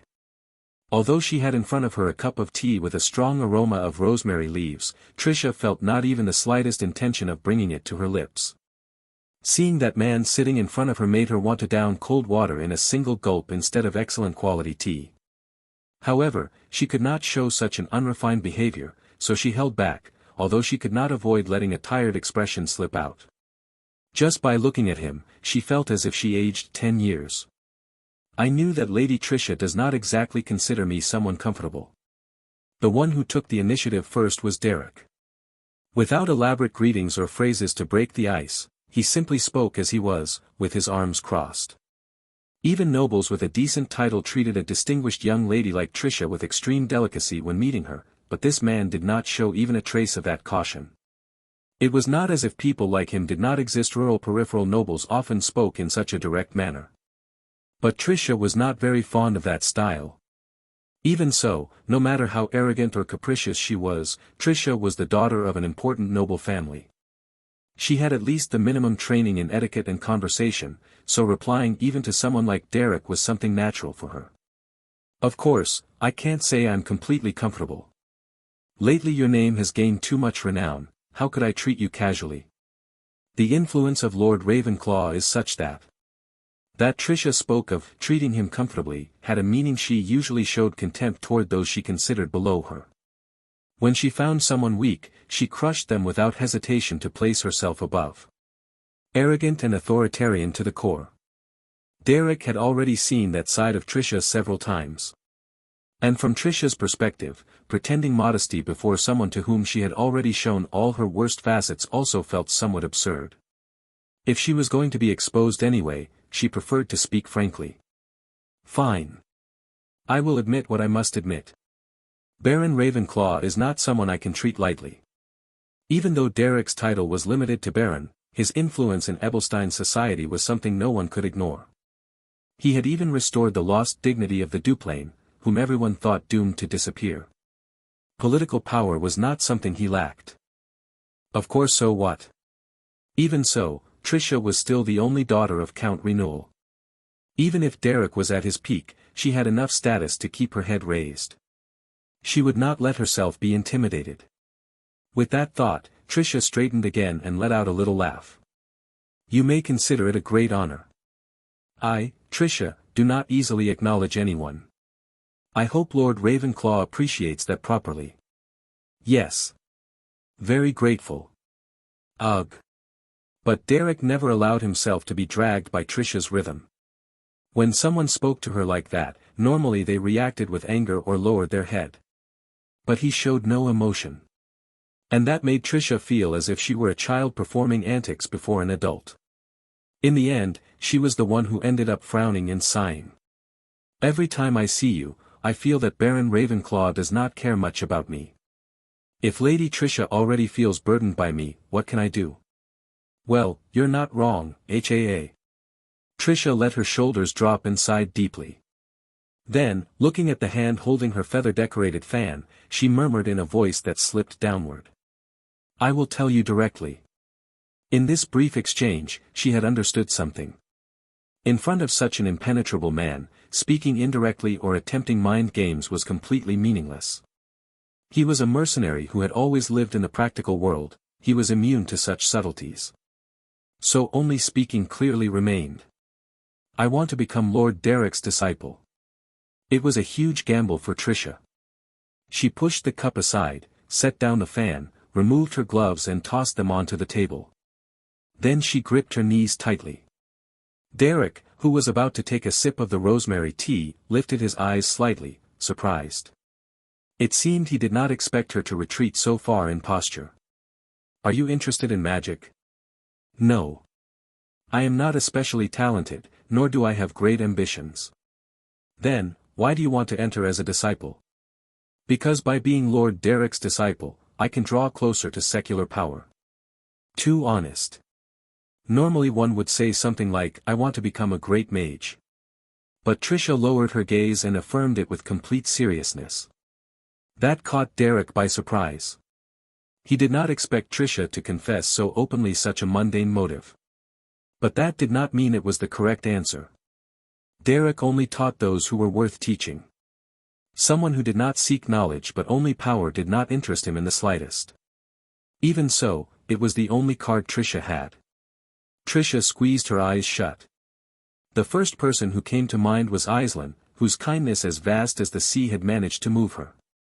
Before her, Tricia had broken internally. That was a true noble lady, elegant, elevated, pure. How could Tricia Lemuel even compare herself to the brilliance of a woman like Aislinn of the Duplain? The answer was impossible to speak. Even Ellen of Count Belmierd had fallen into inferiority before Aislinn. Tricia felt envy toward Ellen. Inferiority only arises among people of similar level. But before a flower so high she could not even imagine touching it, there was no inferiority, only longing. To be honest, I am an ambiguous person. In a heavy atmosphere, Tricia confessed. In magic, I'm better than commoners, but not enough to stand out in studies, same. In status, I'm above certain lesser nobles, but not high enough to compete with the true elite. I am, well, simply like that. Oh ho ho. The atmosphere turned strange, so Trisha only laughed awkwardly. Derek, however, did not burst out laughing or anything like that upon seeing Trisha in that state. Regardless, he was a man with whom one could not speak comfortably. That's all. She murmured. Trisha's mother was Countess Rodelia, a heroine who had killed more dark mages than anyone in the southwest of the continent. Her father was Hutton, a first-class merchant who had fled his rural home without a cent and built a huge company on his own. Trisha had lived her whole life between those two extraordinary beings, while she herself was just an ordinary person. She had not been born with the elegant natural dignity of a noble daughter like Aislinn. Nor did she possess ruling aptitude like Ellen. She was not cunning or calculating like Denise. Nor did she have a turbulent or dramatic past like Diella, with reasons to have gone astray. She had simply been born as a normal person within a great lineage, and stumbling her way through life, she had reached this point. In magic, studies, and authority, she had always remained at an acceptable level. Had she ever experienced a deep tragedy or a pain that forced her to rise from the abyss? Not at all. Had she ever governed others from above, imposing her absolute power? Of course not. And not only Trisha, this is how most people live. She had never climbed the top of the mountain, nor swum in the deepest underground. She lived her life as it had been given to her, without great ups and downs. That could not be considered laziness or irresponsibility. But unfortunately, around her were always extraordinary people who lived colorful, brilliant lives. Each showcased their achievements to the world. And in a world full of exceptional beings, a simple mortal could feel small. That's why, sometimes, she had to gather what she had and exaggerate it, raise her voice, and shout that she, too, had value. Even if it seems like everyone is playing above your head, never let yourself be intimidated, Trisha. The will Hutton left before he died was deeply engraved in her heart. She clung to those words during her childhood, walked through the fields raising her voice, and thus reached the high society of Ebelstein. And now, before the most renowned master of Ebelstein, Trisha spoke, slightly shrinking. Could someone like me become your disciple? The question slipped out before she could think, and Trisha flinched as she realized it. She felt she had said something absurd and searched for how to fix it, when. Of course you can. Before Trisha could retract her words, Derek had already responded. It was so unexpected that she opened her eyes wide. I only teach those who have the worth to be taught. I had never considered learning magic for mundane reasons, but if you think about it, it's quite natural. Derek studied magic to obtain secular power. Trisha was the opposite. She would study magic to elevate her status within the aristocracy. If he analyzed it that way, it made sense. Then why wouldn't it be possible? Of course you can. As long as your determination is firm. Only then did Trisha feel she was beginning to understand that man. He taught magic, but not to show off power. Precisely because of his purity, the disciples who did wield great influence bowed before him. Perhaps that was why Derek was considered the best magic master of Ebelstein, because he only cared about teaching magic, and nothing more. Trisha let out a weak laugh and lowered her head. I didn't expect you to say it so clearly. She felt as if she had shown the most sincere part of her heart, and that embarrassed her. But she couldn't deny she also felt relief. If even someone so arrogant, vulgar, full of complexes, and without any exceptional talent compared to the other disciples, if even she, an insignificant noble of House Renewal, could be accepted. Perhaps she could allow herself to let her guard down a little. From that comfort, Trisha spoke softly for the first time. Then, would you accept me as your disciple? I refuse. Not even a second passed before she was rejected. Bang! From inside the hall, a bang was heard against the table. Trisha, her eyes watery, shouted with a voice full of injustice. Weren't you going to accept me based on the flow of the conversation? No, that is one thing and this is another. They're different matters. The servant standing silently to the side turned pale. Countess Rodelia had ordered them to treat Baron Ravenclaw with the utmost etiquette. But seeing Trisha whining like that, there was no trace of dignity left. It was a scene that made cold sweat run down their backs. After saying so many nice things, rejecting me so bluntly. What am I supposed to be now? And I was smiling, thinking it would become a pretty memory. Ugh, my back is burning. I publicly announced that I would only accept as a disciple someone who was acknowledged by Lady Diella. If I change my words now as if nothing happened, what would become of Lady Diella? It's just, how am I supposed to get the recognition of a savage like her?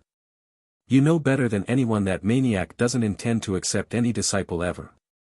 I understand. So I'll get straight to the point. Derek put on a serious expression, laced his fingers together, and leaned forward slightly. Trisha swallowed nervously. She was about to hear how to win the recognition of that beast called Diella. It's not my problem. Trisha grabbed her head and collapsed onto the back of the chair. So, there's no other way. Anything I can do to become your disciple, or to catch Lady Diella's attention, something. Why would I know? Only Lady Diella knows that. Trisha let out a sound as if she were about to faint, exhaling furiously. Derek only watched her in silence. There was nothing more he could do. He only knows how to say, it can't be done, it's difficult. And I'm dying here. What if you send her a gift? Lady Diella likes sweet things. Gifts won't solve this, ugh. You know it's partly your fault, right? Madam Countess, that. When Countess Rodelia returned after handling an urgent matter, the servant standing before the door stammered with a pale face. Despite the order to treat Baron Ravenclaw with utmost etiquette, the conversation he heard from inside was anything but dignified. The loyal servant tried to think of how to handle the situation, but he couldn't find a solution. But Countess Rodelia, after listening for a moment at the door, let out a small laugh. She patted the servant's shoulder reassuringly and, with no intention of entering the hall, signaled her legal advisor to follow her. She seemed intent on returning to her office without intervening at all. Let's leave them a little longer. Let's also finish the army budget before going back. With her hands behind her back and humming, Countess Rodelia walked down the corridor on her way back. The servants watched her leave with bewildered expressions. After that, Trisha kept scratching her head in desperation while begging Derek to please help her at least a little, but Derek, as if raising a wall of steel, rejected all her requests. Even if Trisha, who went around raising her voice arrogantly everywhere, had reached this point of humility, one would think he might grant her something, but he had no intention at all of retracting the principles he had already established. Miss Trisha. Even so, in this world there is nothing that is absolute. Lady Diella, although she certainly has the temperament of an enraged beast, if one approaches her with complete sincerity, one way or another she eventually opens her heart. To use myself as an example, when I first met Lady Diella, I ended up drenched in dirty water full of food scraps.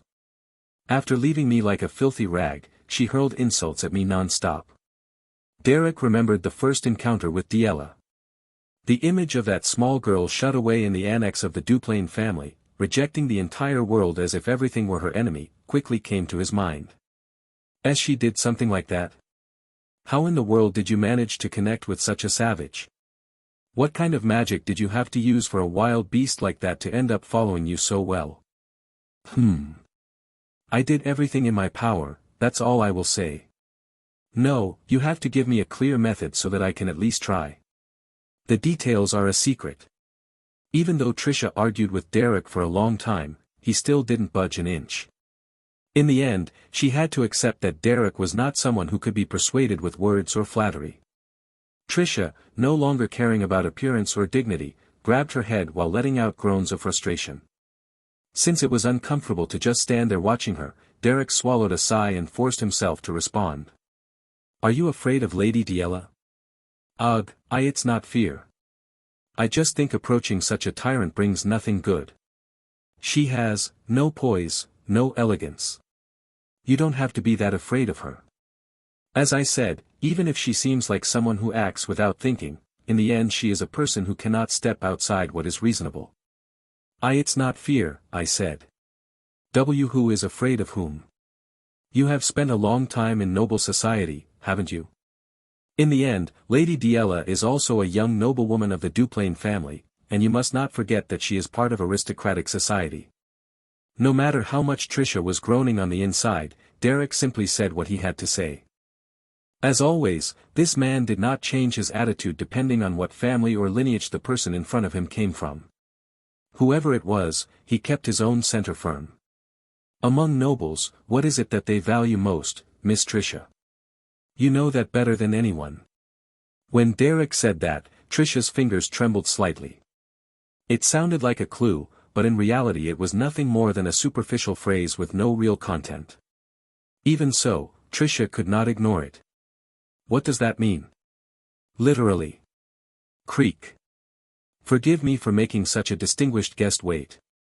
In any case, the higher the rank, the more work. At that moment, the mistress of the mansion, Countess Rodelia, entered the reception room accompanied by the servants. Tricia finally remembered what Countess Rodelia had emphasized several times, that Baron Ravenclaw was an honored guest in this mansion and had to be treated with absolute respect.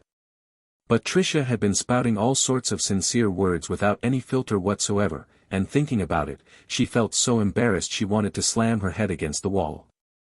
I lost my mind for a moment. What foolishness have I done? Tricia grabbed her head and held her breath, but Derek, as always, simply greeted Rodelia with his expressionless face, as if nothing had happened. It was obvious that Derek didn't take Tricia's reckless comments too seriously. That was the kind of person Derek was. I am sorry that I can only present a limited support plan. As I already said, assigning too many resources or personnel to another territory is not something very advisable. Also, the situation around the White Labyrinth does not look good, so I hope you understand. No, not at all. Even just what you have promised will be a great help for the Ravenclaw territory. When the infrastructure work is finished, I was thinking of decorating the main hall with a portrait or a statue of Your Excellency, Countess Rodelia, who has supported us. If you do that, it will also be a great honor for me. You are someone who knows how to show respect. Once almost all negotiations were settled, Derek prepared to return. Countess Rodelia tried to hold him back, saying that since he had come all the way to the territory, why not stay a little longer, but Derek, who lived days so busy that he barely had time to breathe, politely declined. Rodelia had wanted to take the opportunity to draw Tricia and Derek a little closer, but since it didn't work as she hoped, she couldn't help feeling a bit disappointed. Even so, she had successfully created a major point of contact between the house of Countess Renewal and the house of Baron Ravenclaw. That alone was already a considerable diplomatic gain, so with a satisfied smile, Rodelia said to Derek. I imagine my daughter must have committed several discourtesies. Countess Rodelia, wise ruler of the Renewal County, knew that her daughter Tricia must have already said all sorts of things. Tricia had returned to the annex at her mother's order, because there were still matters Derek had to address alone with the Countess. Taking advantage of that moment, Rodelia offered an apology with a kind smile. At first glance you can see that Tricia is arrogant and very vain. She leans on the prestige of House Renewal to look down on everyone, and wherever she goes, she is obsessed with keeping her chin up. It's not that bad. You don't have to be so formal. I would like our relationship to be a little closer. Although Rodelia presented herself completely open and relaxed before Derek, for a frontier baron it was somewhat overwhelming for the head of House Renewal to approach him with such familiarity. When Derek slightly lowered his head without arguing too much, Rodelia sighed inwardly and spoke with a more casual tone. Tricia surely takes after her father. My late husband, Hutton, always tried to teach her useless things. Useless things? Things like masculine ambition, guts, bluffing, taking initiative, reading the atmosphere, those kinds of showdowns that are not very useful for a young lady of an old noble lineage. Countess Rodelia sighed deeply as she remembered her late husband. Mind games and firmness could be useful in the dangerous social world of the nobility, but Rodelia, who spent her entire life as a warrior on the battlefield, was not skilled in such subtleties. Perhaps that's why the great merchant Hutton tried to teach Trisha something Rodelia could not teach her. That's why Hutton and I always clashed regarding Trisha's education. Although normally one of us gave in, and that settled it. Even so, Hutton had a very good eye for certain things. So I also yielded quite a bit. But even then, standing in front of a 7-year-old girl shaking his fist to tell her not to blink or making her jump off cliffs to enjoy the thrill, that really was excessive. Just hearing it made it easy to imagine what kind of person Hutton had been. Seeing Derek's incredulous expression, Rodelia cleared her throat. My husband Hutton was really, how could I put it? Yes, he was a weirdo. You don't need to choose your words. As I said before, I think we can become closer. Ahem. I appreciate you saying that. Hutton was truly a strange man. At that age, the normal thing for a girl is to start receiving proper education in etiquette, tea, magic, history, literature, but he, who understood better than anyone the importance of a lady's education, didn't seem to want to teach Trisha any of that. Rodelia's voice turned slightly nostalgic. When recalling old times, it was natural for the voice to soften. Most likely, by then Hutton had already understood it. What had he understood? Derek didn't ask. He sensed it. And Rodelia, seeing his expression, let out a sigh. Yes. With your perception, I'm sure you already know. Trisha, in every aspect, is a girl without any particularly outstanding characteristic. Even without Derek saying it, her parents had already confirmed it multiple times. Be it magic, arts, politics, studies, or etiquette, whenever she's taught something, she ends up a little below average or a little above it. Never enough for anyone to call her useless, but never enough for anyone to call her talented even once. Miss Trisha herself told me that. Exactly. Compared to your students, who shine like stars every one of them, Trisha must look like a dull stone. Derek couldn't nod, but he didn't deny it either. Even if Trisha were his disciple, the chances of her achieving dramatic growth were almost zero. All the students Derek had taught until now had the sky open above them, without limits. Cyrne and Denise, for example, could be called prodigies or geniuses. But Trisha's upper limit was clearly sealed. Derek could say with certainty that even if he taught her personally, he could only bring her to a level slightly above average. Mediocrity is not a sin. Rodelia lowered her gaze. But there are those who, because of their position from birth, are not allowed to be mediocre. It's not something that can be solved just because others say, it's fine. She was the daughter of the continental heroine Rodelia and the great merchant Hutton. It was easy to imagine the situation in which she had grown up. That obsession with keeping her chin raised was a kind of desperate struggle. Derek made a decision. He had to be clear, to avoid future problems. Even if I taught her directly, Miss Trisha would never reach the level of 3 stars or higher. It wasn't a guess, but a certainty. And Rodelia knew that man didn't make statements lightly. So she closed her eyes for a few seconds and nodded. Rodelia lifted her gaze toward the clear sky, remembering the past. Hutton, who adored his daughter more than anyone, at first taught her all the subjects of a noble lady.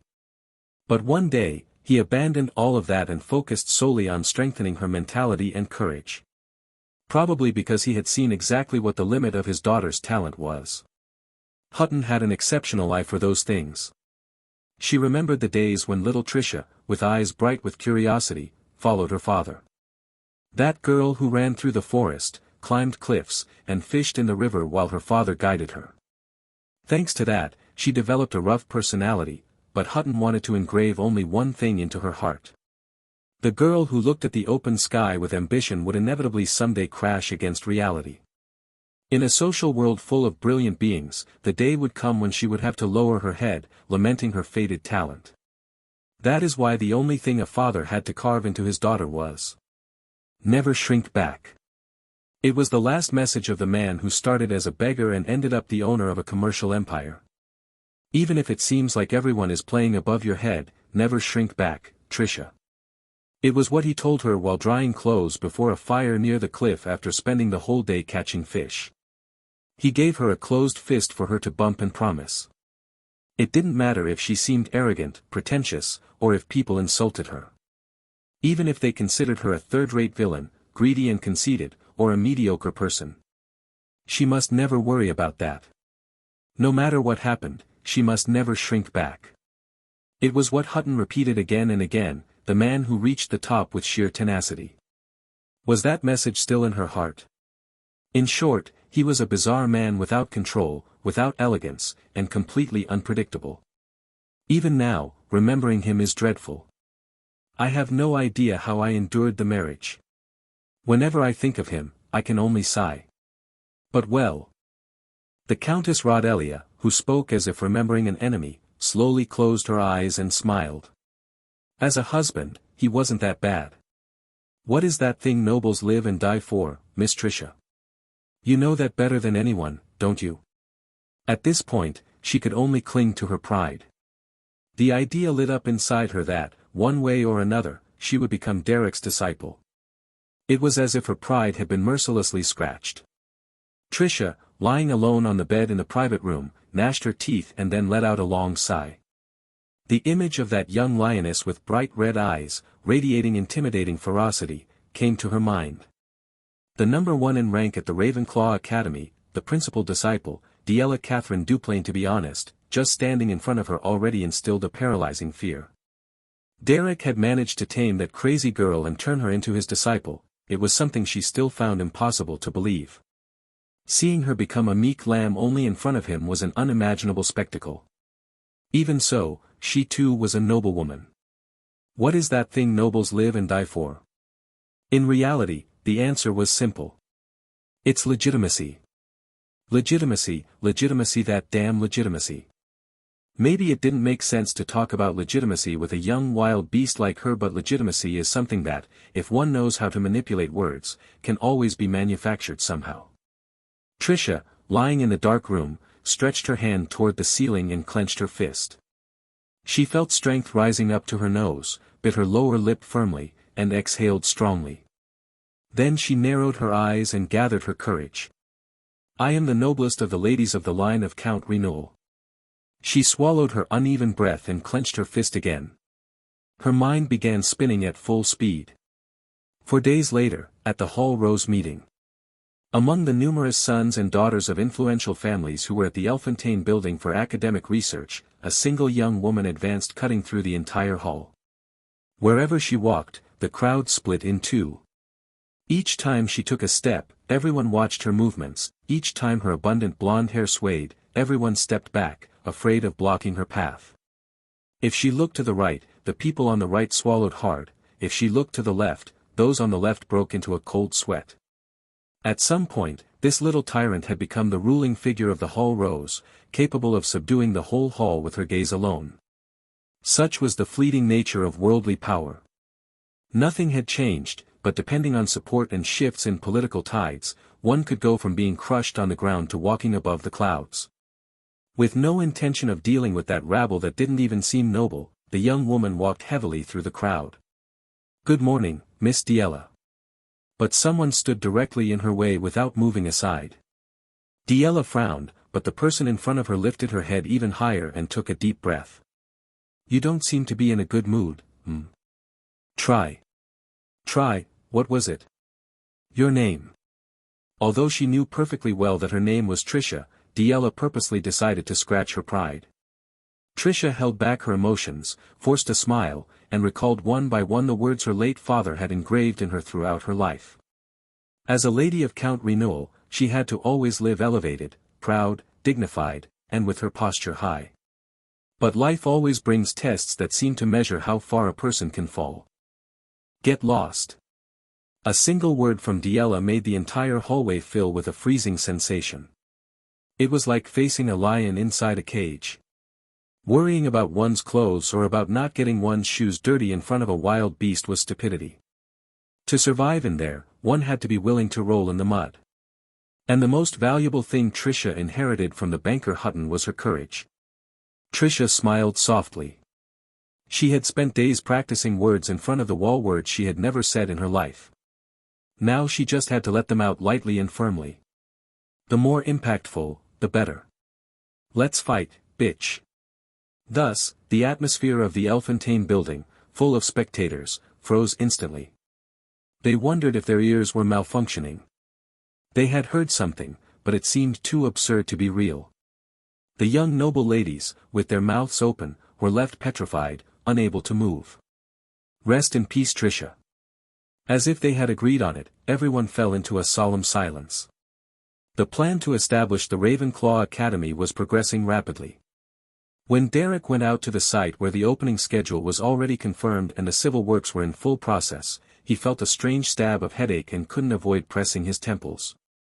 "Ah, Sir Derek. You're here.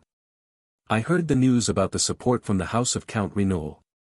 It seems we'll be able to expand the size of the auditorium more than planned." Aislinn Eleanor Duplain, the noble lady so extraordinarily elegant and distinguished that even Ellen, and even that beast Tricia had been moved by her, was holding an iron shovel, with a towel hanging over her shoulder as she wiped her sweat.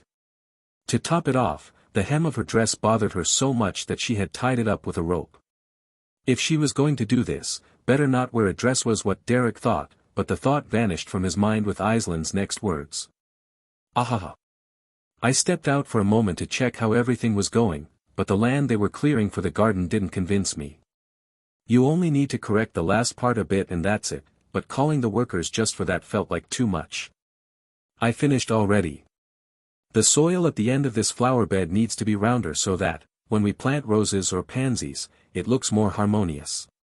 Once I decorated a flower bed during a floral arrangement class, and I discovered that if the basic groundwork of the soil isn't done well, later it's harder to achieve a nice harmony. It's the first time I do it alone, but it has its charm. Caring for a flower bed or doing floral arrangements could be considered an elegant pastime, but deliberately picking up a shovel and digging soil was another thing entirely. Confused, Derek ended up letting himself fall onto any bench near the flower bed. "Lady Aislinn, that is." "Yes. Nothing." With that naturally innocent expression, almost as if she were wagging a tail, Derek didn't know where to even begin pointing something out to her. At first she had opened her eyes to commerce and administration, then to civil work and construction, and now she was even doing heavy labor on her own. The Duplain house was already regaining strength quickly, but she still considered herself a fallen noble lady. The truth was that the Duplain house had gone through a real crisis, so it wasn't strange that Aislinn, with a slightly disheveled air, rolled up her sleeves for everything. However, at this point, some things could become problematic. The influence of the Duplain house is beginning to grow as fast as before.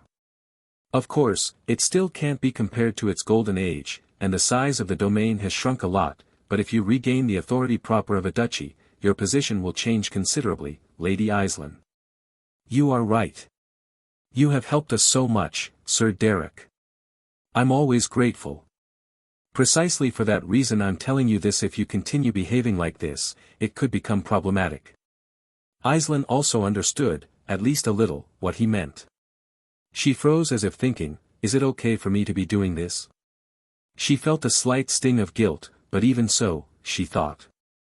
Ever since her house wavered, life seemed to have gained meaning.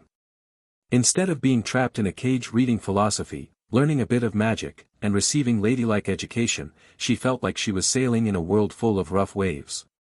That stirred something inside her. But precisely because her efforts had borne fruit, the Duplain house was returning to the right path. I'm sorry to tell you this, but you should refrain from doing physical labor yourself. What do you mean? Sir Derek? There are still many vegetables to take care of in the garden behind the mansion. Coming down, I also saw there was still some dust on the railing of the central staircase of the main hall. I plan to finish here and clean it all with the dry cloth I had already prepared. Order the maids. Then, what do I do about the vines on the exterior wall? If we leave them, they'll take root between the bricks. I'll speak with the gardener. Derek lifted his chin slightly and spoke firmly. How can the noble young lady of the House Duplain personally do that kind of work? And no. It's my joy, it's my only pastime. It is an issue that directly affects the dignity of the house. I cannot yield on this. This weekend I was thinking of making lasagna from scratch. I grew those tomatoes for that. She remembered the hot summer days when, under a scorching sun, she herself removed pests one by one, trimmed leaves, watered the plants, and then wiped her sweat with a satisfied expression. For that, ask the cook and the chef. Aislinn opened her mouth as if she had lost the whole world. There was no alternative. Her social status was far too high to do that kind of thing. When the house was wavering, it was a different story. Now that it was regaining strength, she had to act according to its dignity. Sir Derek. This may sound strange. Does the Duplain house have to rise again no matter what? Of course. Think of your family and your servants, how much they have suffered. That is true. Aislinn bit her lower lip, holding back tears. By her nature, she couldn't ignore her family or her servants in difficulty. There was no escape. Clang. Clang. Move it here. Carefully. Shrinking a little, Aislinn sat in the shade watching the workers carry construction materials in silence. I heard you delegated completely to Lady Diella the authority over the staff and the students of the school. Honestly, I found it unexpected. Oh, really? Aislinn must also have had her ears wide open regarding the changes in Ebelstein society. Derek's help and her naturally tyrannical temperament had made Diella now practically capable of leading the Rose Hall de facto. Watching these changes, Aislinn seemed half happy, half worried.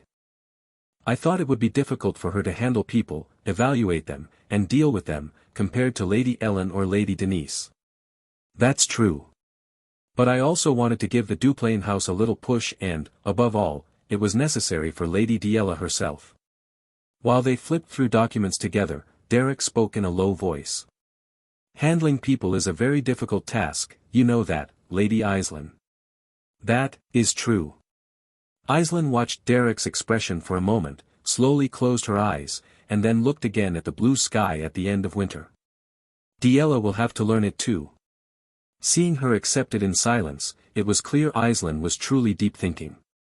Even if she naturally acted like a ruined noblewoman, in the important moments she always made wise decisions. Derek looked at her for a moment, then turned his eyes back to the construction in full motion.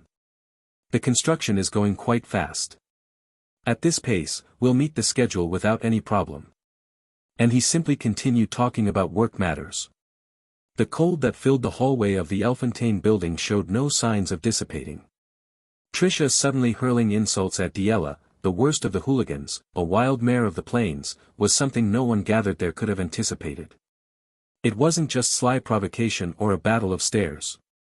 She used such vulgar and crude vocabulary that no one could have imagined a noble young lady uttering it, all to deliberately provoke Diella. At this point, it wouldn't have been strange if Diella had raised her hand and slapped her. Given Diella's history, she had never been someone who cared about the gazes of others. Even in a situation like this, observed by countless noble young ladies, if something displeased her, she would kick Tricia and stomp on her. However, Diella didn't do it. The reason was only one: when something is too absurd, it doesn't even make you angry. Did I hear that wrong? Are you deaf already? Let's go at it. I'm going to crush that arrogant pride of yours. Bang! Whoosh! Suddenly, a gale exploded. That freezing wind formed by magic burst out from Diella, upsetting everything around her. At the center of the storm, the girl with shining, fluttering hair opened her chilling eyes impossibly wide. Just facing that gaze, so clear even in the darkness, the noble young ladies, greenhouse flowers, trembled in their legs. Tricia was no exception. From her nails to her arms and nape, her skin erupted in goosebumps. Even so, she never showed it. She raised her head even higher, straightened her nose, and forced a defiant smile. Lately the Duplain house has been acting very conceited, and you behave as if you were someone too. That look of yours is the same as that of a sacrifice that thinks it can cling to a thread of hope to survive. Diella. If it weren't for Lady Aislinn, you'd be nothing more than a common troublemaker. You have a bad temper, a foul mouth, and the only thing you know how to do is crush others. And even with that, you act like everything belongs to you. You look like a child holding her first toy. It's so pathetic it embarrasses me to look at you. You really are begging to die, Tricia. Whoosh! Crack! Thorny tendrils burst from the ground, and ice spears floated around. Seeing magic manifest instantly, without even a prior chant, it was clear that Diella had already risen to the rank of 2 stars. Diella was someone with such exceptional talent that she didn't even require Derek's intervention. She was in a completely different category from Trisha, who had barely begun to study 1-star magic. A wall in the hallway cracked, and the heat of the magic began to rise. No matter what happened to the Elfontaine building, the only thing filling Diella's mind was punishing that insolent young noble who stood before her. Not scary, not scary, not scary, not scary, not scary, not scary. No. Actually, it is a little scary. No, not that scary. No, not scary at all. Not scary. I don't know fear. What is fear? What does it mean to be afraid? Murmuring, Trisha took a step back. She swallowed, but didn't let a trace of fear appear on her face. Then she cleared her throat and spoke. Diella, they delegated to you the personnel authority of the Ravenclaw group, but it seems you have no intention of exercising that power the way your master wishes. You don't want the number of the Baron Ravenclaw's direct disciples to increase. Is that it? What? It's obvious. But tell me, do you really think that's what the Baron Ravenclaw wants? That you step forward, cut down the nobles who want to learn, and rule like a tyrant? Do you think that's what he wanted? To keep her voice from shaking, Trisha pressed the tip of her chin firmly. You think you have all the legitimacy, don't you? Because the Baron Ravenclaw decided to trust in your judgment. Too bad. Because your ability only reaches that far. What nonsense are you spouting? It's not nonsense, it's a fact. The Baron gave you authority, and you only think about using it as you please. Without reason, without cause, just drunk on that power. Trisha was so tense she was almost breaking into a cold sweat, but gritting her teeth, she maintained an incredibly arrogant expression. Even though she looked like she was about to burst into tears, the one thing she had inherited from her father, the swagger and shamelessness, was indeed real. She had nothing, and if someone hit her she would go flying, but she must never back down. No matter how arrogant, greedy, or wicked she appeared, she must never lower her head. You can hit me or insult me, but that truth will never change, Diella. The matter of legitimacy. Especially when dealing with delegated power, legitimacy in exercising it is crucial. If Diella simply didn't want the number of Derek's disciples to increase, then she had no argument to counter. Even a tyrant ruling the world couldn't act without legitimacy. And if public opinion pointed to her as someone arrogant who only abused the entrusted power, she would face problems too. That's why, if she wanted legitimacy, she had to find another approach. I don't care. If you want to argue that, do it in hell. Whoosh. Hayek. Negotiation only exists among equals. Diella's face, already distorted with rage, was that of a furious beast. Trying to play word games with someone like that was ridiculous. Just when Trisha's vision began to blur. Whoosh. Crack. Crack. It wasn't a good idea to cause destruction here. The one who intervened after assessing the situation was the person who held the second place in the Ravenclaw group, the place Trisha dreamed of entering. Bangs half pinned up, the rest of her hair fluttering behind her, and eyes as red as her hair. Ellen of the Belmeard house. It was the first time they saw her use magic outside a dueling hall. Burn. The thorny tendrils around Diella, ready to lunge at Trisha, burned and disintegrated completely. In front of them, holding several books in one hand and shaking the other she had just used to channel magic, Ellen appeared. Control yourself, Lady Diella. If you want to continue, do it in the dueling arena. Trisha lowered her skirt more to hide the shaking of her thighs. Ellen, shaking off the flames, shifted her gaze slightly, narrowing her eyes.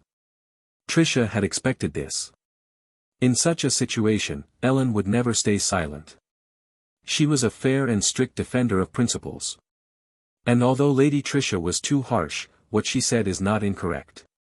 A principle must be something everyone can accept. Seeing Diella calm down a little, Ellen also lowered her posture slightly.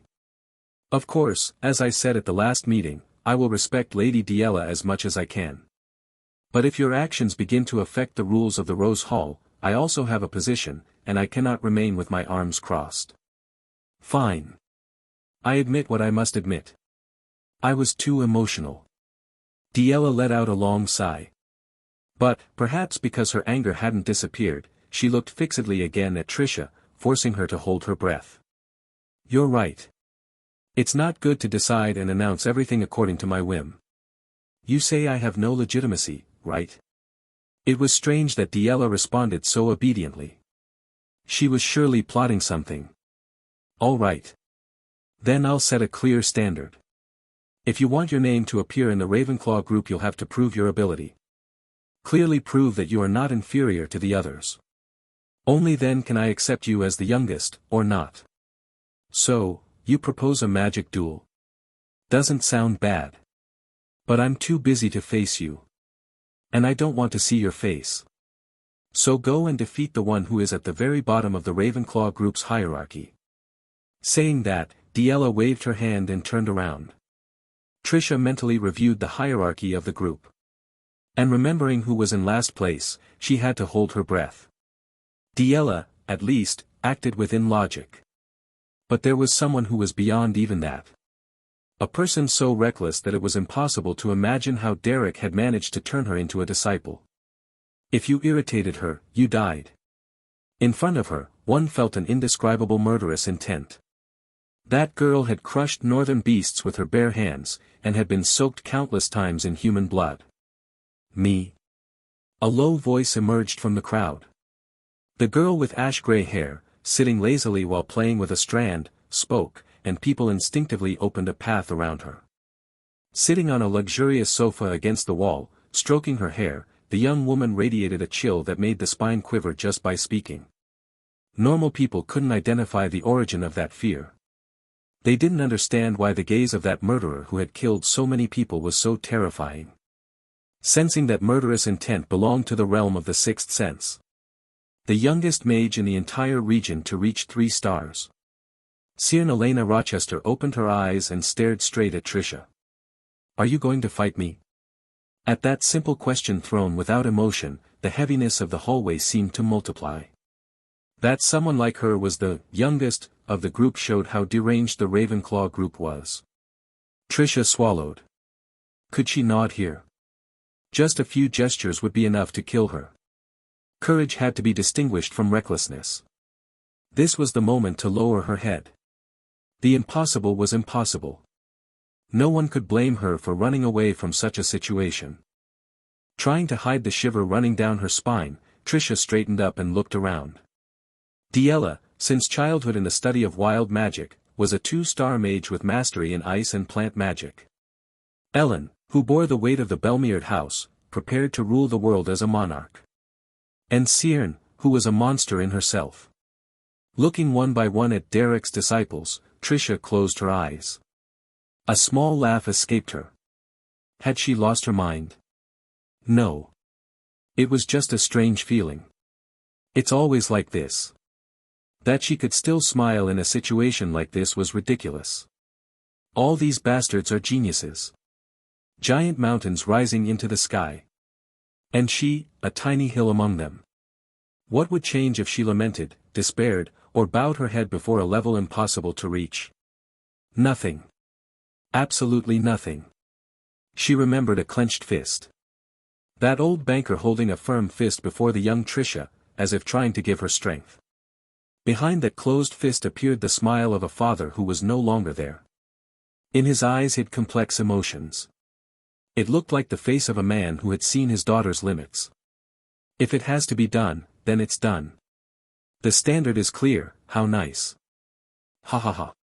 It wasn't the posture of a noble heroine confronting absolute evil. To the eyes of the gathered noble young ladies, Trisha laughing and raising her voice looked like nothing more than an ignorant girl who didn't know her place.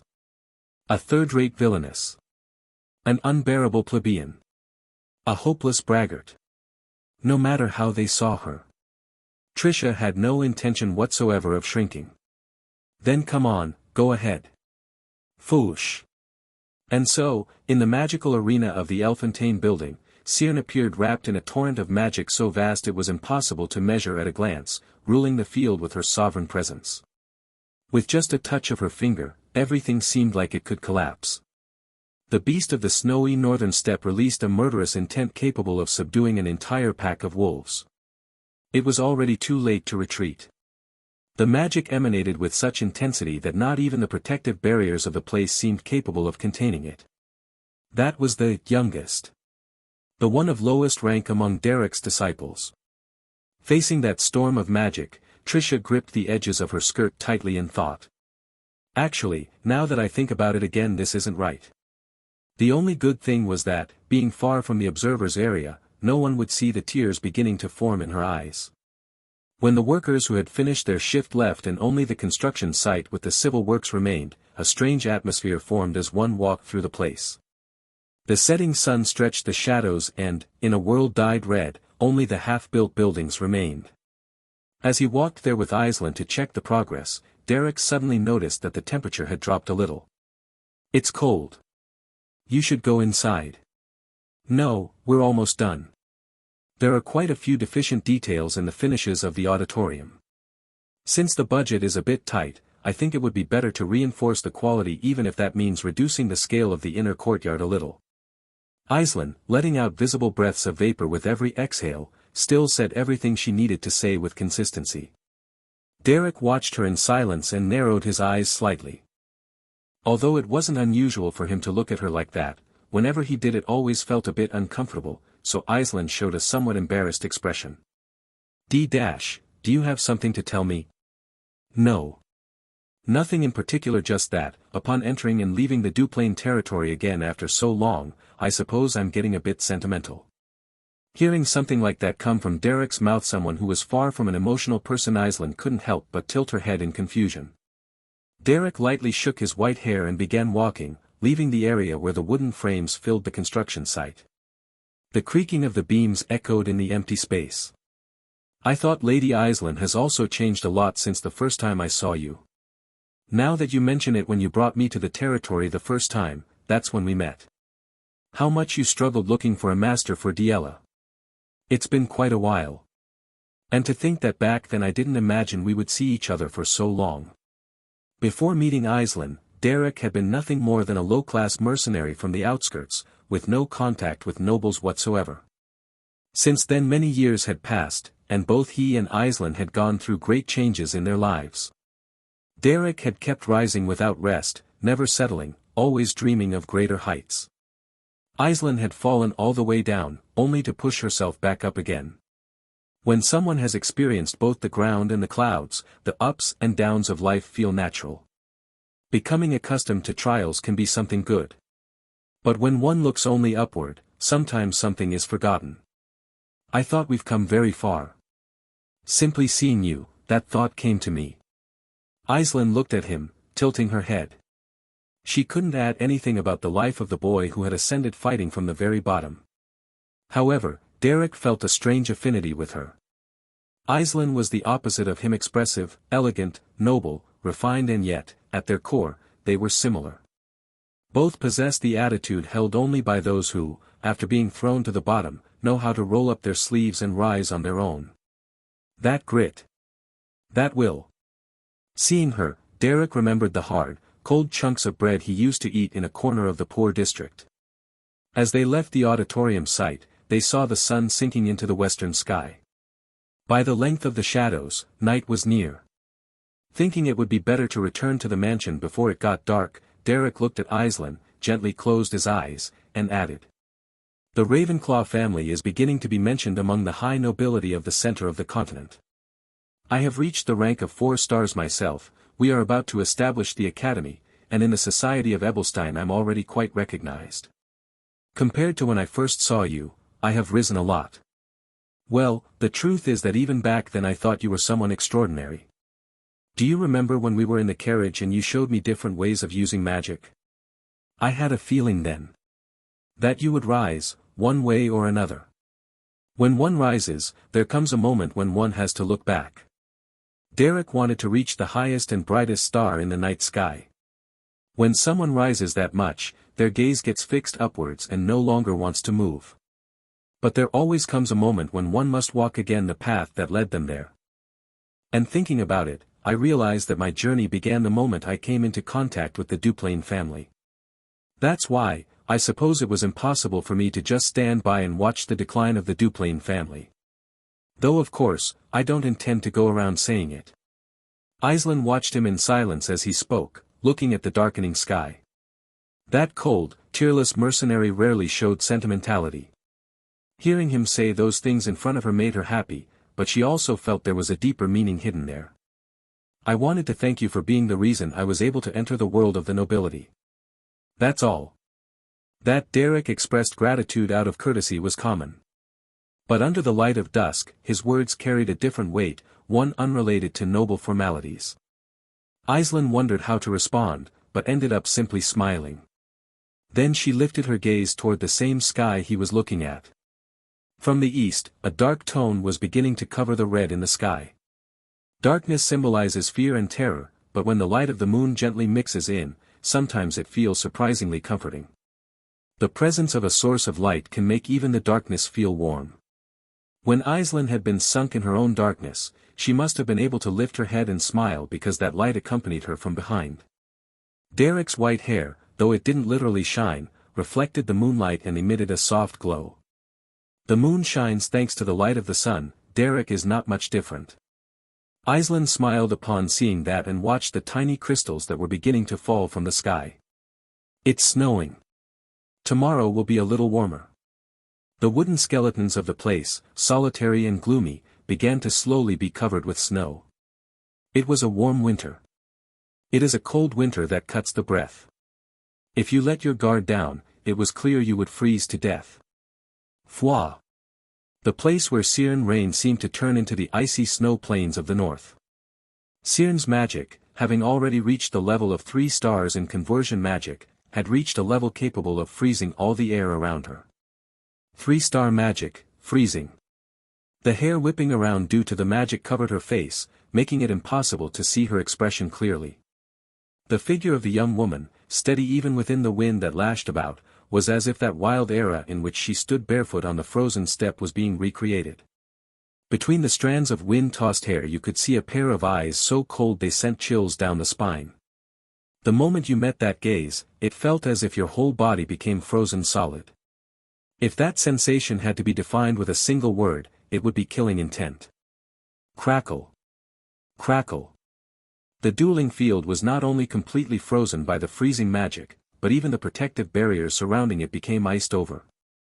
The magical shockwave extended beyond the stands, affecting the entire field. The stained glass windows of the outer walls and even the chandeliers on the ceiling were completely frozen. Hayayik dash.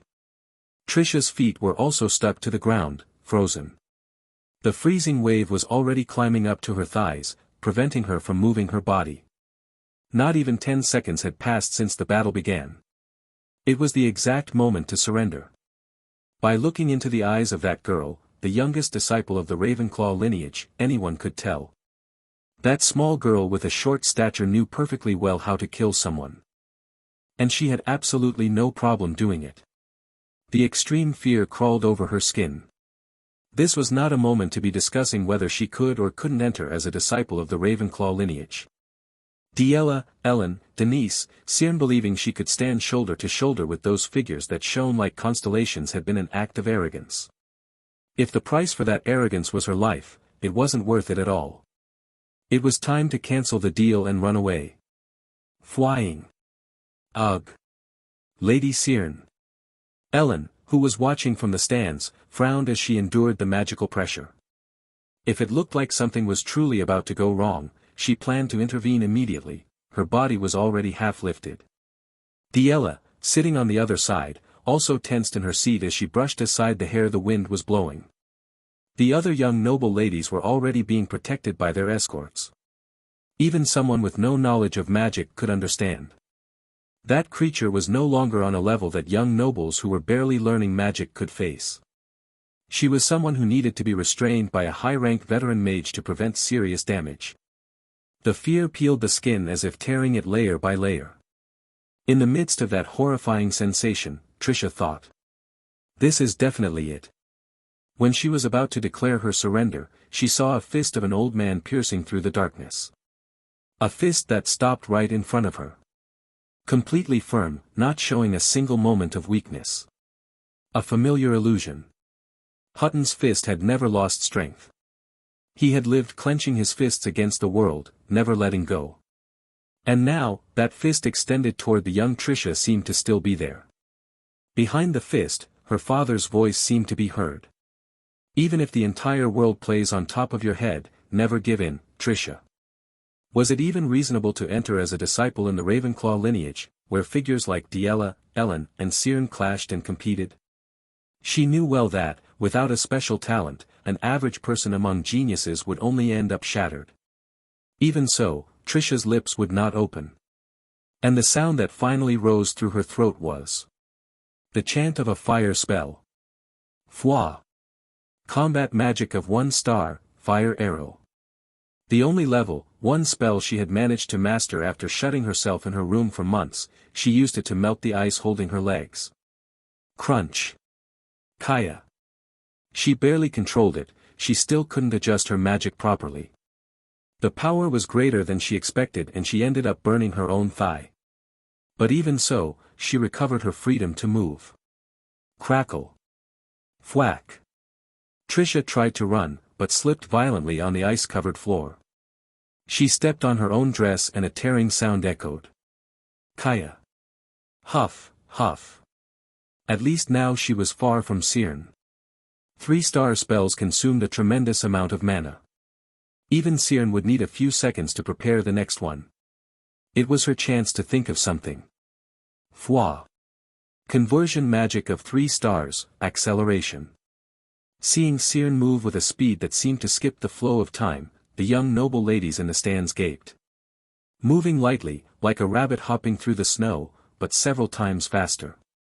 Trisha barely blinked, and when she opened her eyes, Cyrne's face was already right in front of hers.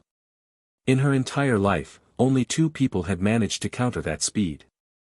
Her father, Melvarot. And her master, Derek.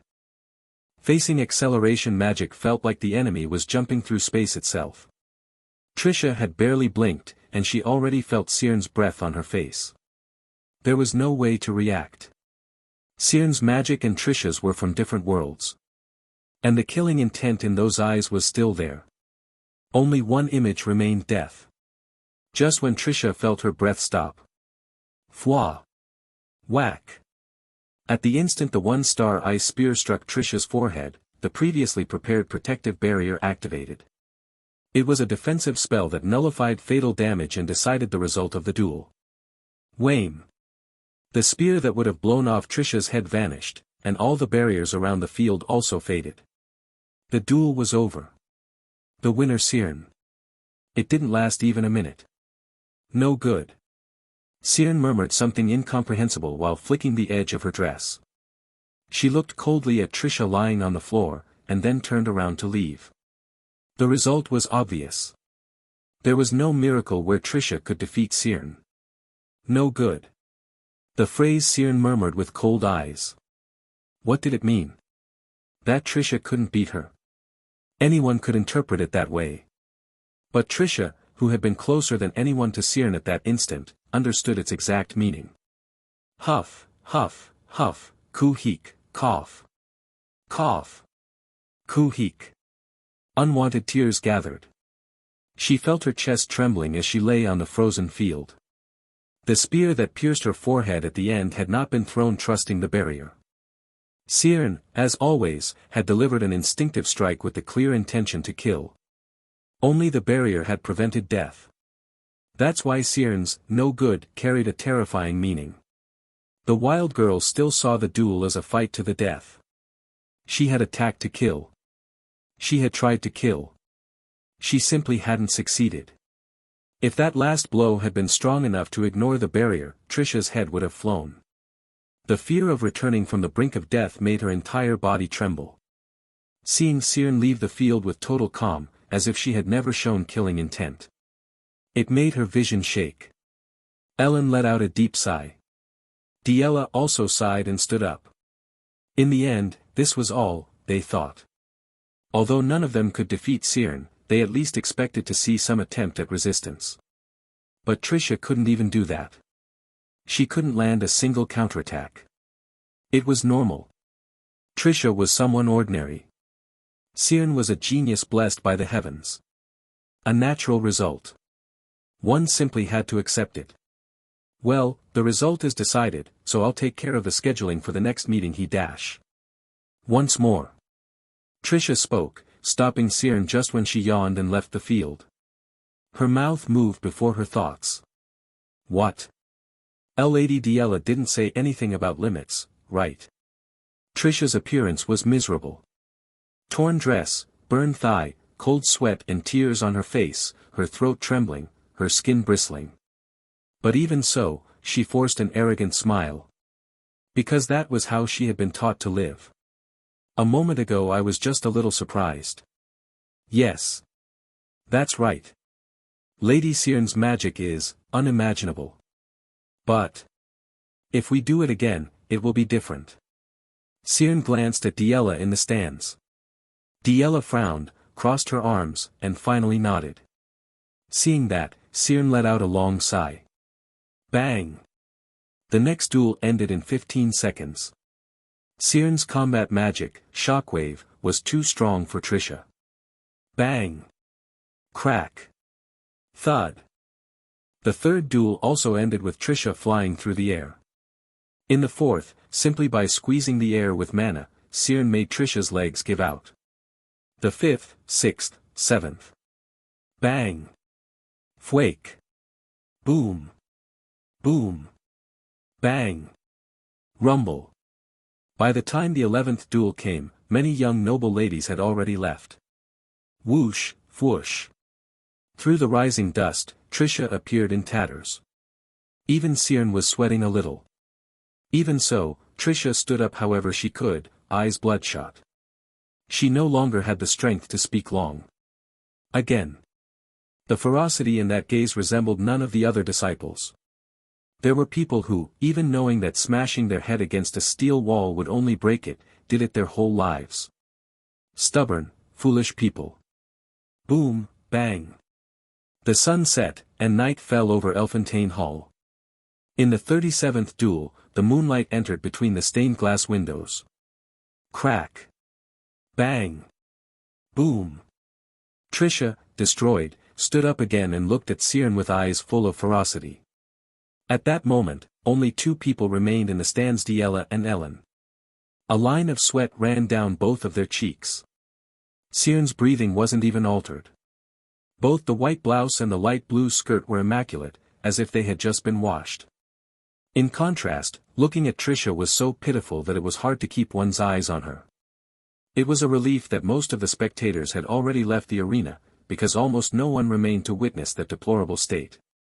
Panting, Trisha stood up, lifting her gaze through her completely disheveled hair. Certainly, you really are good. She wasn't just good, she didn't even reach the tips of her toes. At this point, even if she put on airs and raised her voice, there was no one left who would admire her. Even so, Trisha increased her magic and finished preparing to begin the 56th duel. Siren, with a drop of sweat sliding down her temple as if she were baffled, observed Trisha in silence as she slowly stood up, and shook her head. Her expression, with narrowed eyes and a quiet sigh, was as if she were watching a fool repeating a useless effort. Again, Siren looked toward Diella. Since Derek had asked her to respect Diella's will, she thought to consult her opinion. Diella, sitting at one end of the spectator area, watched the duel with a baffled expression. I surely thought she would make a proper fool of herself and collapse. Seeing Trisha, destroyed and still barely forcing herself to rise, something familiar surfaced in her mind. It was the image of a girl, from some faraway place in the past. That girl had been born as the youngest of a famous family, but showed no outstanding magical ability and was discarded. Shut away in an annex, covering herself with thorns and rejecting everyone, she sank alone into darkness. After wandering without direction, she found a good teacher, discovered the essence of magic, and began to struggle for recognition. She fought a duel against her second brother, whom she could never defeat. With her body full of wounds, she tried to stand to win, but ended up defeated. In that duel, held in the garden of House Duplain, Diella had remained lying there unable to move her body, crying without stopping. Covered in dirt, her face smeared with tears, with no strength in her arms or legs. Even then she tried to get up, unable to, and kept crying. It was a memory buried deep, from a long time ago. The Diella from then and the Diella now had changed in position and authority. Under Derek's constant guidance, she was rising to the level of 2 stars. After being recognized by several young nobles of the Hall Rose and the circle of the Ravenclaw Academy, Diella had obtained true authority.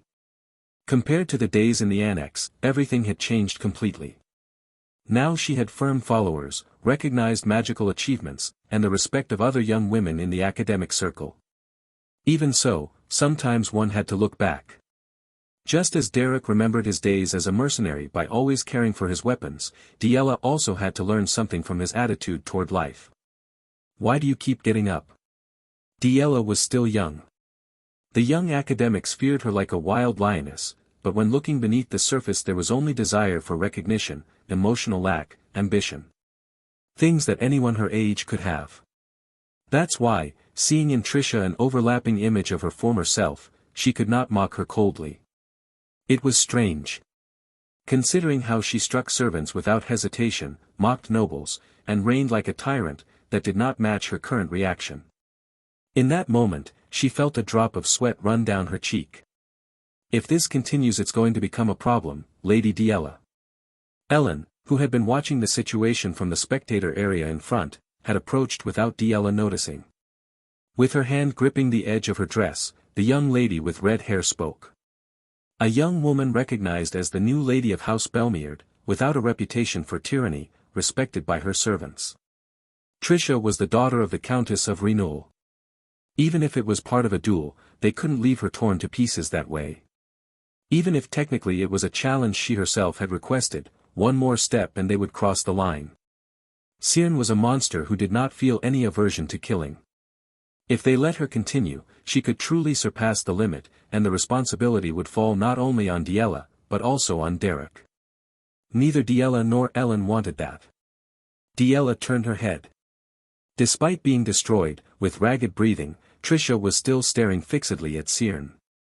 In her, Diella saw someone struggling desperately to prove her worth. Even someone arrogant and haughty like Trisha had things she could not yield until the end. The principal one never bowing her head. Finally, Diella slowly closed her eyes and lowered her head. It was the first time, since the young tyrant had entered the Hall Rose, that she lowered her gaze before another person. You fufu. Oh ho ho ho. Oh ho ho ho. Thanks for the instructions, Christopher. Winter is at its peak. For spring to arrive, one still has to endure a little more cold. During the time when the construction procedures for Ravenclaw Academy were progressing without setbacks, Derek visited the house of Count Renoul to receive the support supplies that Countess Rodelia had promised him beforehand. While he was waiting for Countess Rodelia and sitting in the reception room, her daughter Trisha appeared in her stead. Upon seeing her, Derek couldn't help but be momentarily surprised, because the one who always maintained an elegant appearance like a delicate flower had her body bandaged in several places. The wounds on her face seemed to have been treated somehow, but the ones on her body had not yet healed. For a noble young lady who was supposed to maintain a flawless appearance at all times, it was a serious issue. However, despite her pitiful condition, Trisha was smiling broadly with her usual mischievous expression. Tap. What she placed on the reception table was a document containing something truly absurd. In that letter, stamped with the seal of Diella Catherine Duplain, daughter of the Duplain family, it was stated that Trisha was recognized as a member of Ravenclaw. The handwriting was exactly the same as the Diella Derek knew, and the Duplain emblem was also authentic. He checked it 2-3 times, but there was no mistake. Even Derek, who rarely felt surprised, couldn't help but tilt his head at something so unrealistic. How is it? Foo-foo. Foo-foo-foo. Even though she said so, I never thought you would actually receive Miss Diella's recognition. How did you obtain it? Well, I was also a bit surprised when I received the letter this morning, but it's not something that incredible, don't you think? Trisha placed a hand on her waist, lifted her chin, and, covering her mouth with a feather fan, laughed sinisterly. She literally looked like a third-rate villainess. Her arrogant and brazen laughter was so over the top that, at this point, it was almost impressive. I am Lady Tricia of the House of Count Renewal. Authority, elegance, character, talent, and a blossoming grace worthy of a flower of high society. How could I not resolve something so simple? It seems Baron Ravenclaw underestimated me far too much. And then she narrowed her eyes and laughed, boho-ho. Seeing Tricia boast so much and puff up an imaginary chest with pride, anyone would feel like flicking her forehead. But Derek simply set the letter on the table and silently listened to Tricia's empty self-praise, while at the same time glancing at the bandages on her right wrist and those sticking out near her left ankle. If those were only the visible ones, it wasn't hard to imagine the state of the rest of her body. Baron Ravenclaw shouldn't underestimate me so much either. Listen carefully. Tricia. You've worked hard. The phrase cutting her words pierced like a stab. It wasn't even anything special, but for a moment it felt as if a blade had struck her chest. Tricia was left speechless, her eyes trembling. Then came silence. A second, maybe. That brief silence filled the entire room. Tricia began to pout but then lifted her head again and smiled exaggeratedly. Worked hard?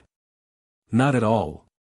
It was so obvious and simple that it required no effort whatsoever. I don't know why you would say that. Really? Anyway. Now Baron Ravenclaw has no way to take it back. Even if he wants to, he won't be able to avoid accepting me as his junior disciple. What an unfortunate situation for him. Fu. It will be an honor.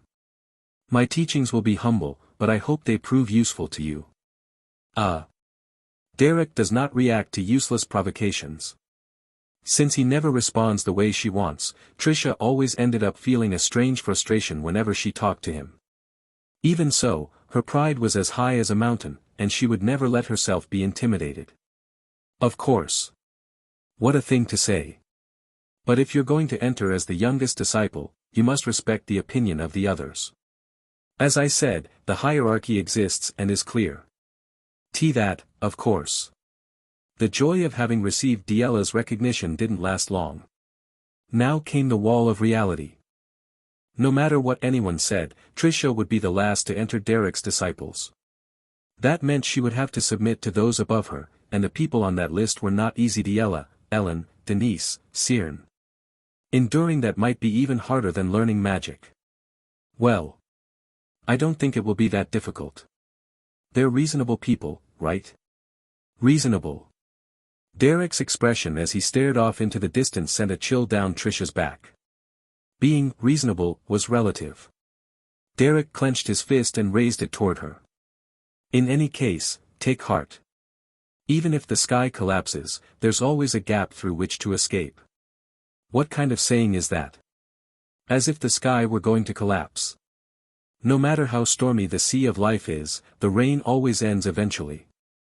Why are you becoming poetic all of a sudden? Derek sighed. He had planned to assess Tricia's magical level starting the following week, but no matter how many times he checked, the result would not change much. Tricia's growth limit as a mage was already practically established. If she had been destined to shine, she would have by now. Although she wasn't bad compared to common nobles, her problem was who she was comparing herself to. That's why Derek clenched his fist even more and insisted. Just in case, I'll say this. Yes. You have no reason to feel intimidated. At those words, Tricia smiled broadly, almost childishly. She was still arrogant, but that mix of pride and innocence had something ironically charming. What an unnecessary concern. Perhaps this was Tricia's true nature. When Tricia finished her conversation with Derek and left the reception room, Countess Rhodelia, who had just finished her duties, was approaching from the distance down the hallway. Upon seeing her, Tricia's shoulders stiffened completely. Even though the report about the letter sent by Diella would have already reached Rhodelia, she still hadn't given a personal explanation. As soon as Countess Rhodelia saw Tricia, she strode toward her with a satisfied smile and spoke. I heard the news, Tricia. You've already become an official disciple. I'm so proud of you. It's such good news that I couldn't even focus on work. Mother, please, you exaggerate too much. It wasn't common to see the always strict Rodelia wearing such a cheerful expression. She knew very well how difficult it was to become a disciple of Baron Ravenclaw, and so she sincerely celebrated her daughter's achievement. I truly feel like I treated you as a burden for far too long, and I'm beginning to regret my conduct. Tricia. You've really done well. This outcome is not a big deal, Mother. As you can see, I managed to form a point of connection with Baron Ravenclaw. Now you'll be able to use me politically in a meaningful way. Of course, it's an important development worthy of celebration. That's not why, Tricia. Countess Rodelia placed both her hands on Tricia's shoulders and gave her a gentle smile. Of course, the relationship with Baron Ravenclaw is important. But more than that, I'm impressed by your genuine effort. As your mother, I cannot help but be proud of you. I heard what happened in the Elfantine building. Your injuries as well. I imagine it couldn't have been easy. It seems they exaggerated a little, Mother. It's not something worth calling an effort or anything like that. It was child's play. Tricia raised her voice again. Her attitude implied that none of this deserved such fuss. And who am I? I am Tricia, the most noble lady of the Renewal House. Jumping in joy because I entered as the disciple of a simple frontier noble would be a vulgar attitude unbefitting my status or my authority. Is that so? I'm glad you're taking it calmly. Baron Ravenclaw is waiting. He has many matters to discuss regarding the construction of the academy. You should hurry. I will retire and rest. After once again showing a confident smile, Tricia bowed and crossed the hallway. Firm footsteps echoed as she walked forward. Rodelia silently watched her daughter's figure moving away with determined steps, and finally, smiling in satisfaction, she opened the door of the reception room and entered. Creak. Steps. After walking for a while, Tricia suddenly remembered something and took out the letter she had received that morning to read it again. The letter written word by the tyrant of the Duplain family, in which Diella recognized Tricia. And immediately the image of her mother Rodelia smiling as if she were the happiest person in the world came to mind. All of that mixed together and caused a strange ripple in Tricia's chest. Of course, without showing it. Her figure continued forward firmly. Only, subtly, the tip of her nose grew damp. The air is very humid for winter. Tricia rubbed her face with the sleeve of her coat and continued walking down the hallway with a firm expression, as if nothing had happened. It seemed that the procedures for the construction of Ravenclaw Academy were also entering their final phase. Due to the extreme cold and the snowstorms that arrived every day, it was almost forgotten, but after winter, spring always comes. It was around the time when even on the bare branches of the majestic garden of Count Elvester's mansion, new leaves were beginning to sprout. Coella, the great matriarch of the Elvester house and a figure respected by all its members, had returned to the mansion and was looking for one of her trusted people. The survivor of the long-fallen Flameheart family, who received the affection of Count Elvester and taught magic to the young Countess Freya the Master. Katia Flameheart, the mage originally from the mercenaries of Ebelstein, was standing in front of an elderly woman embracing a large staff in a corner of the garden. Every time I see her, I think the same thing. She is truly a small and humble person for the weight carried by her name. That was how Katia described Coella. Everyone in this enormous Elvester estate trembled just by standing before Coella, yet no one had ever seen the old woman truly display her power. Even so, just from the atmosphere she emanated, one could feel that she was not an ordinary person, and so everyone bowed first. The presence of a 6-star mage was something difficult to describe in words. Although Coella only smiled gently, Katia felt an ominous premonition she could not explain. Last time, in Baron Ravenclaw's territory, I personally saw your disciple. Indeed, a man with a truly magnificent vessel. Is that so? I only gave him a few lessons years ago, when he still knew very little about magic. He must surely be at a very different level now. I see. Katia, you said you originated among the mercenaries of Ebelstein. Now that you live here, so far away, in Count Elvester's region, don't you ever miss your old home? The place I could truly call my home already burned down and disappeared. The tavern streets of Ebelstein were merely a place where I went to earn my bread.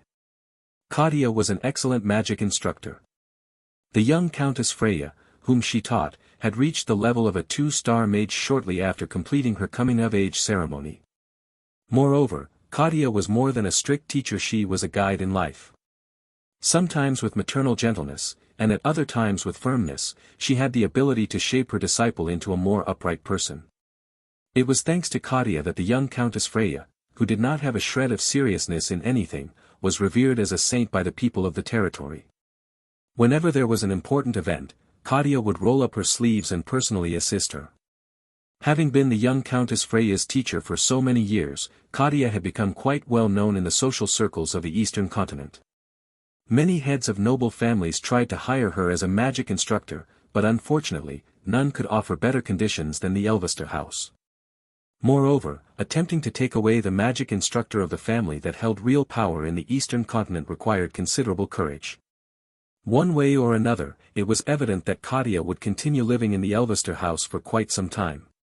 When the weather clears, they say a new academy for magical education will be established in the western continent. Since there were no talents who attempted to teach magic in such a systematic way, southwestern society is showing great interest. Are you speaking of the Ravenclaw Academy? Magic is delicate and complex, and also strongly influenced by bloodline. I was wondering whether it could truly be taught in that manner. Katia brought a hand to her chin and fell into thought.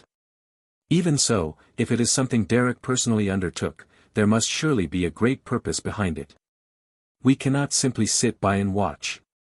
It would be strange for the magic instructor of the Elvester house to fall behind in current matters of magical education. Certainly, I think it would be good to pay attention to the matter. Wouldn't it be better to see it directly with your own eyes?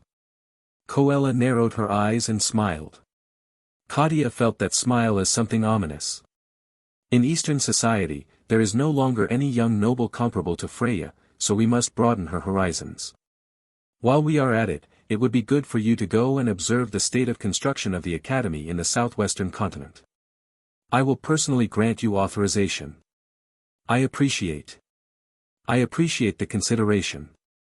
But I fear neglecting my duties. The southwestern continent is not a place you can reach in 1 or 2 days by carriage. I have been informed of Freya's recent condition. That child will also need new stimulation. Katia swallowed. It was true that Freya had quickly reached the level of 2 stars, but since then she had shown signs of stagnation. Her learning speed was so high that she had almost no rivals of the same age. If she could interact with Ravenclaw's disciples, it might be good stimulation, but the disciples Derek brings with him are of far too high a level and authority. As she frequently exchanged letters with Derek, Katia knew Ravenclaw's internal structure well. She had even heard that one of the girls could use 3-star magic immediately after her coming-of-age ceremony, an achievement so rare that only a handful existed across the entire continent. Rather than stimulating Freya, she feared it might shatter her confidence. I would prefer that the young Countess Freya remain at the mansion a while longer, focusing on her magical progress. Katia swallowed again, her hands clasped behind her back. Looking at Coella's smiling face as she made that proposal made it impossible to think she could refuse. She closed her eyes for a moment, thought, and finally nodded. It is, without a doubt, a good proposal. However, going to the site where the Ravenclaw Academy is being built also means going to see a disciple from many years ago. Derek had already reached the level of a 4-star mage, surpassing Katia. Even so, Derek continued to treat her with the utmost respect as his teacher, because he never forgot the help she gave him when he was nothing more than a mercenary at the very bottom. For that reason, rather than sending an official letter from the family, I will handle it personally. Coella smiled gently and said she understood. Katia lightly broke into a sweat and lowered her head in silence. Oh.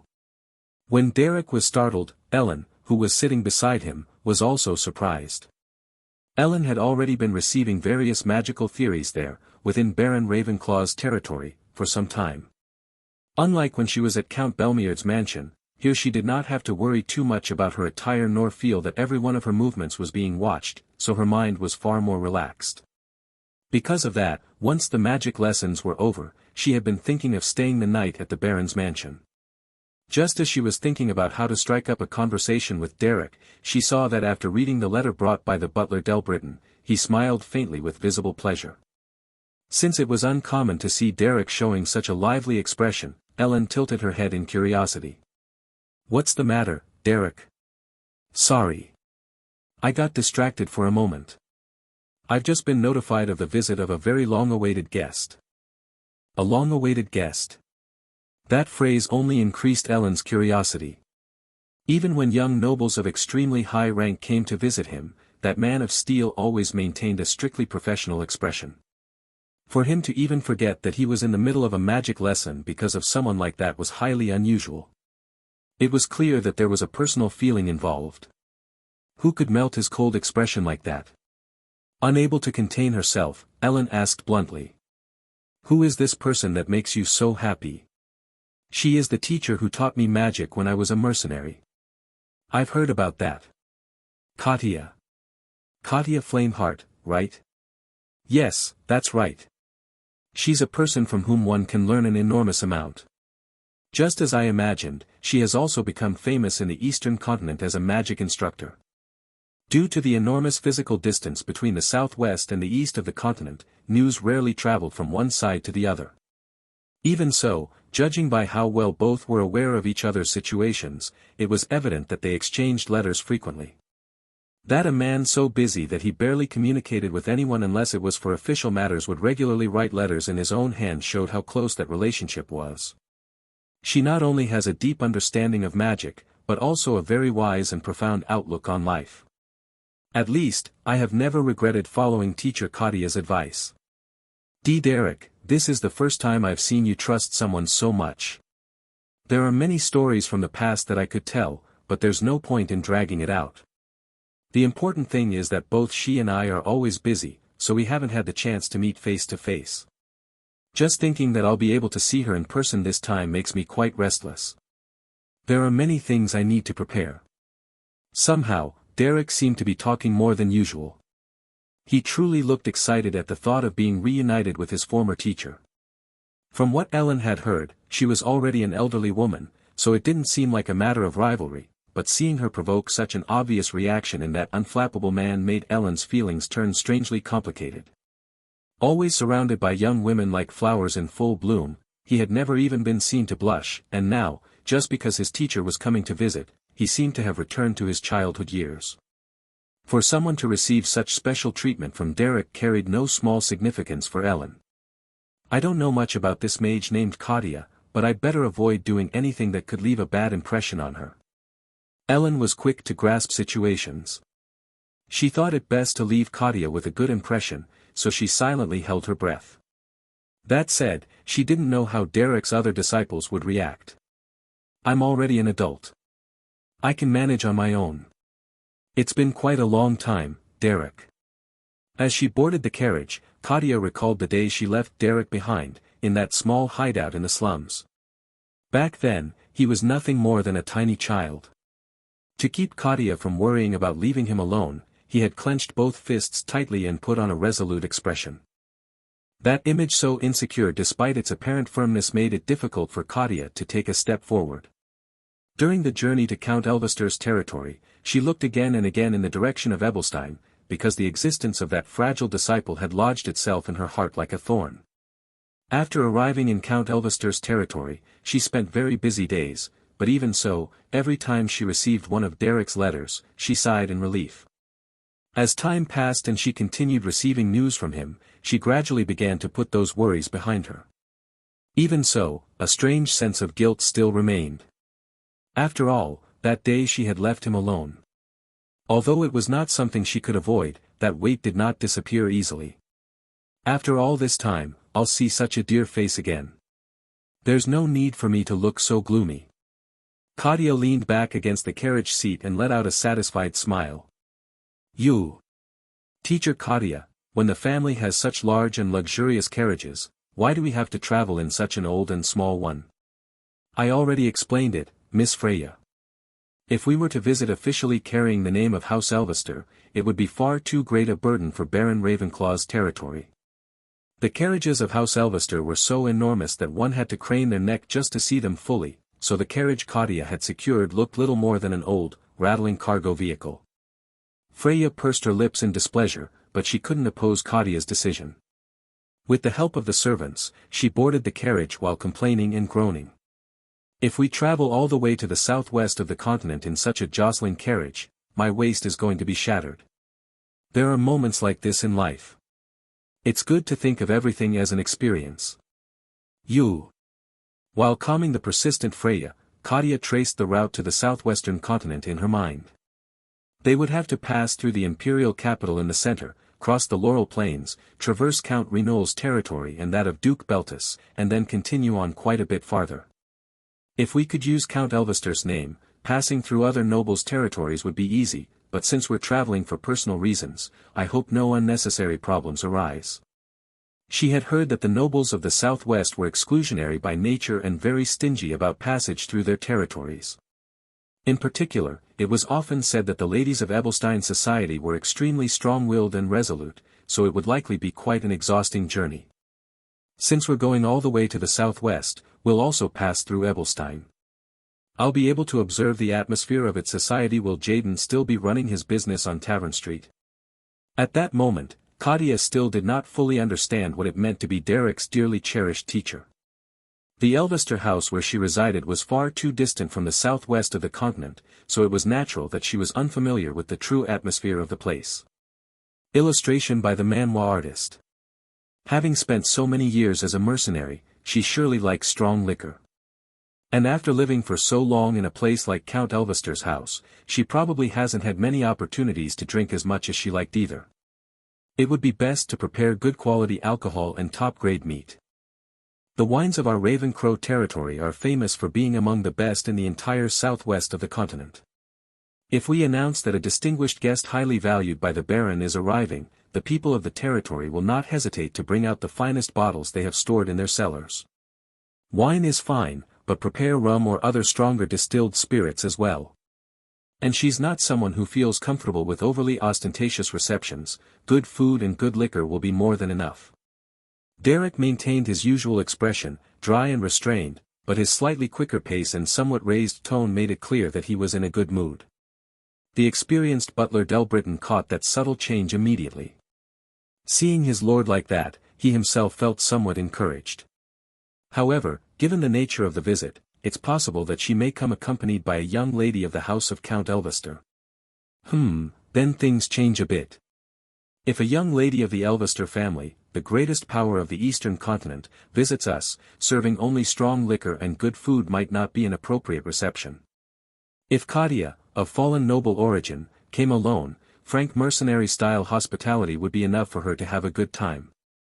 But if she came accompanied by a powerful young lady, the situation was different. The servants would have to move more carefully and offer treatment befitting her authority. In the letter Kadia had sent, there was no mention of that. However, the tone was clearly that of an inspection related to magical education, and it would be strange for her not to bring her disciple with her. Either she would not bring her, or if she did, she would likely try to conceal it.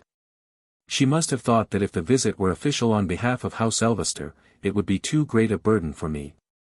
Derek's assumption was accurate. Even though it had been a long time since they last met, he knew Kadia's personality better than anyone. If she didn't give advance notice, it doesn't seem like something we need to worry about too much, but just in case she comes with a young lady, it's best to be prepared. That is a very sensible order. I will inform the head maid. Good. If there's anything that needs special approval, come inform me. Yes, sir. Derek waved his hand to dismiss Delbritton and headed to his study. It was his way of saying that, from that point on, everything was in his hands. Delbritton bowed his head with a satisfied smile. If she's coming through the center, taking the main route through Count Renol's territory and the Duchy of Beltus, how many days will it take? Given the distance, she'll surely arrive after a few festive days have passed. The fact that he was already calculating Kadia's arrival date showed that he himself was aware of how much he was anticipating her visit. You've got a grin from ear to ear. Derek rarely expressed his emotions, but to Fina's eyes, he looked as if he were smiling shamelessly, which made her frown in irritation. She had stayed in the Raven Crow territory under the pretext of conducting magical training, but in reality she was the one supervising Derek's magic. 2 seasons had already passed since they formally established a master-disciple relationship, enough time to grow fond of each other, but lately, seeing him like this, Fina couldn't help feeling irritated. I don't know how extraordinary that Katia person might be, but even with this lady right in front of you, who supervises 4-star magic, you're still thinking about another master and smiling like an idiot. Frankly, it hurts my pride. You know better than anyone how valuable I am. And I don't like that indifferent look either, as if you were thinking about another bothersome woman. Honestly, men always have their eyes wandering everywhere. It's not worth getting attached to you. Not worth it. Fina, sprawled unwillingly on the sofa in the study while nibbling on a Mont Blanc, sighed over and over again. I was the one who helped you reach the 4-star rank, and also the one who helped polish that magic. Of course, I know that Katia did many things for you as a teacher, but if we're talking about who contributed more to you reaching where you are now, that would be me. That is absolutely true. I am always grateful for it. You speak with an irritating eloquence. I know well that you've had several good teachers, but when someone asks you whose disciple you are, the correct thing is to say that you are Fina's disciple. That is what's appropriate. Don't forget that identity, understood? Although she spoke as if she didn't want her disciple to be taken by another, the truth was that Katia had been his teacher before Fina. Even so, Fina puffed out her cheeks and continued eating the financiers the maid had baked, clearly jealous that her beloved disciple was thinking of another teacher. Anyway, you were destined to reach 3 or 4 stars. You were the type who absorbed knowledge and learned magic even from beggars on the street, so it doesn't matter much whom you took as a teacher along the way. What matters is who helped you reach the highest level, understand? Of course. Ugh. Even though you give me the answer I want, I'm still annoyed.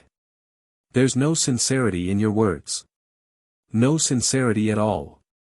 Fina sprang up from the sofa, planted her hands on her hips, and cleared her throat dramatically. I'm leaving the house. What's the point of teaching someone who doesn't recognize my worth? Go learn magic from that Katia person or from coffee or whatever. I'll go back to Tigress territory to rest. Did a message from your family already reach you telling you it was time to show yourself? As perceptive as ever. Fina narrowed her eyes and sighed in boredom. Although she had spent quite some time in the Ravencrow territory, in the end she was still a young lady of Baron Tigress's house. She had chosen that territory as her home in this life, but that didn't mean she was particularly attached to her family. Even so, she couldn't completely ignore the main house. No matter how comfortable her stay at Baron Ravencrow's mansion was, it was inevitable that she would have to show herself before her family from time to time. Fina dropped back onto the sofa, swinging her legs as she spoke. It's time for me to present myself once more at the main house, and also to start wrapping up my personal research. Yes. I think I'll be able to do something interesting with the corpse Happy picked up last time. I feel like I'm quite close to fulfilling an old longing. Advanced corpse resurrection. She had made considerable progress toward that forbidden domain she would use to revive the 6-star mage Calimport. Fina adopted a distant expression, rested her chin on one hand, and smiled wryly. Rest isn't that far away. It's been quite an ephemeral life. Oh, how curious. When I complained so much you didn't pay attention, but now that I talk about this, you put on such a serious look. Really, men never react the way one wants. Despite her youthful appearance, one should not be deceived. The woman smiling with her chin propped up, possessing a seductive charm, was a traveler who had wandered through countless cycles of reincarnation. She was expressive and always seemed relaxed, but if one looked carefully into her eyes, what could be seen was weariness and skepticism toward life. She might believe she hid it well, but Derek had noticed it long ago. I see another winter. The memory of the day of the first snowfall, when she stood dazed, staring at the sky before an enormous window several times larger than her own body. Every time she showed that contemplative air before the passage of time, Derek felt it clearly. She wished to leave the world. Because an endless life was not a blessing, but something closer to a curse. In any case, I'll tell you in advance if one day I leave this world, keep considering yourself my disciple. Fina stood up and adjusted her clothes. It seemed she was already determined to return to the main house of Tigress. Leaving at least some proof that I existed in this world wouldn't be so bad. Master.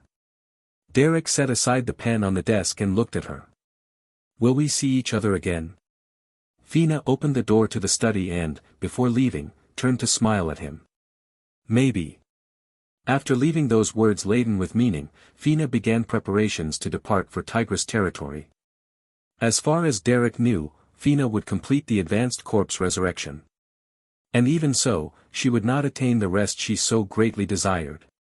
Eventually, she would attempt to devour Tigress territory and carry out something, only to be defeated by Melvarot and imprisoned in the underground chambers of the palace of Gremfurt. He didn't know when it would happen. But he had the feeling that it wouldn't be long. Even so, Derek could do nothing about it. He understood all too well the weight of the desire that Fina carried in her heart. Her longing was not something others could lightly judge as right or wrong. One could not control a 6-star necromancer mage at will. That was why the only thing Derek could do was silently acknowledge the path she had chosen. That was the greatest respect he could offer her. Trisha was dead. At least, that was how she felt. When she received the Baron Ravenclaw's classes for the first time, she entered the Baron's mansion with a heart full of expectations, but the method was very different from what she had imagined. Instead of the refined instruction she expected, Derek spoke directly the moment Trisha entered the training pavilion. The first thing you must focus on is physical endurance. It doesn't matter what you try to learn. If you don't have the body to endure it, you won't learn anything. Physical endurance is one of the requirements I value the most. The elegant magic lessons she had imagined while lying on the ceiling of Count Renouil's palace following magical resonance, reproducing the forms of the different elements flashed fleetingly through her mind. But as soon as she arrived at the Baron's mansion, the first thing she did was change into comfortable clothes prepared by the servants. The hell that followed was something she preferred not to remember.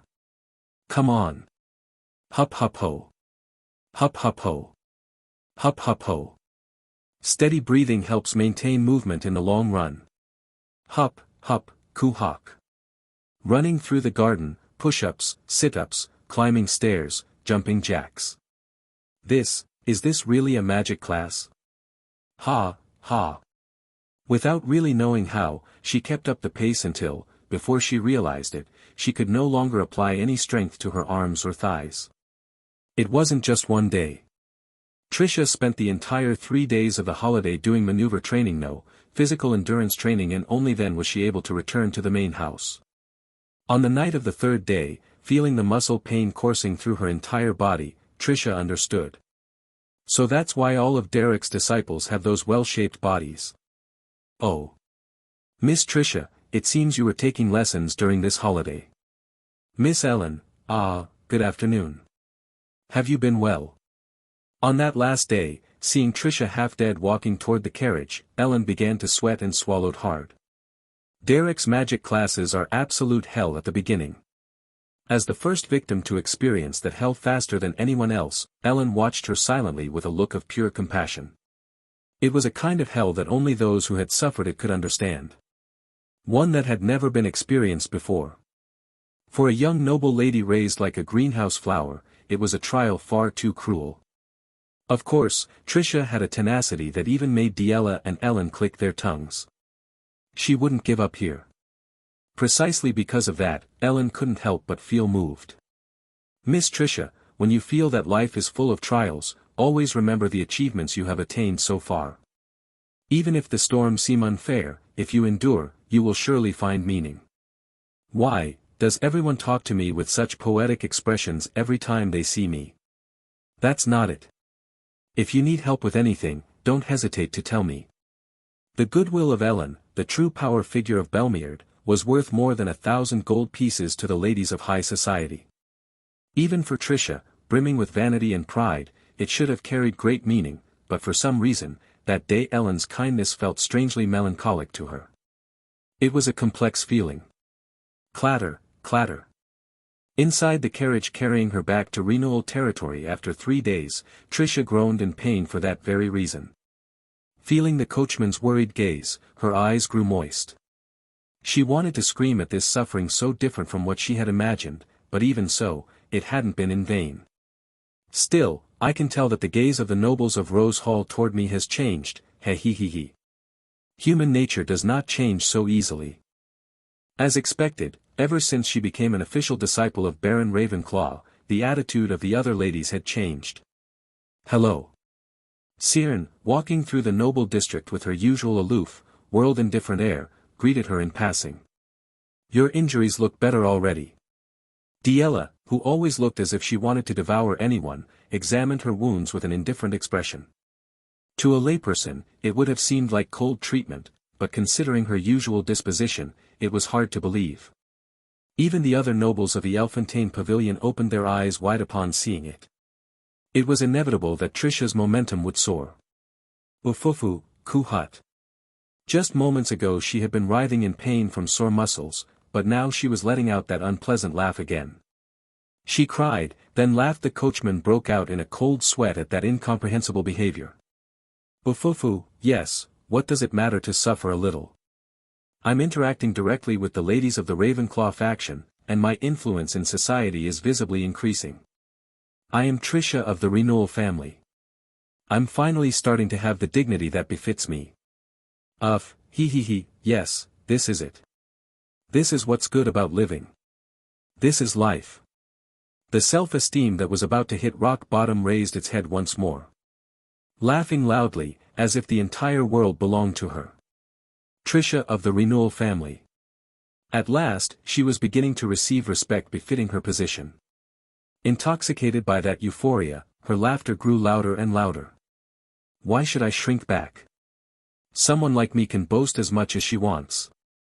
Of course. Clonk. At that very moment, when Tricia's arrogant nature fully revived, the carriage jolted and came to an abrupt stop. What's going on? Startled, the coachman opened the front window and replied at once. I'm sorry, Miss Tricia. We've entered Renewal territory, but there's congestion at the main gate, so we stopped for a moment. At the gate? Tricia pursed her lips. Having entered Renewal territory meant that from there on, everything was entirely her domain.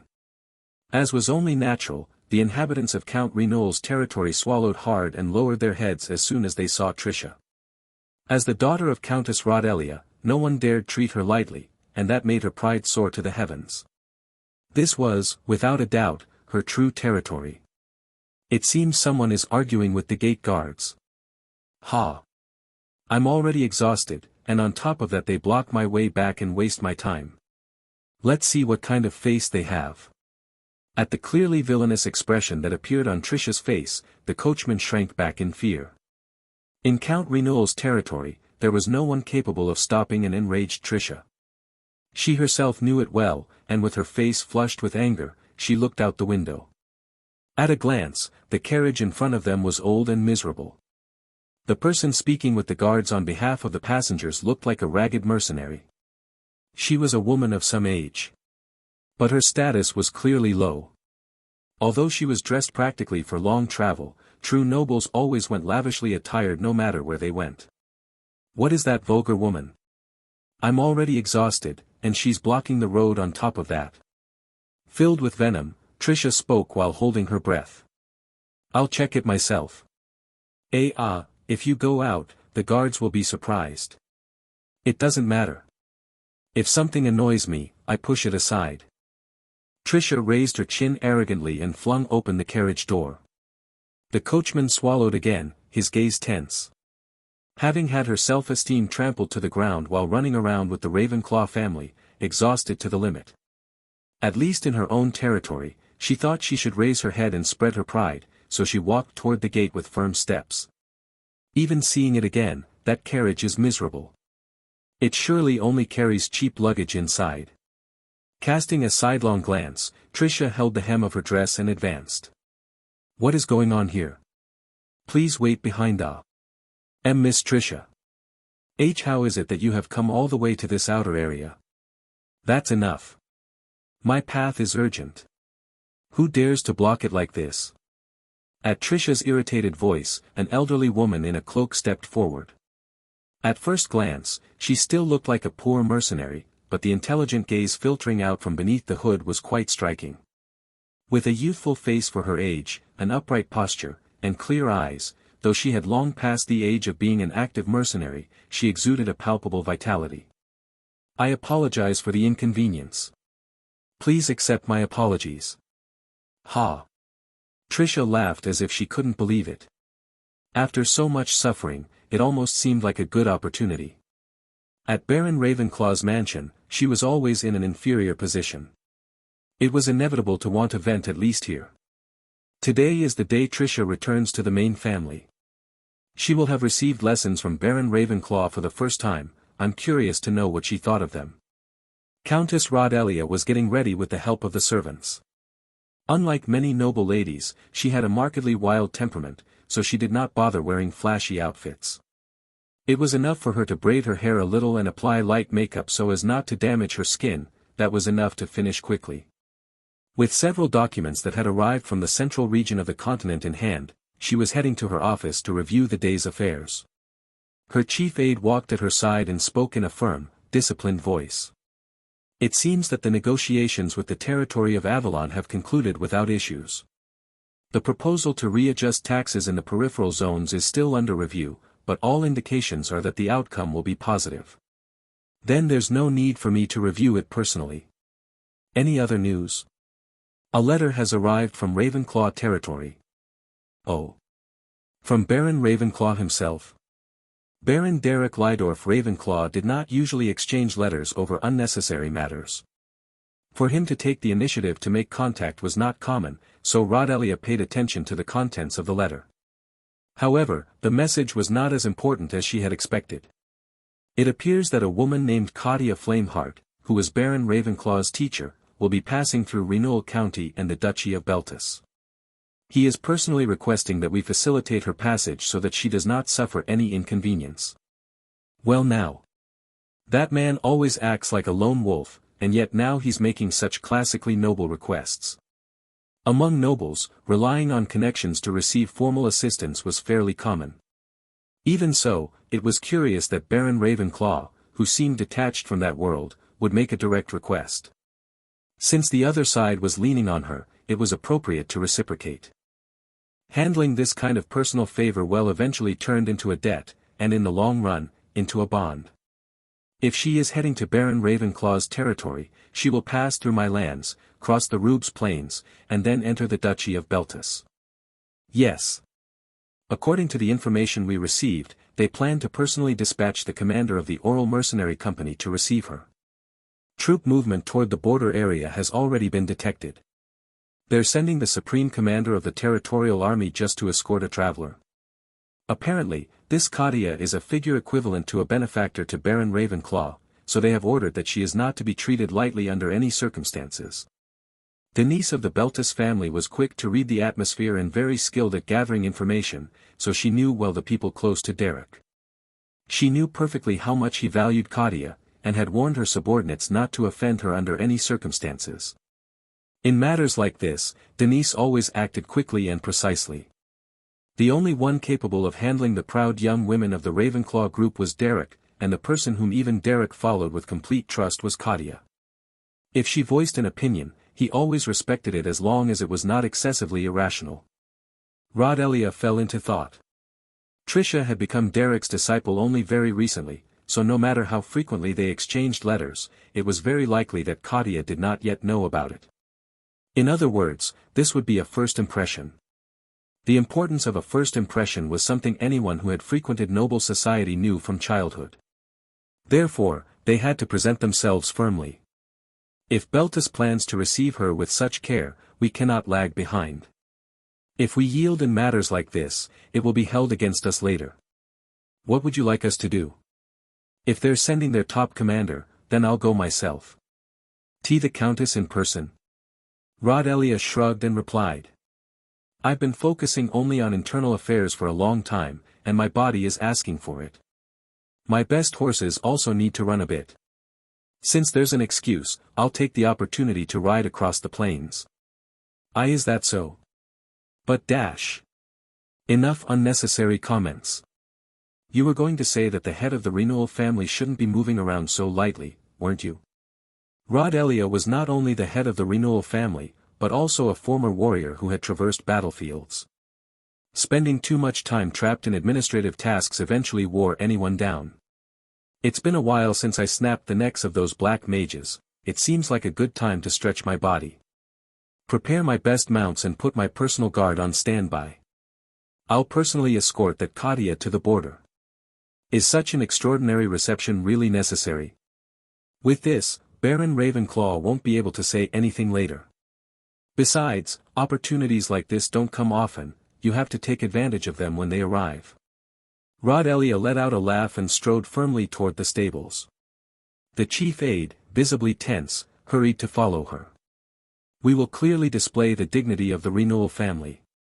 Find out her itinerary in detail and report it.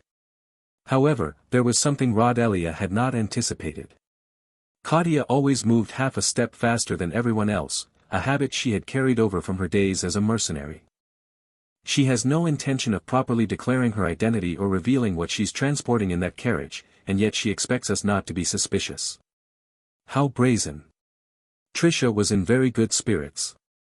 She had been pressured by Baron Ravenclaw, by Cyrne, by Diella, and by the nobles of Rose Hall, and despite being a young noble lady carefully raised by the Renewal family, she had spent the entire day measuring every gesture. Now that she finally had the chance to raise her head as a noble, her mood could only rise even higher. When Trisha shot a piercing glare, the soldiers guarding the gate flinched. That was exactly what she wanted, that uncomfortable, cautious look, as if they were facing something untouchable. Within Renewal County, it was enough for her to walk with a calm stride for servants to lower their heads, and even higher-ranking vassals to show her respect first. Remembering that she was a noble young lady finally restored her confidence. Yes, this is me, the proud flower of the noble Renewal family. What Lady Renewal says is 100 times correct. However, as I understand it, in Renewal County, thorough inspections are not conducted on those who are merely passing through the peripheral areas. Renewal County was located at the northernmost edge of the southwest of the continent, and its outer land stretched like a long peninsula, making it impossible to inspect every traveler. Aside from stopping previously registered merchants and collecting transit taxes, checking carriages one by one was nothing more than a waste of administrative resources. The mercenary mage wrapped in a robe spoke with the utmost courtesy possible, her gaze lively and intelligent. Of course, this does not apply to suspicious or dangerous individuals. I have presented the seal of the Elbiester family. I believe that should be sufficient. What exactly is so suspicious that you continue trying to inspect the interior of the carriage?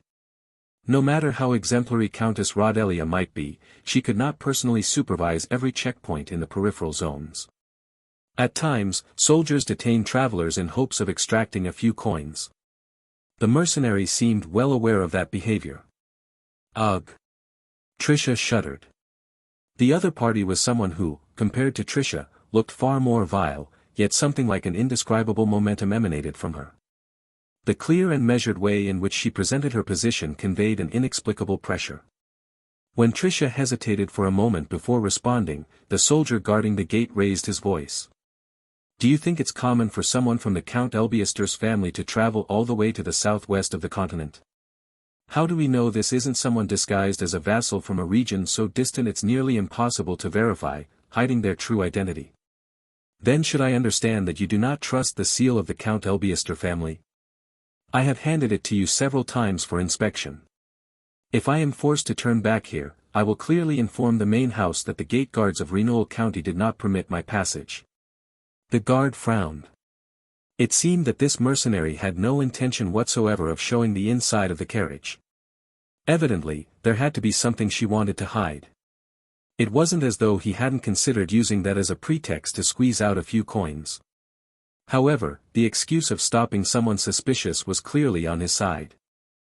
Still, if she was this firm, perhaps they could let her pass while pretending there was nothing they could do. But now that Lady Trisha was observing the situation, they could no longer handle it so loosely. If there's no other choice, I'll have to show the interior and resolve it that way, but that would be a huge burden for Derek. Isn't there another way? Katia, who had never imagined she would be given trouble in a place like this, showed an uncomfortable expression. At all costs, Katia wanted to hide the fact that Lady Freya of Elbiester County had come all the way here. Her influence, comparable to the flower of the Eastern continent's social circle, would surely carry weight in the Southwest as well. If the guards found out, the news would immediately reach the main house of Renewal, and in the blink of an eye it would spread that Lady Freya of Elbiester County was heading toward Ebelstein. A simple trip to visit a disciple would end up becoming excessively ostentatious. Thinking about it now, perhaps it would have been better not to bring Lady Freya along, but regretting it at this point was meaningless.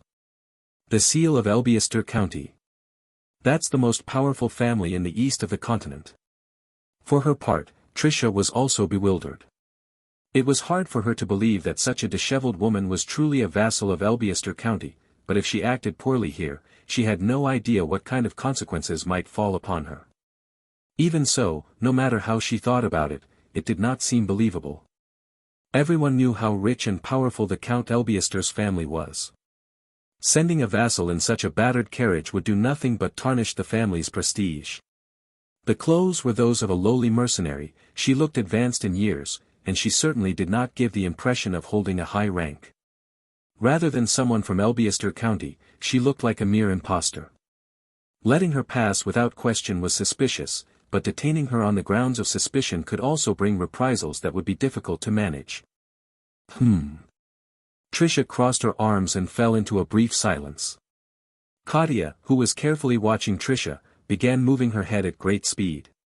After all, it was Katia who had taught Derek how to improvise and how to navigate noble culture.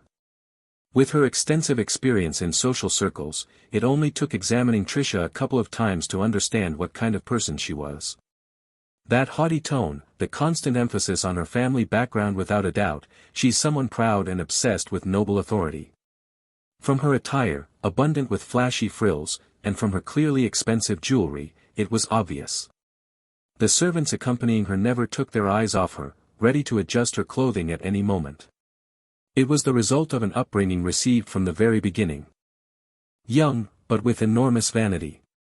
Katia knew very well how to deal with people like that. I see.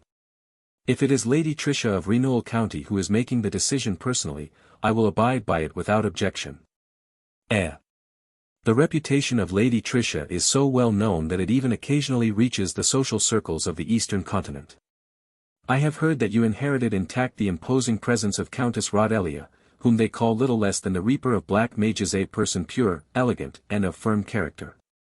If someone like you makes the decision personally, an insignificant mercenary like me has no choice but to accept it as a wise judgment. Tricia was the type who could not resist flattery. As if she knew it perfectly, Katia spoke with flawless fluency. In a sense, one could say it is a blessing. That it is not just anyone, but Lady Tricia herself who judges the matter, allows me to feel at ease. Idiot. Do you think that just because you speak nicely I'll show leniency? I do not expect a favorable ruling. I only wish for the wise judgment of Lady Tricia. If it is you, with your open mind and broad vision, who decides, even if it differs from my opinion, I will have no choice but to accept it. After saying that, Katia looked at Tricia with an expression full of respect. There was a trace of sincerity in her gaze, and Tricia swallowed. She really does speak beautifully. Tricia cleared her throat and glanced aside. Now that you mention it, that sapphire hairpin and those jade earrings look like works from the imperial workshop of the central region. With attire so befitting your rank, I'm almost ashamed of my careless appearance. Oh my, you know how to appreciate jewelry. That's right. They are adornments that commoners like you could not obtain even by working your entire lives. The gems shine with an impressive light, but they cannot compare to the beauty of Lady Tricia. By virtue of my profession I have seen many noble ladies, but someone like you stands out even among them, like an especially radiant jewel. Humph. Even if they're compliments, I must admit you hit the mark. Tricia laughed with an, oh ho ho, but suddenly shuddered. For a moment I almost let my guard down. What a venomous tongue. Hardening her gaze again, she spoke coldly. Are you trying to get by with such obvious words? The more you speak, the more suspicious you become. Did you think I was naive enough to fall for a few compliments? With this attitude, I cannot stand by and do nothing. You will follow me. I will have to interrogate you properly. Honestly, even when looking down on people, there are limits. TSK. How amusing. Ha. And thus ends the story of the ugly woman of the Antel family. Not everywhere are there ladies as beautiful as Lady Tricia. I myself had to pinch my thigh to keep from laughing. Ha. That's true, there are many who, looking like sewer rats, pretend to be noble ladies. Pathetic. But thanks to people like that, figures of beauty like Lady Tricia can shine even more. Sometimes one even feels gratitude toward those who serve as background. Yes, that's right. Haha. Sometimes you even have to thank those rats. Is it a bit cold? The air is freezing. I'll light a fire. I can warm the air immediately. Your magical level is quite high as well. You're really interesting. Tricia laughed heartily, and Katia, who indulged her, also smiled with satisfaction. For Katia, who had lived 10 years in noble society, 10 as a mercenary, and 10 as a teacher, winning over Tricia was as easy as eating a bowl of soup. If it was enough to satisfy her mood in order to cross the territory without trouble, she had no problem with it. She was not the type who needed to assert her pride in situations like this, and she had more than enough experience dealing with arrogant noble ladies. As a result, Tricia became quite taken with Katia and ended up authorizing her passage. She even went so far as to accompany her back toward the main house while chatting animatedly. And going even further, Tricia, in her high spirits, decided to escort her all the way to the other side of the border area. In any case, to return to the main house she had to cross that border outcrop. Did you say your name was Katia? What a peculiar background you have. Noble life, mercenary life, teacher's life, there aren't many around me with such a varied past. I'm not someone so remarkable that Lady Tricia should concern herself with me. I simply live according to circumstances. The life of Lady Tricia, bearing the weight of a great family, must be far more exhausting. Just as you say, so few recognize my efforts. There aren't many as perceptive as you. Tricia rested her chin on the armrest and let out a deep sigh. She had spent the entire day exhausted, minding every gesture in front of Baron Ravenclaw. Finally having someone who knew how to flatter her made her feel as though she had come home. With her spirits renewed, Tricia raised her voice even more. That's it. You're an incredible storyteller. Everything you say is interesting. Come on, tell me something even more entertaining. There are stories of nobles who met miserable ends in the Eastern social circle. Did you know there was one who died choking while eating at a banquet? Really? I hadn't heard that. They always say the food of the East is delicious, so I suppose it was true. To tell you that, I'd first have to speak about the state of the social circle 15 years ago. Back then, the cook. Thus, Tricia let herself be carried away by Katia's stories, a radiant smile on her face. She had finally come home. The territory of renewal, her world, where she was the protagonist. As she soaked in that happiness, the two carriages advanced side by side. Denise could not believe what she was seeing. At the border area where Renewal County meets the Rubes Plains, she had brought soldiers to the gate, assuming Katia would pass through there. Even the commander of the Beltis family's private troops, General Oral, had come out after completing the preparations for the reception. Everything had been arranged with the utmost care. They could not enter the gate of Renewal County with private soldiers in tow. Therefore, the plan was to wait in the outer area and, once Katia passed through the gate, personally receive her and then join with the private troops to escort her. Because of that, she had no choice but to enter the gate accompanied only by 2 servants. Thus, when she entered the gate quietly, a girl with a familiar face was sitting triumphantly in the driver's seat of the carriage, raising her voice. Ha ha ha. I really like you a lot. I personally escorted you all the way to the gate, so don't forget my favor. Next time I'll grant you the privilege of seeing my face again. Feel honored. That's right. It is an immense honor, Lady Tricia. Next to Tricia, who laughed with an oh ho ho while crossing her legs and waving a peacock feather fan, was nothing less than Katia Flameheart, Derek's teacher. With a smile on her face, Katia used magic to warm the air around them, showered Tricia with praise and flattery, and spun story after story without pause to please her mood. She even went so far as to bow her head and kneel on one knee, perfectly observing all the manners befitting a vassal. Trisha was so satisfied with Katya that she laughed openly while patting her on the shoulder. If only all the vassals of the Renewal family were like you. Don't you want to enter my personal service? I'll pay you well. It's a very generous offer, but as you know, I belong to the house of Count Elvester, so I'm afraid that won't be possible. Always so stiff. Fine, fine. What did you say your name was again? Katran? Kate? Sorry, I'm not good at memorizing servants' names. You understand, with your status being so low. Katya. Katya Flameheart. That's it. Katya. I'll remember your name especially. If you ever want to enter my service, don't hesitate to let me know. Oh ho ho. Trisha laughed energetically, visibly satisfied.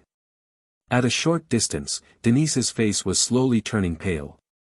The person kneeling in front of Trisha, observing the manners of a vassal, was Katya Flameheart, the person Baron Derek Lydorf Ravenclaw cherished more than anyone else in this world. Denise tightly gripped the edge of her dress and hurried over to where the gate guards were. No matter how many times she rubbed her eyes and looked again, it was not an illusion. Trisha, what are you doing? Huh? Denise? What are you doing in a border area? Just as both girls' eyes widened in shock. The name Denise clearly reached the ears of the elderly mercenary who was kneeling. Unlike Trisha's name, Denise's name had appeared constantly in the letters Derek had been sending for many years. That was why Katya was able to slowly rise with a genuinely pleased expression. Lady Denise. Yes,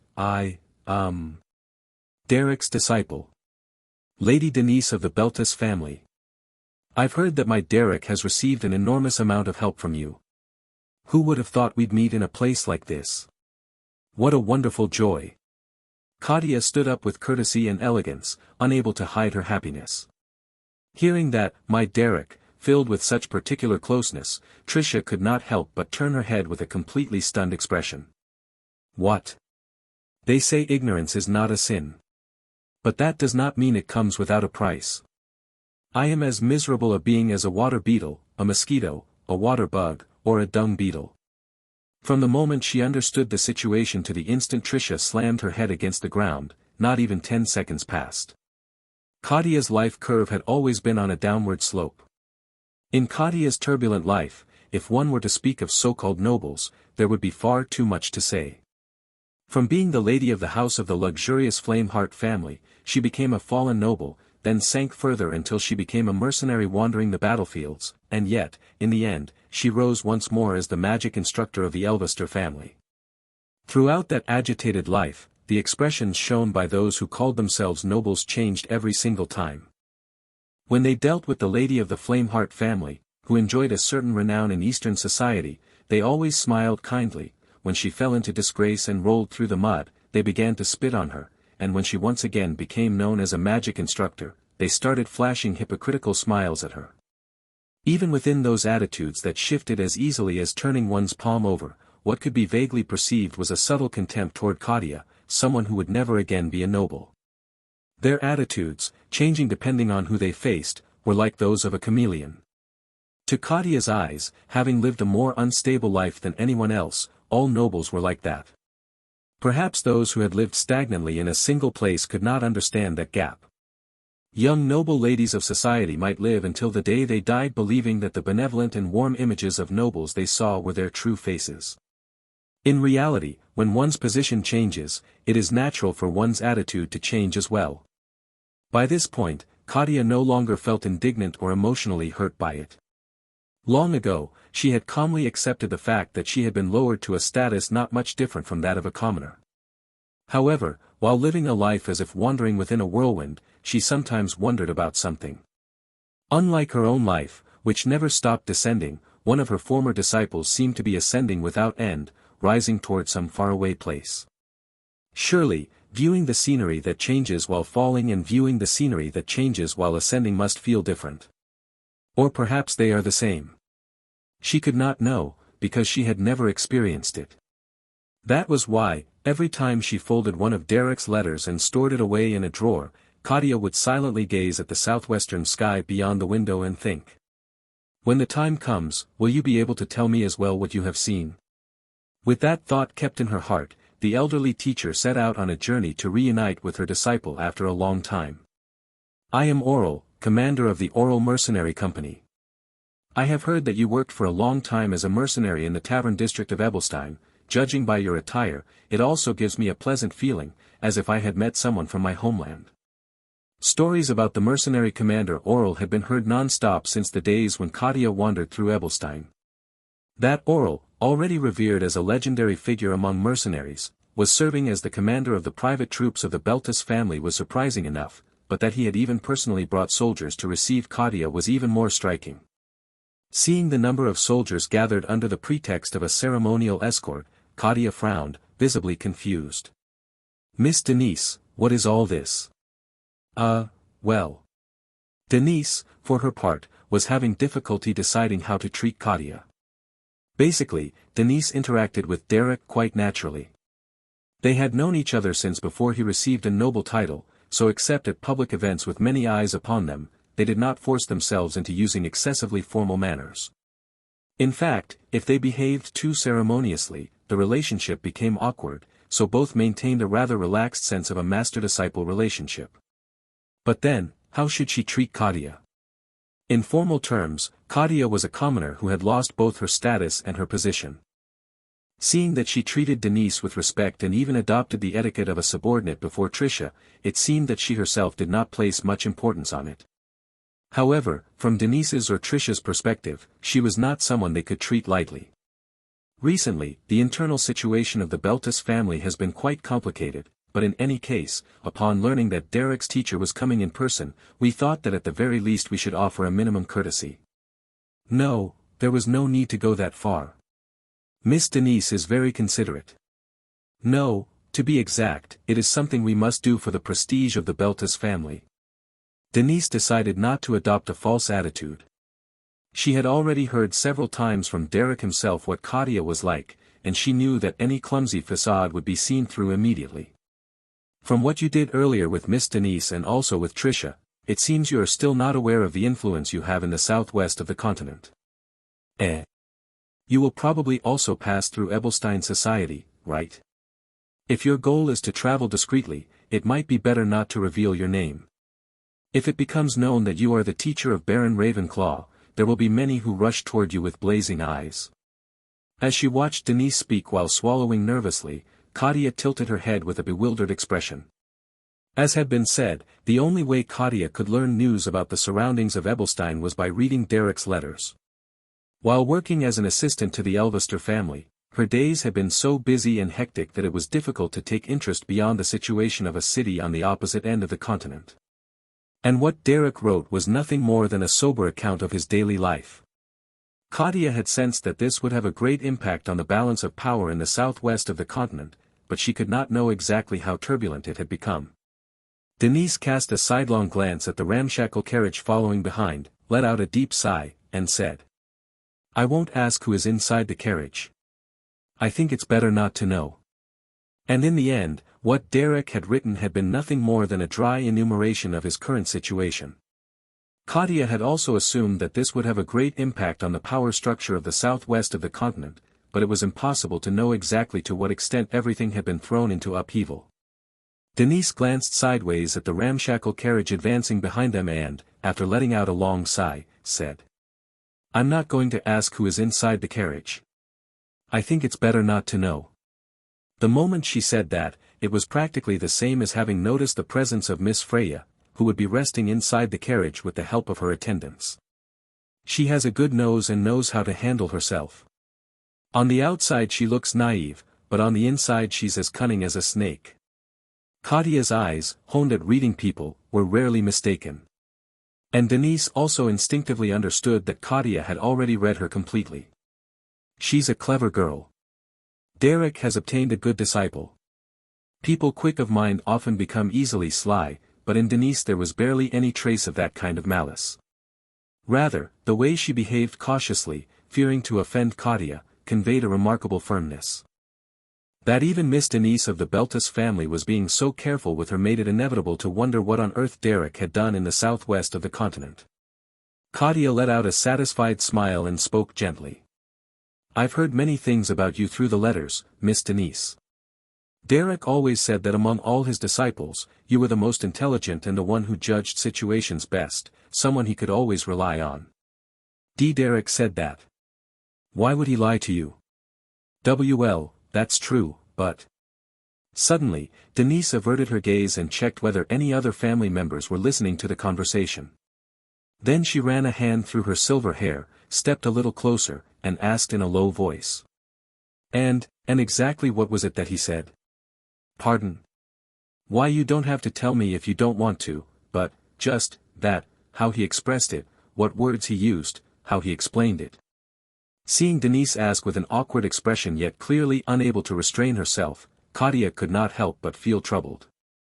She did not know the details, but she could reach only one conclusion: Derek must also be having a hard time. "This is as far as I can accompany you. If you continue across this plain, you will reach the territory of Ravenclaw, with vineyards stretching along the road. Derek has surely already sent people to wait for you. Thank you for your consideration, Miss Denise. For someone of a position as humble as mine, it has been far too generous a reception." "It's nothing. It's not anything extraordinary. Rather, I apologize for making such a fuss when, if you had come alone, you would have arrived without any trouble." "Please don't say that." Claudia smiled and offered Denise a formal expression of gratitude. After saying her farewells, she took a deep breath and raised her gaze to the sky. Spring was advancing at a steady pace, yet in the shaded areas along the road there were still remnants of snow that had not melted. The sky, seen from the boundary between winter and spring, had a pleasant clarity, balanced at just the right point. When she exhaled, the vapor leaving her mouth showed that it was still not time to take off her coat, even though the warm rays of the sun seemed to insist otherwise. Claudia had always loved that ambiguous scenery of the transitional season. Just as her life had changed without cease, the seasons too showed a different face just when one began to grow accustomed to them. A life without upheavals might have its own value, but Claudia undoubtedly preferred a turbulent existence. The sense of liberation this long journey brought her after so much time was the best proof of that. The territory of Ravenclaw. That white-haired, gaunt-looking boy who in the past devoured hard bread in a corner of the slums now possessed, under his own name, an entire territory. Compared to the lands the Flameheart family had held at their peak, it was a modest domain, but knowing that this achievement was the fruit of Derek's desperate efforts made it feel extraordinarily valuable. Kiruk, Kiruk. Under the sunlight, the orchards being prepared for the next harvest descended in rows along the hills. They said it was a region famous for its wine, so the hectic grape harvesting season must already have passed. The landscape stretching before her eyes conveyed a strange sense of calm. All of this was the home that small boy, fighting with all his strength, had managed to build for himself. When she closed her eyes, memories of the past inevitably came to her mind. During her stay at the residence of Count Elvester, there were many nights when, lying in bed, those memories resurfaced. Claudia, who had tried not to grow attached, always carried herself with a serious expression before Derek, and he, clinging to the hem of her clothes, followed her with his small steps. Harsh, violent mercenary streets. Mud-covered roads. A filthy beggar child and a fallen noble. A son without parents and a mother who had lost her child. Surviving by clinging to each other in such a savage environment, where everyone only thought of exploiting their neighbor, was perhaps very far from what could be called happiness. And yet, if she kept remembering those times, perhaps it was because they had held meaning. As Claudia opened her eyes after losing herself in those uncharacteristic thoughts, a familiar voice sounded beside her. "It's still quite cold, master. You should be mindful of your age." A young man of familiar appearance had approached and naturally draped an elegant shawl over her shoulders. Now that she thought about it, Denise had already told her. Derek would soon come to receive her in person. Claudia, narrowing her eyes, looked at the man in front of her and let out a brief laugh. "You've grown quite a bit. I'm past my growth phase. You can still grow more." After so many years apart, they reunited as if they had seen each other just the day before, exchanging ordinary words. That was how they were. Both Katia and Derek. I've prepared quite a lot of strong liquor. You couldn't drink as much as you wanted in Count Elvester's residence, right? It took me quite a while to reduce my tolerance, and now my own disciple is encouraging me to drink. If it makes you uncomfortable, you don't have to. Do you have rum as well as wine? Both smiled naturally, as if this reunion were something inevitable. The season lay somewhere between winter and spring. There was still a trace of cold in the air, but it was a time filled with expectations for the warmth yet to come. Katia Flameheart had visited the southwest of the continent. For Katia herself, or for Derek, it did not carry any particularly important meaning, but the other nobles who heard the news went on maximum alert. Lately, both in the social circle and in the field of magical education in Ebelstein, the movements of Baron Ravenclaw had been receiving extraordinary attention. And in the midst of all that, the appearance of someone capable of directly influencing Baron Ravenclaw near the social circle made it impossible for them not to react sensitively. Countess Rodelia, who was holding the head of her beloved horse and stroking its mane, showed an expression of regret when she heard the report from the head butler. "You're saying she already crossed the gate and went straight through?" "I was already ready to cross the prairie immediately. When the news reached us, it seemed she had already passed the prairie area and was heading toward the territory of Ravenclaw. They say she is a person of swift action and detests unnecessary pomp. Seen that way, it may have been intentional. In the territory of Beltis they say that, as much as possible, they did comply with protocol. What a tremendous oversight. Would you like us to prepare a separate gift?" I don't know if she's the kind of person who would receive it favorably. Let's observe the situation first." "Understood." Countess Rodelia was someone who liked clarity in everything she did. That was why the speed with which Katia had begun her journey and passed through the territory felt especially frustrating to her. While Rodelia showed that disappointed expression, the butler continued with his report. "It seems not everything is a cause for disillusionment. A report has arrived from the gate soldiers as if the heavens had helped. Miss Tricia encountered that mage there." "Oh. Tricia?" "Yes. And moreover, they say she personally escorted her to the outer area of the territory. At the very least, couldn't that be considered a minimal show of courtesy?" At that unexpected news, Rodelia's face lit up. Considering Tricia's usual behavior, there were aspects that worried her, but the fact that a young lady of the Renewal family had personally escorted her to the outside of the territory indicated that, at the very least, she had been treated with respect. She must not yet have received detailed information about Katia, so it was strange that she had reacted so impeccably, but even so, Rodelia could not help but smile in satisfaction at her daughter's foresight. "Tricia, you say?" I thought that, due to Hutton's influence, she had a somewhat rough side, but in the end, as they grow, everyone matures. Becoming a disciple of Baron Ravenclaw, moving at just the right moment to help with protocol. I truly did have an excellent daughter." Rodelia let out a hearty laugh befitting a strong-willed woman and puffed out her chest with pride. No matter what anyone said, Tricia was, at least in appearance, an elegant and distinguished young noble. If she had acted with proper courtesy, it was very likely that Katia had left with a good impression of the Renewal family. When Tricia returned, she would praise her. Thinking that, Rodelia adjusted the reins of her horse again, the corners of her lips raised in good spirits. "That's how it happened, mother." The corners of Rodelia's lips fell bitterly. Pressing her fingers to her temple, she showed a gloomy expression, as if sunk in deep contemplation. At the dining table, where a snack had been prepared to welcome Tricia after a long time, Rodelia occupied the main seat, frowning and letting out irritated sounds, wondering whether what she had just heard was truly real. At that moment, the maid who had accompanied Tricia returned with a completely pale face to give her report. "It's a message from the magic master Katia Flameheart, of the Elvester family in the east.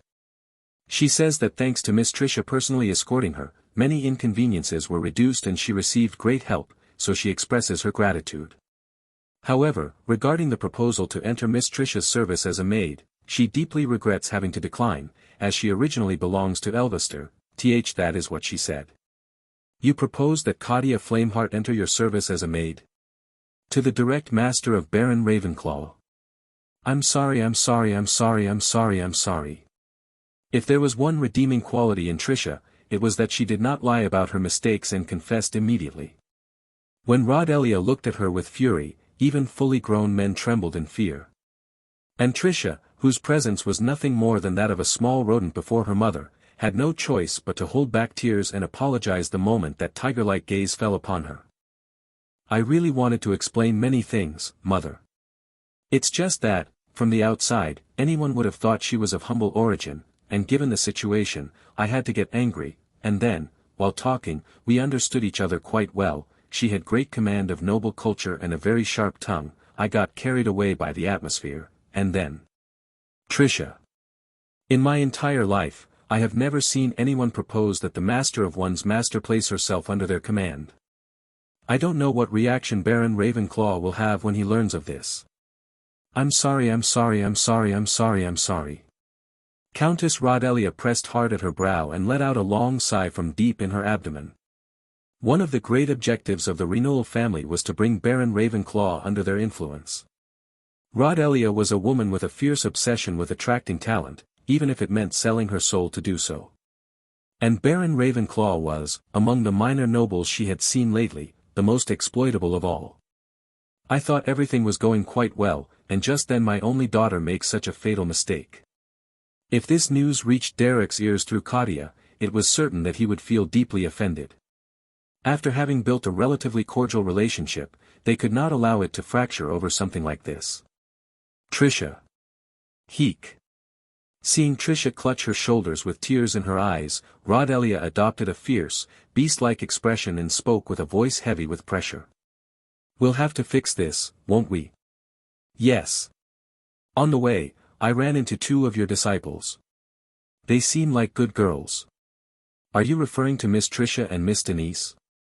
Yes. Both have quite strong personalities. You must have been through a lot. That's not the case. Both of them have some knowledge of magic, so what I have to teach them isn't all that complex. Magic, perhaps, but... As they crossed the main gate of Baron Ravenclaw's mansion, Claudia showed a complex expression. Derek observed her in silence, but she seemed slightly worried. Claudia was a person close to perfection.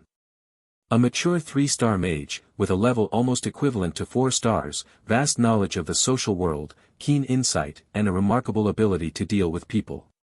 When someone fell under her critical gaze, most young noblewomen ended up revealing their true nature.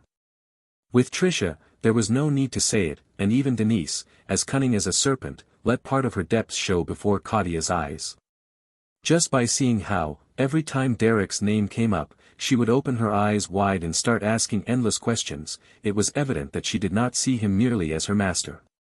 From that point on, the matter became delicate even for Claudia.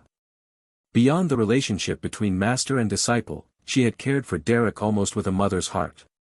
Because of that, from then on, she had no choice but to sharpen her hearing. From what I heard, there's a baroness named Feline, isn't there? You said she came from the mercenaries and that, since she had practically no awareness of status, there was no one more suitable to serve in name only as your wife. But don't think that kind of benevolent deception can be maintained forever. It's an overly naive way of acting. Master. Don't take this as a simple scolding. Among the nobility, the matter of a partner can be a question of life or death. In Claudia's eyes, always gentle and relaxed, a spark seemed to ignite. Derek was already old enough. He was attractive and capable, there was no way the women of the social circle would leave him alone. Of course, he was also aware of that, and that was why he had placed Feline as a wife in name only, but that measure was reaching its limit. More and more people were beginning to realize that Feline was nothing more than a nominal baroness, someone who did not care at all about noble authority or about relationships between men and women. So he could not continue handling things that way indefinitely. Derek, tell me the truth. Among the people of the social circle you associate with, can you truly assure me that there isn't a single one with bad intentions? Just by seeing the special interest Denise showed toward him, Claudia had already sensed it. Around Derek, there had to be, without a doubt, people watching him with greedy eyes, waiting for an opportunity to snatch him away. She could not allow her disciple no, her son to be taken by wild serpents from anywhere.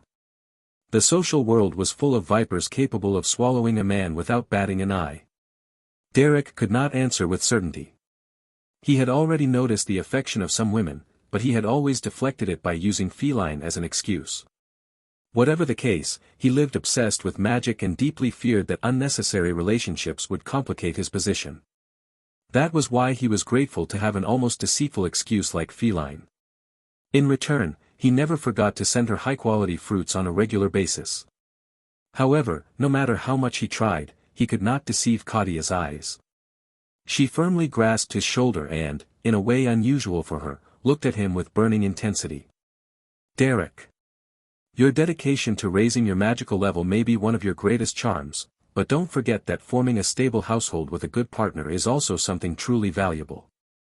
I want you to live a happy life. Master. I appreciate your advice, but I'm not forcing you. I'm just telling you to be careful with the women of the social circle, as venomous as snakes. You know it well in that world, you are a top-tier target, someone anyone would drool over. Don't fall easily. How many times had she seen experienced noblewomen ensnare distinguished young knights? She did not believe Derek would fall so easily, but the world always held surprises. Even though Derek was already old enough, in Kadia's eyes he still looked like that boy who wandered the poor districts. That was how mothers usually were. Anyway, let's leave the details for after we enter the mansion. You said you prepared plenty of good alcohol, and just thinking about it makes this aging body recover a bit of vitality. Let's store the carriage in the depot first. That we shall, At the mention of the carriage, Kadia brought a hand to her chin and reflected for a moment before speaking. By the way, besides me, there is another guest. Listen without getting startled. That was to be expected. The faces of the family members who were watching the carriage coming from behind gradually tensed. From that battered vehicle, which they had thought carried nothing but insignificant luggage, descended a young woman in a splendid dress, assisted by her attendants. With her eyes half-lidded, as if everything were a bother, she raised her gaze toward the Ravenclaw mansion and then looked at Derek with a smile of apparent familiarity. We meet again. It's been a while, and it seems your status has changed quite a bit since then. She let out a restrained laugh, handed a large bag to an attendant, and stretched lazily. Her silver hair, of a soft tone, fell over her shoulders, and the mint-colored ribbons adorning her two braids swayed gently. She had already met Derek once, quite some time ago. She had been a guest during the great tragedy of the Duplain family. In the Eastern social circle, she was treated like a queen, and she was a direct disciple of Kadia. The young Countess Freya, of the Elvester family. I smell bread. With a gentle and relaxed expression, openly showing her appetite, that young woman was a mage who had learned illusion-type magic directly from Kadia. And, moreover, she was the junior disciple of Derek Lydorf Ravenclaw. When I met him at the Duplain house, I never imagined he was someone with this level of ambition. The mansion of Baron Ravenclaw was already filled with various educational facilities. Most of them would eventually be moved to the academy being built in the Duplain territory, so the spaces within the mansion would later be repurposed for other uses, but at least for now, they were still diligently functioning as educational facilities. The path that ran through those buildings toward the mansion. It felt as though a residence had been planted in the middle of an academic complex, which was quite disconcerting. The young Countess Freya, gazing at that scenery, let out an awkward bead of sweat and commented. Don't you get tired of living surrounded by all of this? It wasn't exactly my intention.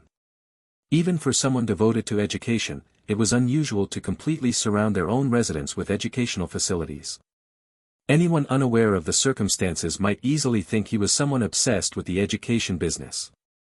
The reality was that Aislinn, with her usual drive, had shifted budgets here and there until this result came about, but explaining that in detail would not be very elegant, so there was no choice but to leave it at that. Derek accepted those subtle looks, recomposed his expression, and led Freya and Kadia into the mansion. The butler Delbritton greeted them politely and guided them to the dining room, indicating an enormous table. A pastry chef so talented that even Fina praised him until she was hoarse had prepared a wide variety of sweets, along with appetizers made from seasonal ingredients and an abundance of expensive, high-quality liquor. They had been told not to overdo it so as not to make Katia uncomfortable, but they also could not afford to treat carelessly the most cherished teacher of the lord of the mansion, who had come in person. With the servant's pride at stake, the table ended up as a delicate balance. It appeared understated, yet at the same time clearly meticulous. Katia took a seat with a pleased expression, uncorked a bottle of rum, and said, "All right, Derek. How about you tell me a little about your life? It's been a long time since we last met." Seeing her drink strong liquor with such a relaxed voice, Derek could not help but feel as though he had returned to his childhood, and his heart naturally eased. 4-star magic, and not just barely touching the level, but already quite well mastered. I knew you had extraordinary talent, but I never imagined you would grow this fast. I'm still inexperienced. I've practiced manifesting 4-star magic several times, but after using it just once I become completely exhausted and have to end the day's training. At this rate, I can't even come close to the 5-star level. Thinking about 5 stars already is premature, Derek. You've reached a level of mastery that borders on the absurd. After a brief chat in the dining room, Katia wanted to see Derek's magical level, so they went out to the open area behind the mansion. Freya also watched with curiosity, but when she saw Derek deploy genuine 4-star magic, her expression completely stiffened. From that level onward, magic was known as war magic, as its scale and power surpassed all imagination. Katia had long striven to reach that domain, yet she had not even managed to come close. As the saying goes, the disciple surpasses the master. Derek had long since far surpassed Katia and was gazing toward a much higher place. No teacher could witness such a scene without feeling deeply moved. However, that was Katia's perspective. From Freya's point of view, it was impossible to relax her expression. Even though we learn from the same master, this difference is far too cruel. Recalling Katia's educational policy made it impossible to take it with a smile. She had always insisted that one must train to become the best and have the confidence to surpass anyone. That was why, upon seeing Derek, her senior in the master-disciple relationship, she had told herself she needed to stay strong, but this was not a level she could even aspire to. With this, the master's standard becomes far too high. Having Derek as the point of comparison was simply merciless. Freya, tears welling up in her eyes, was about to bring her fist to her mouth. "Don't tense up so much, Miss Freya. I'm not going to demand something as unrealistic as reaching the 4-star level." At times, Freya felt that Katia could read her mind. "I see, if it was Dreist Wolftail, then it's not so hard to understand." Back in the mansion, seated once again at the tea table, Katia rested her chin on her hand as she spoke. In Derek's life, he had had 4 teachers up to now. The person he cherished most was Katia, but the ones who had influenced him the most were Dreist and Fina. Both of their magical levels reached the highest point a human could aspire to. Their teachings, of such an elevated level, had raised Derek's magic in the most efficient way possible, especially given the enormous potential he already possessed. And several years had already passed since then, so Katia had no choice but to accept that unnaturally rapid growth. That said, Derek had told her about Dreist, but never about Fina. The existence of a 6-star black mage was an absolute secret, and leaving written evidence of a relationship with someone like that would be nothing more than unnecessary exposure. "Derek, you've met great masters, and for that very reason, you've also become one yourself. If I had to choose the most outstanding among them, it would undoubtedly be you, Master Katia." "Haha. There's no need to flatter even me, Derek. No matter how confident I am in my ability to teach magic, I know full well that I cannot compare to 6-star mages who, by name alone, already fall into the realm of legend. Up to the 3-star level, no one could match Katia's pedagogical ability, but from the 4th star onward, it was literally another world. Especially upon reaching 5-star magic, the number of people capable of teaching such a thing across the entire continent could be counted on one hand. Katia knew perfectly well that Derek was already moving beyond her reach. "Even so, the fact that you still call yourself my disciple gives me great strength. You've also tasted the waters of high society, so you know this well. A good disciple is just as valuable as a good master." Leaning more comfortably against the backrest, Katia continued in a much more relaxed tone. That one of my two disciples is Miss Freya and the other is you, Derek. It seems that even among the nobles, they don't dare take my name lightly. At that point, Freya was watching the situation with some discomfort. While Katia was a famous figure in Eastern high society as the teacher of the young Countess Freya, it felt as though, over time, she was becoming even more well known as Derek's teacher. Although, at times I feel the weight of that reputation. If I behave carelessly, I'll end up tarnishing your name as well. You don't need to worry so much about that. I myself come from mercenaries, so I'm not accustomed to the exaggerated formalities of nobles and often make mistakes. In that case, I would be the one who should worry about not tarnishing my teacher's name. Ahahaha, don't worry about such trivialities. I've never been particularly interested in that kind of superficial prestige. However, for an instant, Katia's gaze sharpened. Accustomed as she was to looking at Derek with warm, almost maternal eyes, that change felt all the more pronounced. The master from whom you received instruction after me really was only that legendary exploration mage, Dreist? You haven't forgotten what you wrote in your letters, have you? I've heard that this Dreist has a very strong wandering spirit and appears and disappears, rarely staying in one place for long. It's already been quite some time since you reached the 3-star level, so I find it hard to believe that he continued supervising your magic all the way until you reached 4 stars. An intuition honed through many long years. As she observed the latent maturity in Derek's magic, Katia felt a strange sense of incongruity. The 4-star or higher war mages she had known back when she was the lady of the Flameheart house. The efficient flow of mana they displayed was not very different from Derek's. Overwhelming talent could lead to achievements beyond all logic, but that particular maturity was not something that could be attained through talent alone. It was a domain impossible to reach without the guidance of someone who had already arrived at that level. Where had she felt that subtle sense of strangeness before? Katia closed her eyes for a moment. For the elderly woman, it was a memory from a past far too distant. From before she even became the magic teacher of the Elvester house. From before she wandered the mercenary streets of Ebelstein. From before she dominated noble society as the lady of the Flameheart house. It was from when, after her debut as a young noble, she roamed the high society of the East in the flower of her youth. A past so remote that she could barely recall it clearly now. Miss Katia is skilled at applying mana, but she is somewhat clumsy in its more orthodox usage. In the cultural city of Calperon, in the noble district of Eastern high society. A young Katia, dressed in a beautiful gown, her hair neatly arranged and brimming with romanticism and a thirst for knowledge of the vast world, received that advice from someone. Eyes of a pale lilac hue. A languid appearance, as if she had already seen everything life had to offer. She even looked younger than Katia, yet she observed the social scene with evident weariness, resting her chin on her hand and viewing the world from a distance. Catlon. The young noble Catlon of the Viscount House Elor. That sinister girl was one day discovered to be deeply involved in black magic and was executed. It was truly shocking news, but it had happened so long ago that almost no one remembered it anymore. For the Elor house, her existence was a stain, so they desperately strove to erase her history.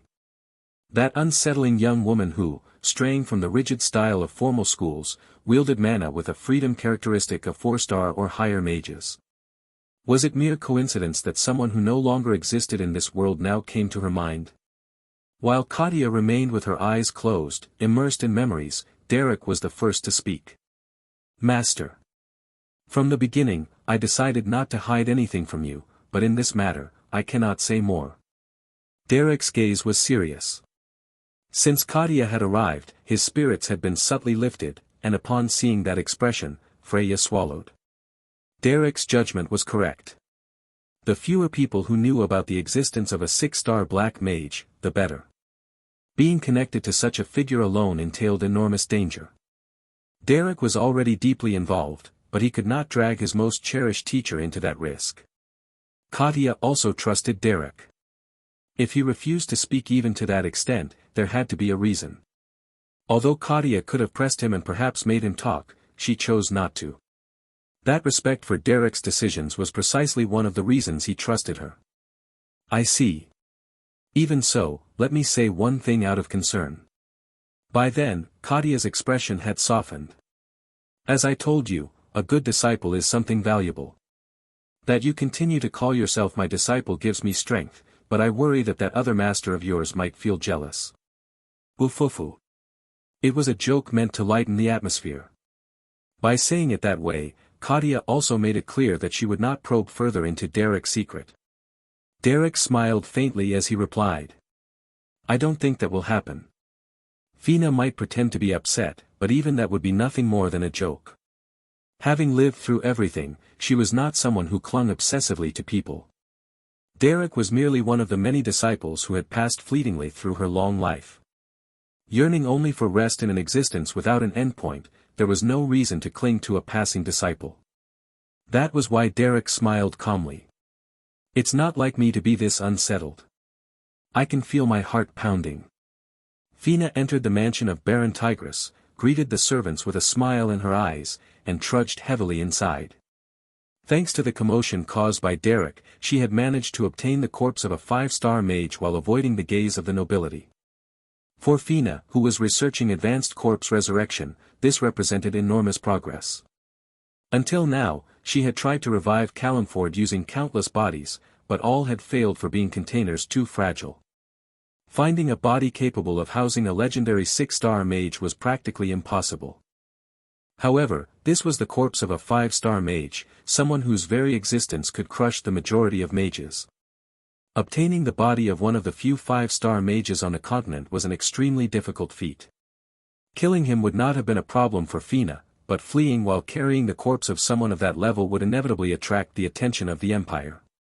How much had she suffered to finally obtain a vessel suitable to withstand Calenford's spirit? Now she could die. Now she could finally sleep in eternal rest. What irony that her heart began to beat right at the end of life. Standing upright amid that paradox, Fina descended to the underground laboratory to check the results of the research to which she had devoted her entire life. Plop, drip. Fina's laboratory was permeated by a stench of blood. As she stepped into that underground space laden with the resentments of unjustly dead spirits, her precious Arclic, Happy, floated in the air, its body covered in wounds. They were scars inflicted directly by Countess Rosalia, the natural enemy of black mages. Wounds caused by the sacred blood sword did not heal easily, as they were antagonistic to black magic. It's been a long time since I came down to the laboratory. It's well maintained. Good work, Happy. With a gaze full of affection, Fina gently stroked the head of that grotesque creature. The Tigris territory was already completely under her control. The inhabitants of the domain had fallen under her seductive gaze and were nothing more than her subordinates. Although she had been settled in this small border territory for quite some time, that long era felt like an instant. With a constant surge of ecstasy, Fina fixed her eyes on the old corpse positioned at the center of the laboratory. The vessel destined to become Calenford's body. The corpse of a 5-star mage. At last, the moment had come to fulfill her long-held, profound longing. If I could, I would like to meet all of your disciples, Derek. But if I go to see them myself, I would only put pressure on them. I have enough common sense to know that, so I plan to simply take a look around society and then leave. I am also curious to see how much Ebelstein society has changed. The construction of the Ravenclaw Academy is almost finished. Will you be going to see that as well? Of course. You said the land was in Duplain territory, right? With a bit of luck, I might even be able to meet Lady Diella in person. That is true, but... Who was Diella? She was famous for being someone whom, according to rumors, only Aislinn and Derek could control in the entire world. Although it was unlikely that she would bare her fangs even in front of Kadia, there was a vague sense of unease. I am also interested in Lady Diella, but I wonder whether I will be able to meet Lady Aislinn as well. You see, Derek. This teacher does not only want to see your disciples, the person I most wish to meet is Lady Aislinn. You mean Lady Aislinn? You always mention her in your letters. You say she has helped you greatly as a partner. Ever since I lived in Ebelstein, Aislinn was already famous for her prestige, her impeccable conduct, and her deep thoughtfulness. I wonder how mature she has become now.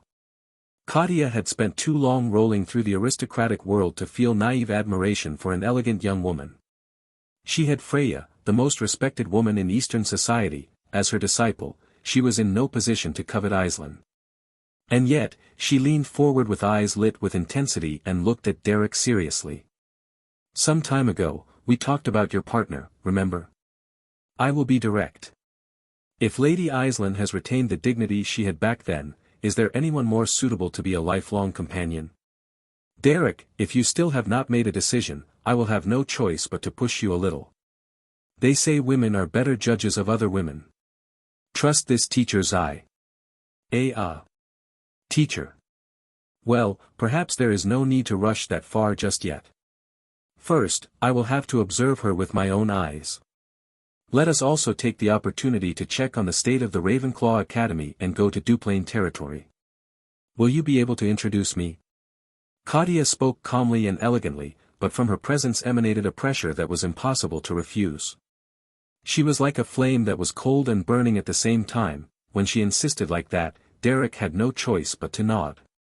At the end of the day, Katia would never allow her disciple to end up marrying just anyone. Her attitude was practically that of an overly protective father or mother, though to Freya, who was watching from the side, it seemed somewhat intrusive. It was not common to see Katia, always so serene and dignified, behaving this way, so she could only observe with a distant gaze. Thus, Derek had no choice but to head toward the Duplain mansion together with Katia, wishing inwardly that neither Lee, nor Diella, nor Aisling would be too taken aback. Excuse me. Lady Tricia of the Renewal family has come in person.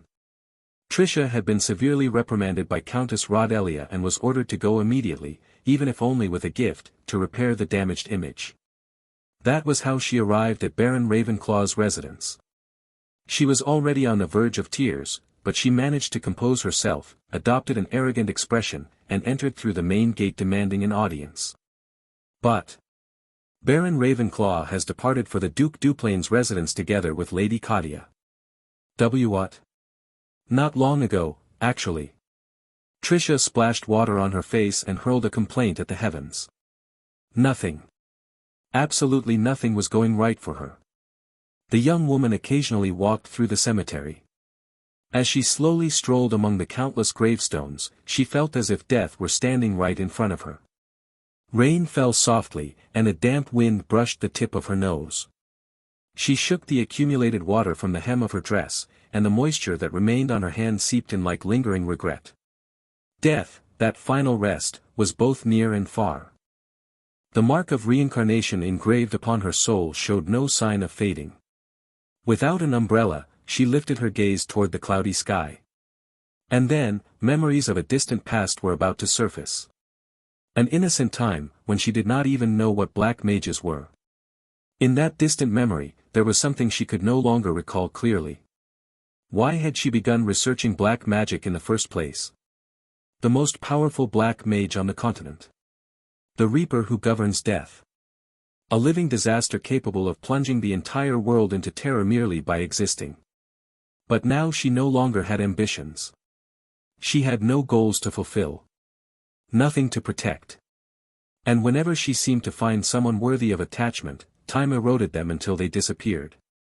Life burned like an intense flame, but there was no eternal fire. She herself was nothing more than ashes after complete combustion. Thus, in that cemetery where countless deaths stood and rose, Fina often mocked herself in that way. How many years had she lived dragging along that grey life? Whoosh! And then, at last, heat ran once more through Fina's frozen heart. Black magic flooded the surroundings and began to completely fill the underground laboratory.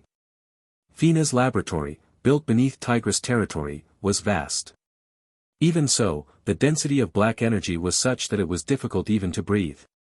The pinnacle of corpse-related black magic. Advanced resurrection of bodies. Raising the dead was never something simple.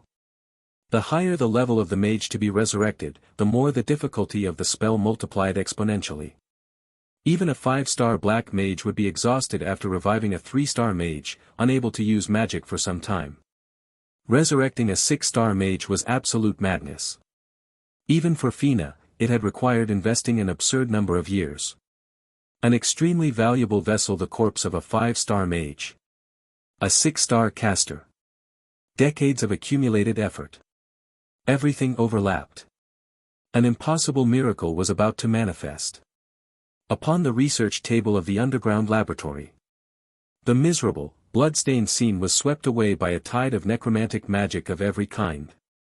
Fina's pale lilac hair was also whipped about violently, and the hem of her dress began to thrash as if out of control. Fina, who never tired even while manifesting an absurd amount of necromantic magic, was panting. How long had it been since she last felt exhaustion from using magic? Little by little, sweat began to well up, her breathing grew ragged, yet her face was smeared with a smile. Decades? No, perhaps centuries.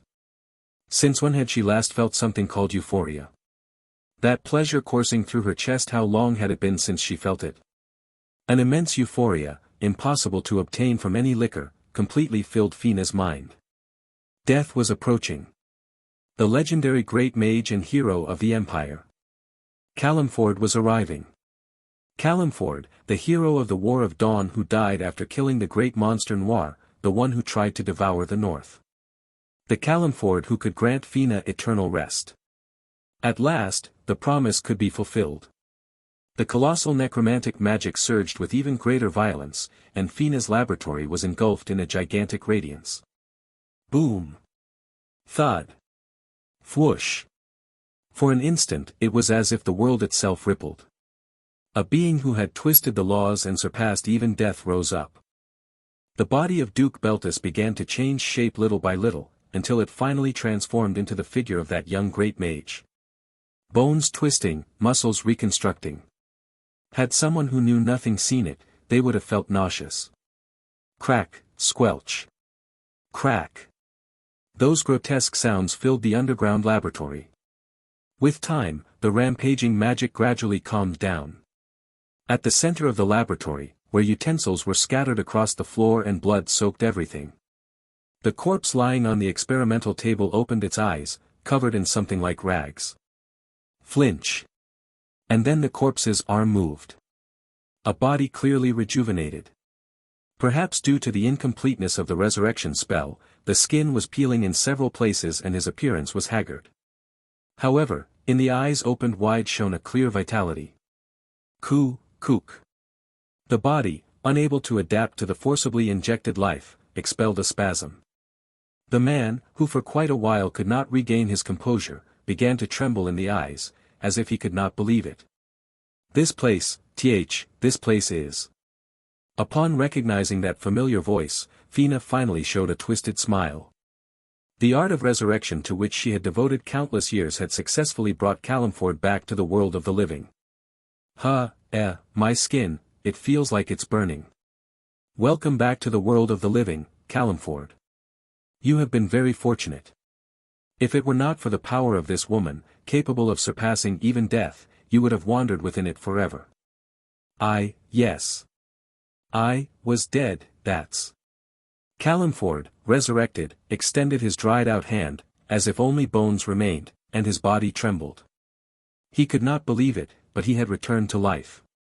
The last memory he had was the instant when, risking his life, he threw himself toward Noir's heart. He had squeezed out all of his magic with the sole determination of killing that great monster that was about to devour the North. After that, he remembered nothing. Only, in the midst of the premonition of death that loomed, just before charging at Noir. He remembered leaving words of apology to his wife Feria and to his friend Melvarot. And also to his only daughter, Cyrne. He remembered asking Melvarot to take good care of her, saying farewell through tears. Cyrne, whose life was just beginning to sprout in Paria's womb. Upon reaching that point, Calemford, with his haggard body, pushed away the experimental table and rose. You are, why yes. Reina. Reina? Reina, what a nostalgic name. This woman no longer uses that name. As it has always been throughout countless years, my name has changed again. Now I am Fina. I see, you saved me. Reina, no, Fina, it was Fina, right? That's right. How about bowing your head in thanks?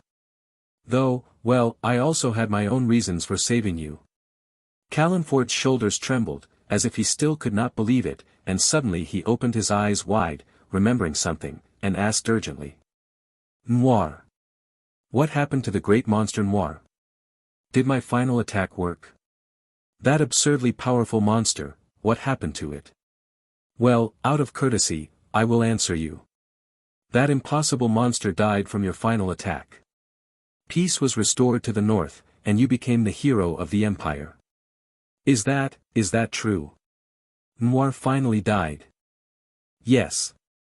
The great calamity that turned the north into a mountain of corpses ended. Now, descendants call it the War of Dawn, it is remembered as part of history. I see, so. Noir died. Yes, truly, truly what a relief. Calenford, trembling uncontrollably, clung to the experimental table as tears fell one after another. He still lived with the memories of the War of Dawn. He surely still remembered that scene in which Noir's presence covered the sky. That was why, upon learning that Noir had died and that the Empire celebrated victory, he cried sincerely, moved to the deepest depths of his being. All the deaths of those who sacrificed themselves so that I could reach Noir, they were not in vain. Yes, damn it, truly, truly what a relief. That everyone's sacrifice did not end meaninglessly, truly what a relief. Fina simply let him cry. Truly what a relief.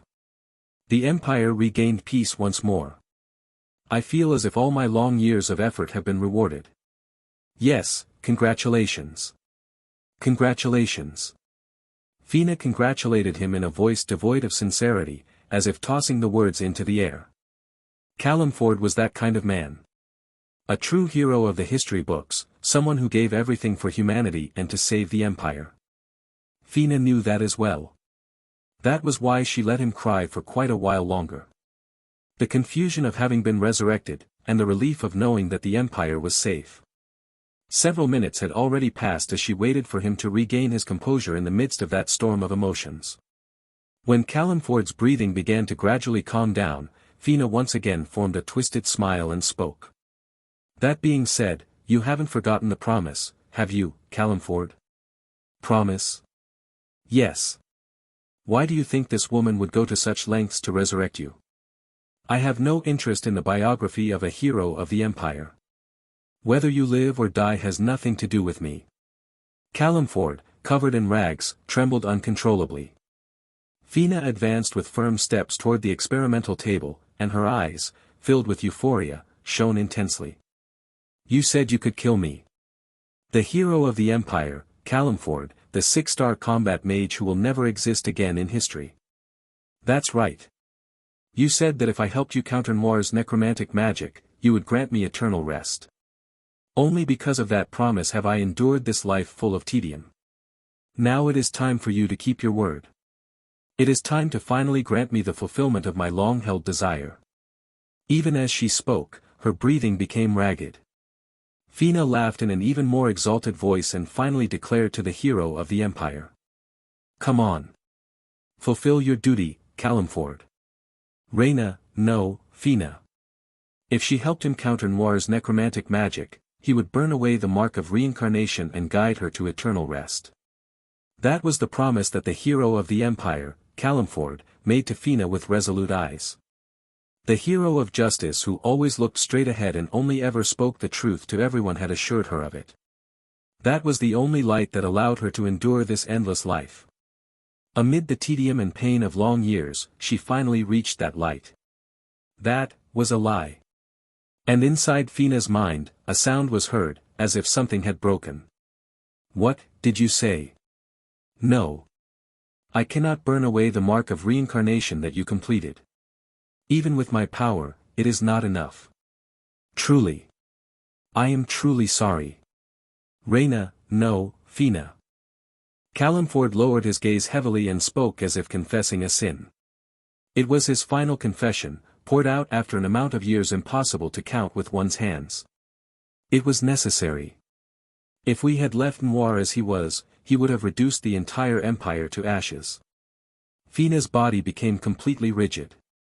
As if enormous chains were wrapping around her, the shackle called life dragged her back into reality. From the very beginning, there had been no escape. There never was. In Fina's long and exhausting life, there was a time, perhaps the last, when something like life still shone in her eyes. It was the period after Calemford's death. The time when, grinding her teeth at the man who failed to keep his promise, she devoted countless years to researching advanced corpse resurrection. Those efforts to reach the rest of death, to put an end to that life once and for all, were at least to her the only thing she could consider valuable. However, Calemford's confession, which crushed all of that effort as if it meant nothing, forced Fina to blink again and again. How could you do this to me? I have no excuse. Even if I had 1,000 mouths, there would not be enough words. Do you have even the slightest idea of what you did while you were peacefully dead? I trusted the promise you made to me without a shred of doubt. Do you know how many centuries I sacrificed for that? Fina clenched her teeth hard and grabbed Calemford by the neck. The body that could barely remain upright on the experimental table was dragged forward, and blood began to spill from his throat. When Fina brought her face close, hatred and resentment burned in her eyes. You were a hero of humanity. A man who never scorned a promise, not even one made to a child found on the street. You swore to live doing what was right under the heavens. And yet, how could you do this to me? I already told you. I had no other choice either. To obtain the help of someone like you, who looks down upon the world and distrusts everyone, there was no other way. If I hadn't had your power, the damage would have been far greater. Shut up. I don't care about that. Damn you. Damn you. Smack. Crunch. Calemford's body, newly resurrected and weak to the extreme, was sent flying by Fina's kick. He coughed violently, trying to prop himself up on the floor, but his body would not respond. Fina kicked him in the chest again and, concentrating mana, released a shockwave that hurled him into the wall. Calemford slammed into it, rolled across the floor once more, and unbearable pain shot through his chest as his bones shifted. Blood began to spill from his mouth. Even so, amid the pain, Calemford managed to slowly get back up. Your anger is justified. Fina, cough. I'm sorry. I have nothing else to say. What are you talking about with that look of superiority? Vent it all, as much as you want, it's your right. Right, the noble hero has spoken. Do you think I'm incapable? From Fina's hand sprouted a blade of mana. Like a sword formed from rose vines, it pierced Calemford's shoulder, was withdrawn, and then cut into him again and again. Blood splattered onto the hem of her dress. A red line crossed Fina's face. Calemford screamed in pain. Blood continued to gush out. Fina kicked him, crushed him, immobilized him with mana, engraving pain into every part of his body. Blood covered the floor. Calemford's body was left utterly broken. Ha. After a long bout of brutal violence, Fina stopped to catch her breath. In the blood-soaked underground laboratory, only the body of the former Archmage remained, breathing with difficulty. But no matter how much she destroyed his body, her rage and sorrow found no solace. Everything was futile. The chains of life still wrapped around her limbs. Fina. Calemford, covered in blood and on the verge of death, spoke in a barely audible voice. What more are you going to say now? I have no right to ask this, it's selfish and pathetic, I know, but... The legendary Archmage, with his withered body, gathered his strength to speak. Let me live, at least my life. Upon hearing those words, Fina's eyes widened. After all this, he was begging for his life. The hero who sacrificed himself before Noir, who saved the world with honor, was now pleading for his life, beaten in the corner of an underground laboratory. You can kill me, that's fine, but... A tear ran down Calemford's blood-stained face. I want to see Cyrne, even if only once. The words stuck in Fina's throat. His only daughter. The child he had left in the care of his friend Melverat when he departed. The daughter he could not protect while saving the world. He wanted to see her one more time. Just once. That was the final wish of the Archmage who had abandoned everything. Parental love. Love for one's child is like that. Humans, finite beings, love their children desperately because they know that one day they will disappear. Death, as an inevitable rest, drives them to protect what they will leave behind. That was something that would never be granted to Fina. Hearing that plea, an inescapable truth was carved once more into her heart: Calemford belonged to a different world than hers. He possessed the nobility of humans who struggle within their finitude. She, on the other hand, had spent centuries fighting without even being able to reach death. Even though he had been resurrected, his essence had not changed. Clang! The sword fell from Fina's hand and rolled across the floor. She understood then that the chains of life would never release her. Ha, ha, ugh. Vomit rose in her throat, but did not come out. Fina kicked Calemford's face with all her strength one last time. Thud. His head snapped to the side, and several blood-stained teeth flew across the floor. After striking him once more, Fina breathed heavily and spoke through clenched teeth. Get out. Fina. Disappear right now. Never show yourself before me again. If you do, whether it's you or that daughter you protect so dearly, I'll kill you both. I'll destroy your limbs one by one, tear off your ears, gouge out your eyes, and let you bleed out in agony. Fina, cough, ha. Calemford, spitting blood, managed to stand. With a trembling hand, he wiped the blood running down his face and, forcing his weakened body, staggered toward the stairs leading out of the basement. Fina. Thank you. They were not words one would say to someone who had left you at death's door, and yet Calemford bowed respectfully and climbed the steps one by one, bracing himself against the stone wall with blood-covered hands. When the sound of his footsteps faded away. Splash! Fina collapsed to her knees, planting her hands on the floor. She silently stared at the blood covering her hands and thighs. Tears began to fall. Ugh, NGHHK. She bit her lower lip and clutched her trembling chest. What had she lived all that for? She thought she had seen the end of her life, got carried away on her own, rushed alone toward that goal, and after centuries of effort, had obtained nothing. Nothing had changed for hundreds of years. She was still a foreigner in this world, destined to wander in darkness, surrounded by corpses and blood, seeing only the mark of reincarnation engraved upon her soul. Lost. Like sailing the open sea without a map. Like staring at a completely blank canvas. Like standing alone on a snow-covered plain. That was Fina's life. Even the one path she believed to be her escape had crumbled. Everything was empty. It was then, as she tried to stand up unsteadily. Clack, clatter. Something fell from the experimental table and rolled into a pool of blood. Amid the dark red, she recognized what it was. The seal that the Baron Ravenclaw had given her when she left his territory.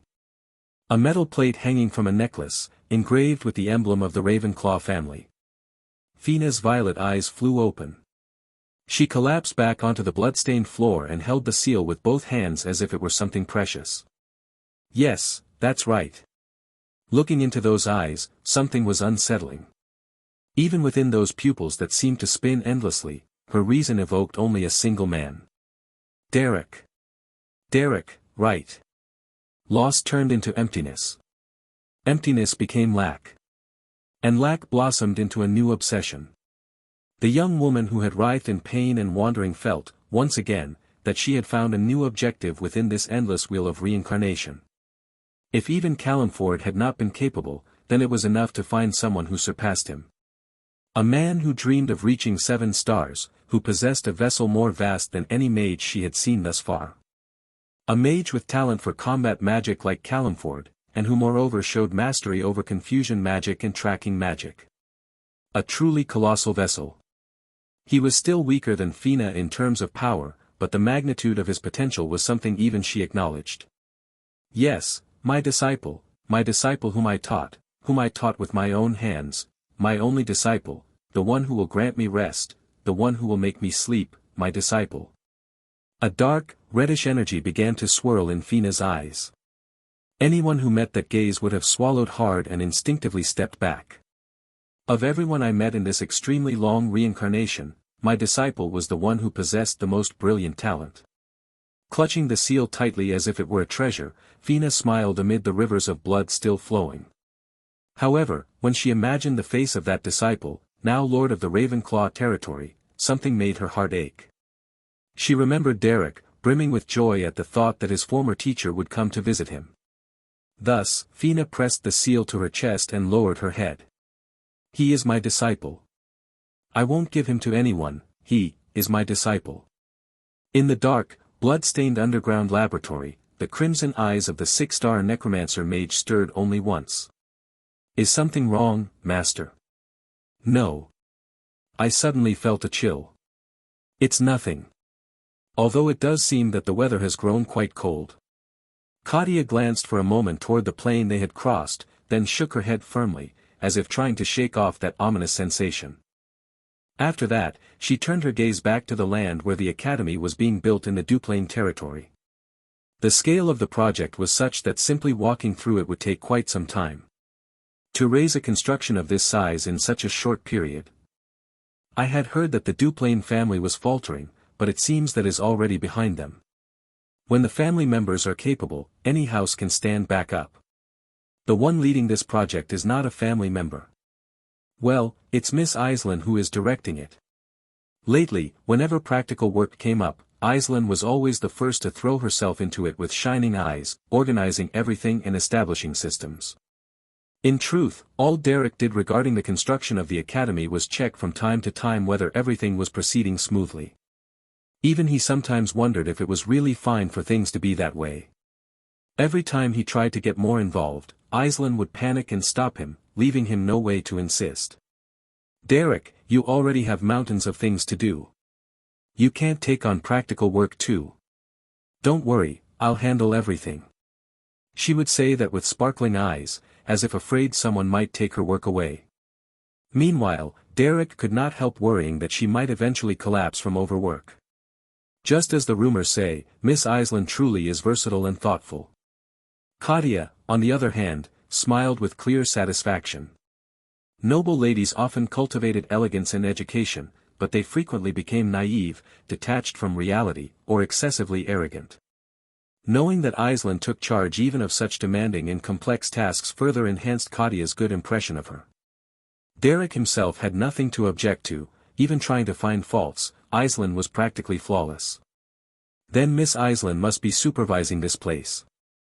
I've heard that in Ebelstein's social circles, simply by walking, she fills the air with a floral fragrance, and that sitting beside her elevates anyone's prestige. I worry that this old master might end up being a nuisance.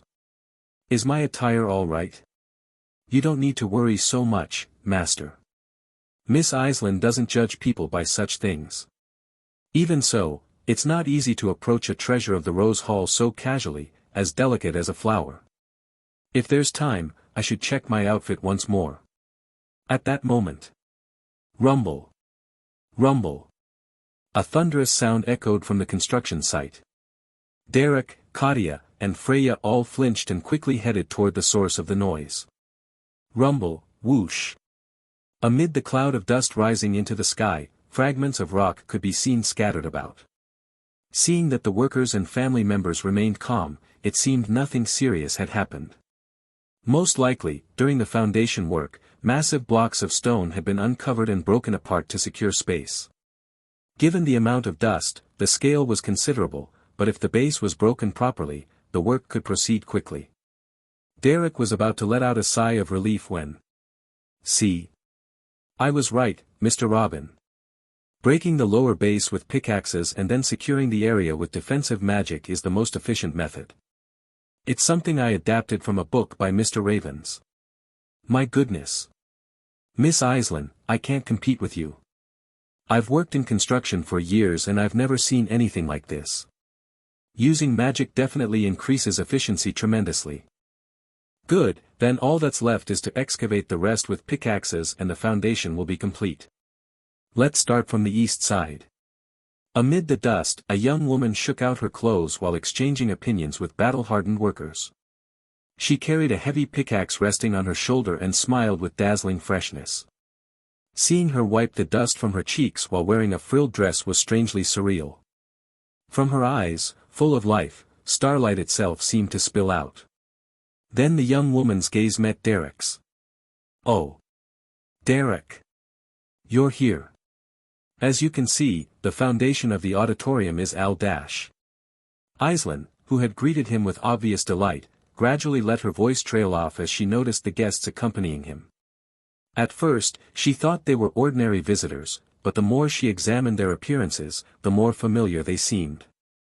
They were people Derek had spoken to her about before. Clink. Aislinn dropped the pickaxe, her face completely stiff, as if she had lost everything. It seems we have guests." Though she had gone pale with nervousness, her reflexive attempt to adopt a composed posture was almost admirable. However, at this point, trying to appear elegant no longer made much sense. "About you, Lady Katia, I've heard a great deal from Derek. I've heard that you're already a very well-known figure in the east of the continent, so it's truly an honor to be able to meet you like this in person." The main residence of the Duplain family, now fully restored. With a cup of tea set before her, Aislinn wore an exquisitely elegant smile. Simply by sitting there, she gave the impression that splendid flowers were blooming all around her. At rest, she resembled a snow-white hyacinth; when she smiled, a radiant lily; when she frowned, a narcissus; even when she was angry, she evoked a red rose. It was inevitable that anyone would be captivated by her worthy of being called the queen of the social circle of the Southwest. However, the rough image she had shown at the Academy construction site overlapped in Katia's mind, making her break into an uncomfortable sweat, while Aislinn, for her part, nervously moved her little finger. There are relationships that begin by showing one's worst side. Derek thought it might not be a big deal, but for Aislinn and Katia, it did not seem so simple. "I'm not someone particularly qualified to call myself Derek's teacher. I've already passed the stage where I could teach him magic. Even so, Derek always says there's so much to learn from you, Lady Katia. He's not someone who offers empty praise or insists on defending someone without reason. Thank you for saying that. And this is the young Freya, whom I am currently instructing in magic. Who doesn't know the young Countess Freya, so famous in the Eastern social circle? It's an immense honor to meet you." Aislinn, the most celebrated lady of the southwest of the continent, and Freya, who reigned as a true queen in the east, were gathered in the same place. If this scene were to reach the ears of the Ebelstein social circle, it would undoubtedly cause a great stir. Because of physical distance and personal circumstances, they were two people who almost never had the chance to meet. Freya observed Aislinn with genuine surprise. After seeing her family fall from grace, roll through the merciless social world, and even lose her family, and yet she doesn't have even a single wrinkle in her heart. Seeing Aislinn greet them with such a radiant smile made it feel as though even the surroundings were being purified. It gave the impression that, if she had a tail, she would be wagging it enthusiastically. She, who was said to be the queen of the southwestern social circle, did not resemble at all the cold, distant figure Freya had imagined. That preconceived notion crumbled easily. Katia, who had also been taken aback by Aislinn's first impression, now seemed somewhat more relaxed. Although the initial image of seeing her working with a pickaxe on her shoulder had been striking, seated properly at the tea table in the main residence, she was still an elegant and beautiful lady. Since her days as a mercenary in Ebelstein, Katia had heard countless stories about the grandeur and prestige of the Duplain family. Katia closed her eyes for a moment and imagined the scene. Aislinn, in a beautiful dress, linking arms with Derek as they laughed together. She thought that perhaps she could support him well, finally allowing him to live focused on the magic he loved so much after all the hardships he had endured, but immediately that image overlapped with another Aislinn rolling up her sleeves and heading toward the mine with a pickaxe on her shoulder. Just thinking about it made her feel a bit dizzy again. I've seen countless noble ladies after spending half my life in the social circle, but Aislinn is truly hard to decipher. Katia was a person of broad perspective. She could even play along with the arrogant Tricia with a warm smile. But when it came to choosing the person who would sit beside Derek, she became more demanding than any aristocratic lady. At first glance, Aislinn seemed perfect and immaculate, but Claudia couldn't help worrying that, by sticking her hands into all kinds of matters, it would end up being Derek who bore the fatigue. Still, she's not from just any family, but from House Duplain. Perhaps I shouldn't worry so much. Just as Claudia was beginning to relax and sketch another smile. Thump. Thump. From the corridor came a strange sound, like something heavy being struck repeatedly. Aislinn gave a small start. She seemed to have anticipated something. Lady Diella. Please. I beg you, forgive me. I'm truly sorry. Please, allow me to atone for my guilt. Very well. If that's what you desire, repentance, I'll help you. You choose. Would you prefer to receive a beating until you lose all feeling in your arms and legs, or leave this mansion in silence, thus paying for your corruption? I'm truly sorry. Please, forgive me just this once. I'll never touch the account books again. I'll return all the money I embezzled. Just grant me a little leeway. Don't grab my ankle. You'll dirty my dress. Thud. Thud. The sound of someone being trampled seemed to filter inside. Aislinn's face went pale, Claudia's and Freya's expressions also hardened. Derek couldn't say anything and simply remained silent. The head of the Duplain family is Lee, but the practical leader and spiritual pillar is Aislinn.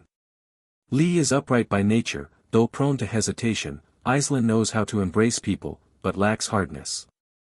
That alone is not enough. To lead a group, someone must become an object of fear. People do not move on rewards alone. Do you think the Duplain family is an easy target?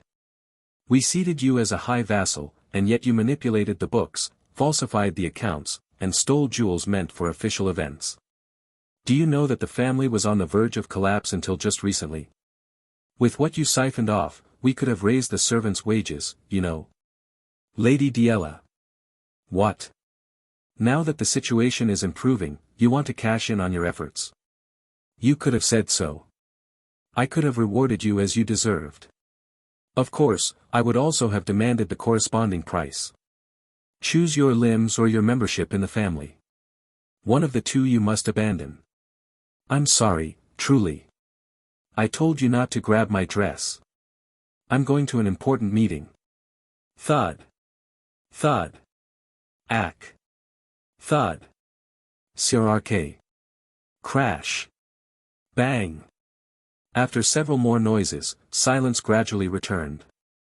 Although the audience chamber connected to the grand hall of the ducal residence of Duplain had good sound insulation, the newly renovated area was not quite so perfect. Ignoring that detail, Diella dealt with the corrupt vassal again and again before brushing off her dress. Tap, tap. Ahem, ahem. After a brief silence, the door to the room where they were seated opened with a creak. The person who entered with a smile of dazzling beauty was, as expected, Diella Catherine Duplain. Hello. I came to greet you upon hearing of the visit. You must be Lady Claudia, Derek's teacher. The mansion isn't quite in perfect order yet, so I'm a bit embarrassed, please understand. Lifting the hem of her dress with elegance, Diella made an impeccable curtsy, displaying the dignity befitting a lady of House Duplain. I am Derek's most senior principal disciple. My name is Diella.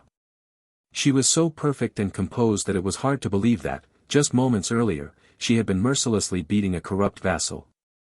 Her abundant blonde hair, with waves at the tips, shone with a vivid luster, and her delicate, well-defined features looked more like those of a beautiful bisque doll than of a real person. The dress filled with frills and a large ribbon pinned to her chest. Her small, delicate body was so adorable that anyone seeing her for the first time would feel the urge to smile broadly and pull her into an embrace. However, the family members accompanying her to assist were, for some reason, terrified. There was no need to ask what had happened in the corridor on the way. Her beautifully upturned eyes seemed full of charm, but upon closer inspection, one could sense a strange chill whose origin was impossible to discern. As has been said time and again, in Ebelstein there were only two people capable of dealing with this girl. Derek and Aislinn. And what was truly fortunate was that both of them were there at that moment. Was the weather always this cold? After finishing the conversation with the Duplain sisters, the young Countess Freya stepped out, trembling from head to toe. When she had first arrived in Duplain territory, what had made her nervous was meeting Aislinn, the most famous lady in the high society of the Southwest. However, the figure that ultimately etched itself into her mind was that of her younger sister, Diella. She was much younger, shorter, and on top of that, a disciple of Derek. For Freya, who had a senior-junior relationship with Derek, she was not someone she could treat lightly. Despite being in a clearly advantageous position, throughout her stay in the reception room Freya had kept both hands firmly clasped together on her knees. Had she opened them, they would have been soaked with sweat. Even while sitting still, she felt as if a lion were roaring behind her.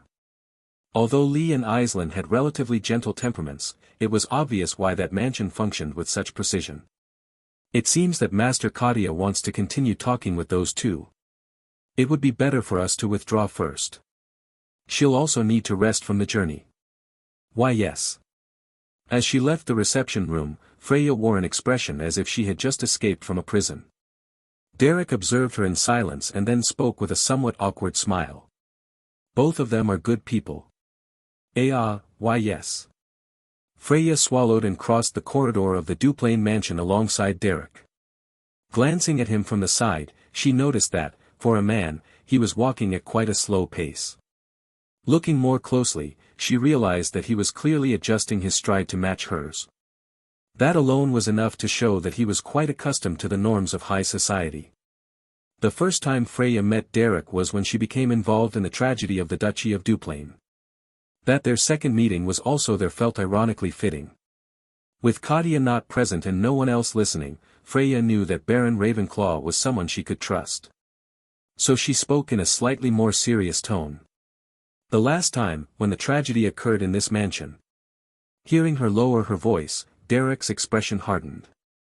At that time I said, that I had a hunch that, in some way, my godmother from the Elvester family, Lady Coella, might be involved, do you remember?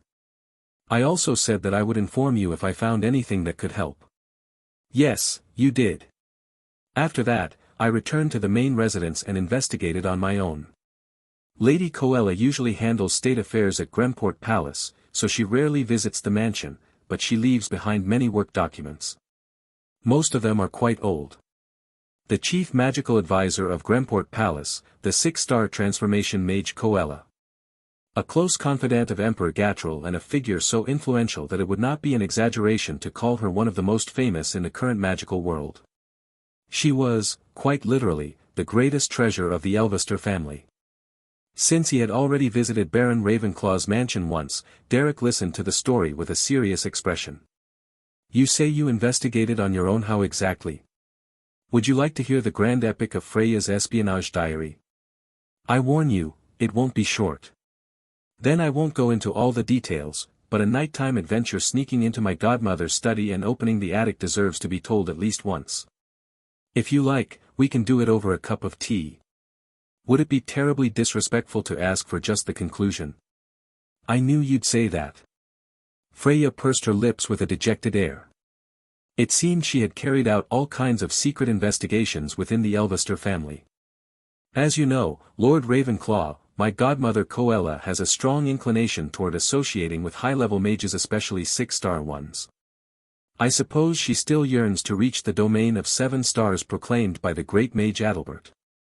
Only those who had reached the 6-star level could even dream of the 7th. However, throughout history, although many 6-star mages appeared, none managed to surpass that limit. It was said that the 7th level was a domain reserved by Adalbert to venerate the gods, and that humans could not go beyond it. Even so, as the eras passed, there were always those who harbored ambitions. Even though Coella was an old woman covered in wrinkles, she never abandoned that yearning. If necessary, she would gather all existing 6-star mages to exchange views and, without fail, reach that distant summit. Lady Coella meets with anyone who has the potential to reach 6 stars. And if they've already reached that level, then all the more so. She seemed to have seen some potential in Derek, as she had left him several pieces of advice before departing. Although he had received help, he could not feel any sympathy toward her. There was something unsettling about that old woman. To reach the 7th level, she would not hesitate over means or methods. That carried many implications. Freya glanced around several times, lowered her voice, and spoke with an even more serious expression. Currently, 3 six-star mages are known on the continent. Lord Melvarot in the north, Lord Dreist in the southwest, and Lady Coella. In that order, combat, exploration, and transformation mages. Yes, that's right. But according to Lady Coella's research records, there may be more 6-star mages. At those words, Derek feigned surprise, though in truth he was not. He already knew of another mage of that level. That could be. The known mages don't have to be all of them. One more wouldn't be strange. It's not just one. Listen carefully, Sir Derek. This may soon spread across the continent, but knowing it before others has immense value. Freya swallowed and told him what she had discovered. I read records in which my godmother investigated the writings of the great mage Adalbert. Adalbert said that he established the magical system by observing the Big Dipper in the sky. He took as a basis the magical currents corresponding to each star and wove them into a single great flow. 7 stars? Yes. Therefore, there are also 7 magical systems. My godmother believes she read Adalbert's memories through transformation magic. She's convinced of it. Generally, 5 magical systems are known: combat, illusion, transformation, summoning, and exploration. Even adding necromancy, considered taboo, that only makes 6. If one speaks of 7 systems based on the Big Dipper, one is missing. Do you understand what I mean? Does there exist a 7th magical system unknown to everyone? It's still only a hypothesis, but my godmother seems to call it the 7th system. There are no clues, not even certainty of its existence, but she believes it must be something indispensable for reaching the 7-star level. Hearing that, Derek's expression hardened. He felt something stir in his chest, a strange euphoria he had never experienced before. The path of magic was vast and deep, and exploring it to its limit was, for Derek, equivalent to his own life.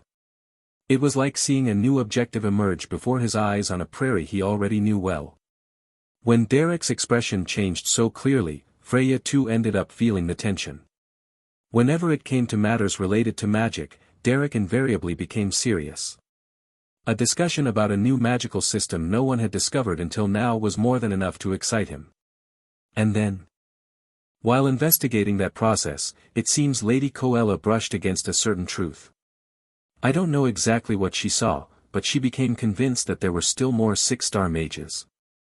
And moreover, she believes that finding them is one of the key elements to reaching the 7-star level. That 6-star mages still existed was a fact. However, what Freya was saying went one step beyond what Derek had assumed. Lady Coella, as a 6-star transformation mage, has already designed countless magical artifacts and magical weapons, and has used them to search for mages in many different fields. Basically, she's met with every high-level mage she could find. Even though Derek was only a 4-star mage, Coella had taken the trouble to visit him in person. The reason seemed clear. She had suspected that Derek might have the potential of a 6-star mage, or even that he was one hiding his identity. If there was even the slightest possibility, she investigated it to the very end. That was Coella's style. Freya took out a small note from her chest. It seemed she had been taking notes on her own. Not even Lord Dreist, the 6-star exploration mage, could escape Lady Coella's eyes. That matches what's said. I've heard that 6-star transformation mages create tools and magical weapons on an absurd scale. Detecting powerful mages must be trivial for them. Of course, even so, she wouldn't have been able to catch Master Dreist. 6-star transformation magic twists and breaks even laws and causality, materializing tools and weapons that should not exist.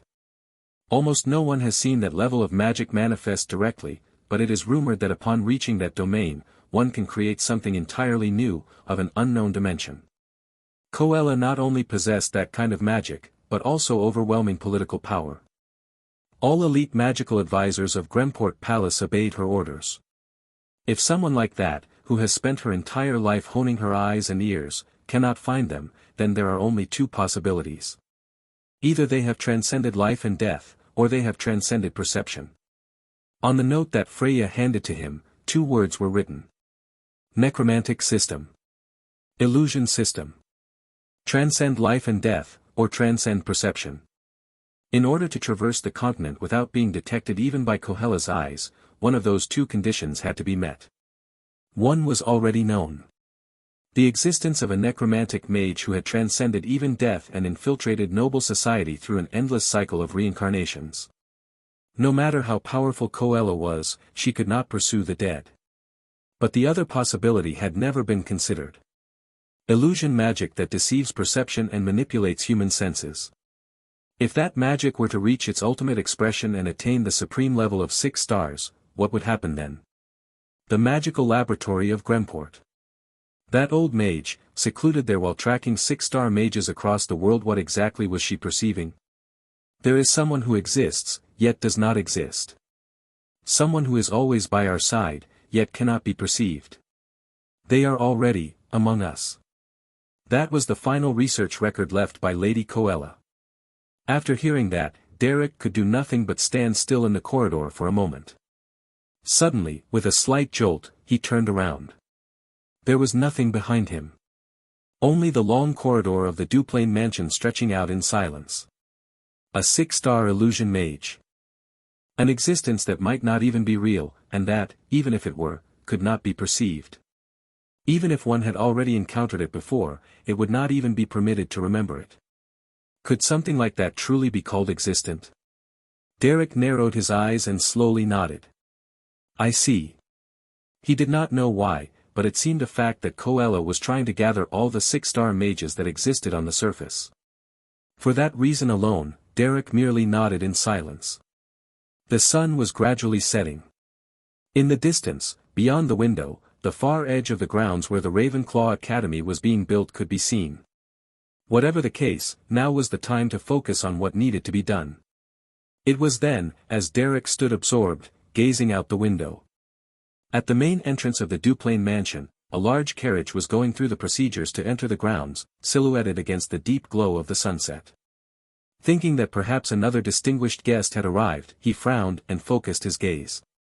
A girl had stepped down from the carriage and was insistently explaining something to the gate guard. It was Tricia, with an expression on the verge of breaking into tears.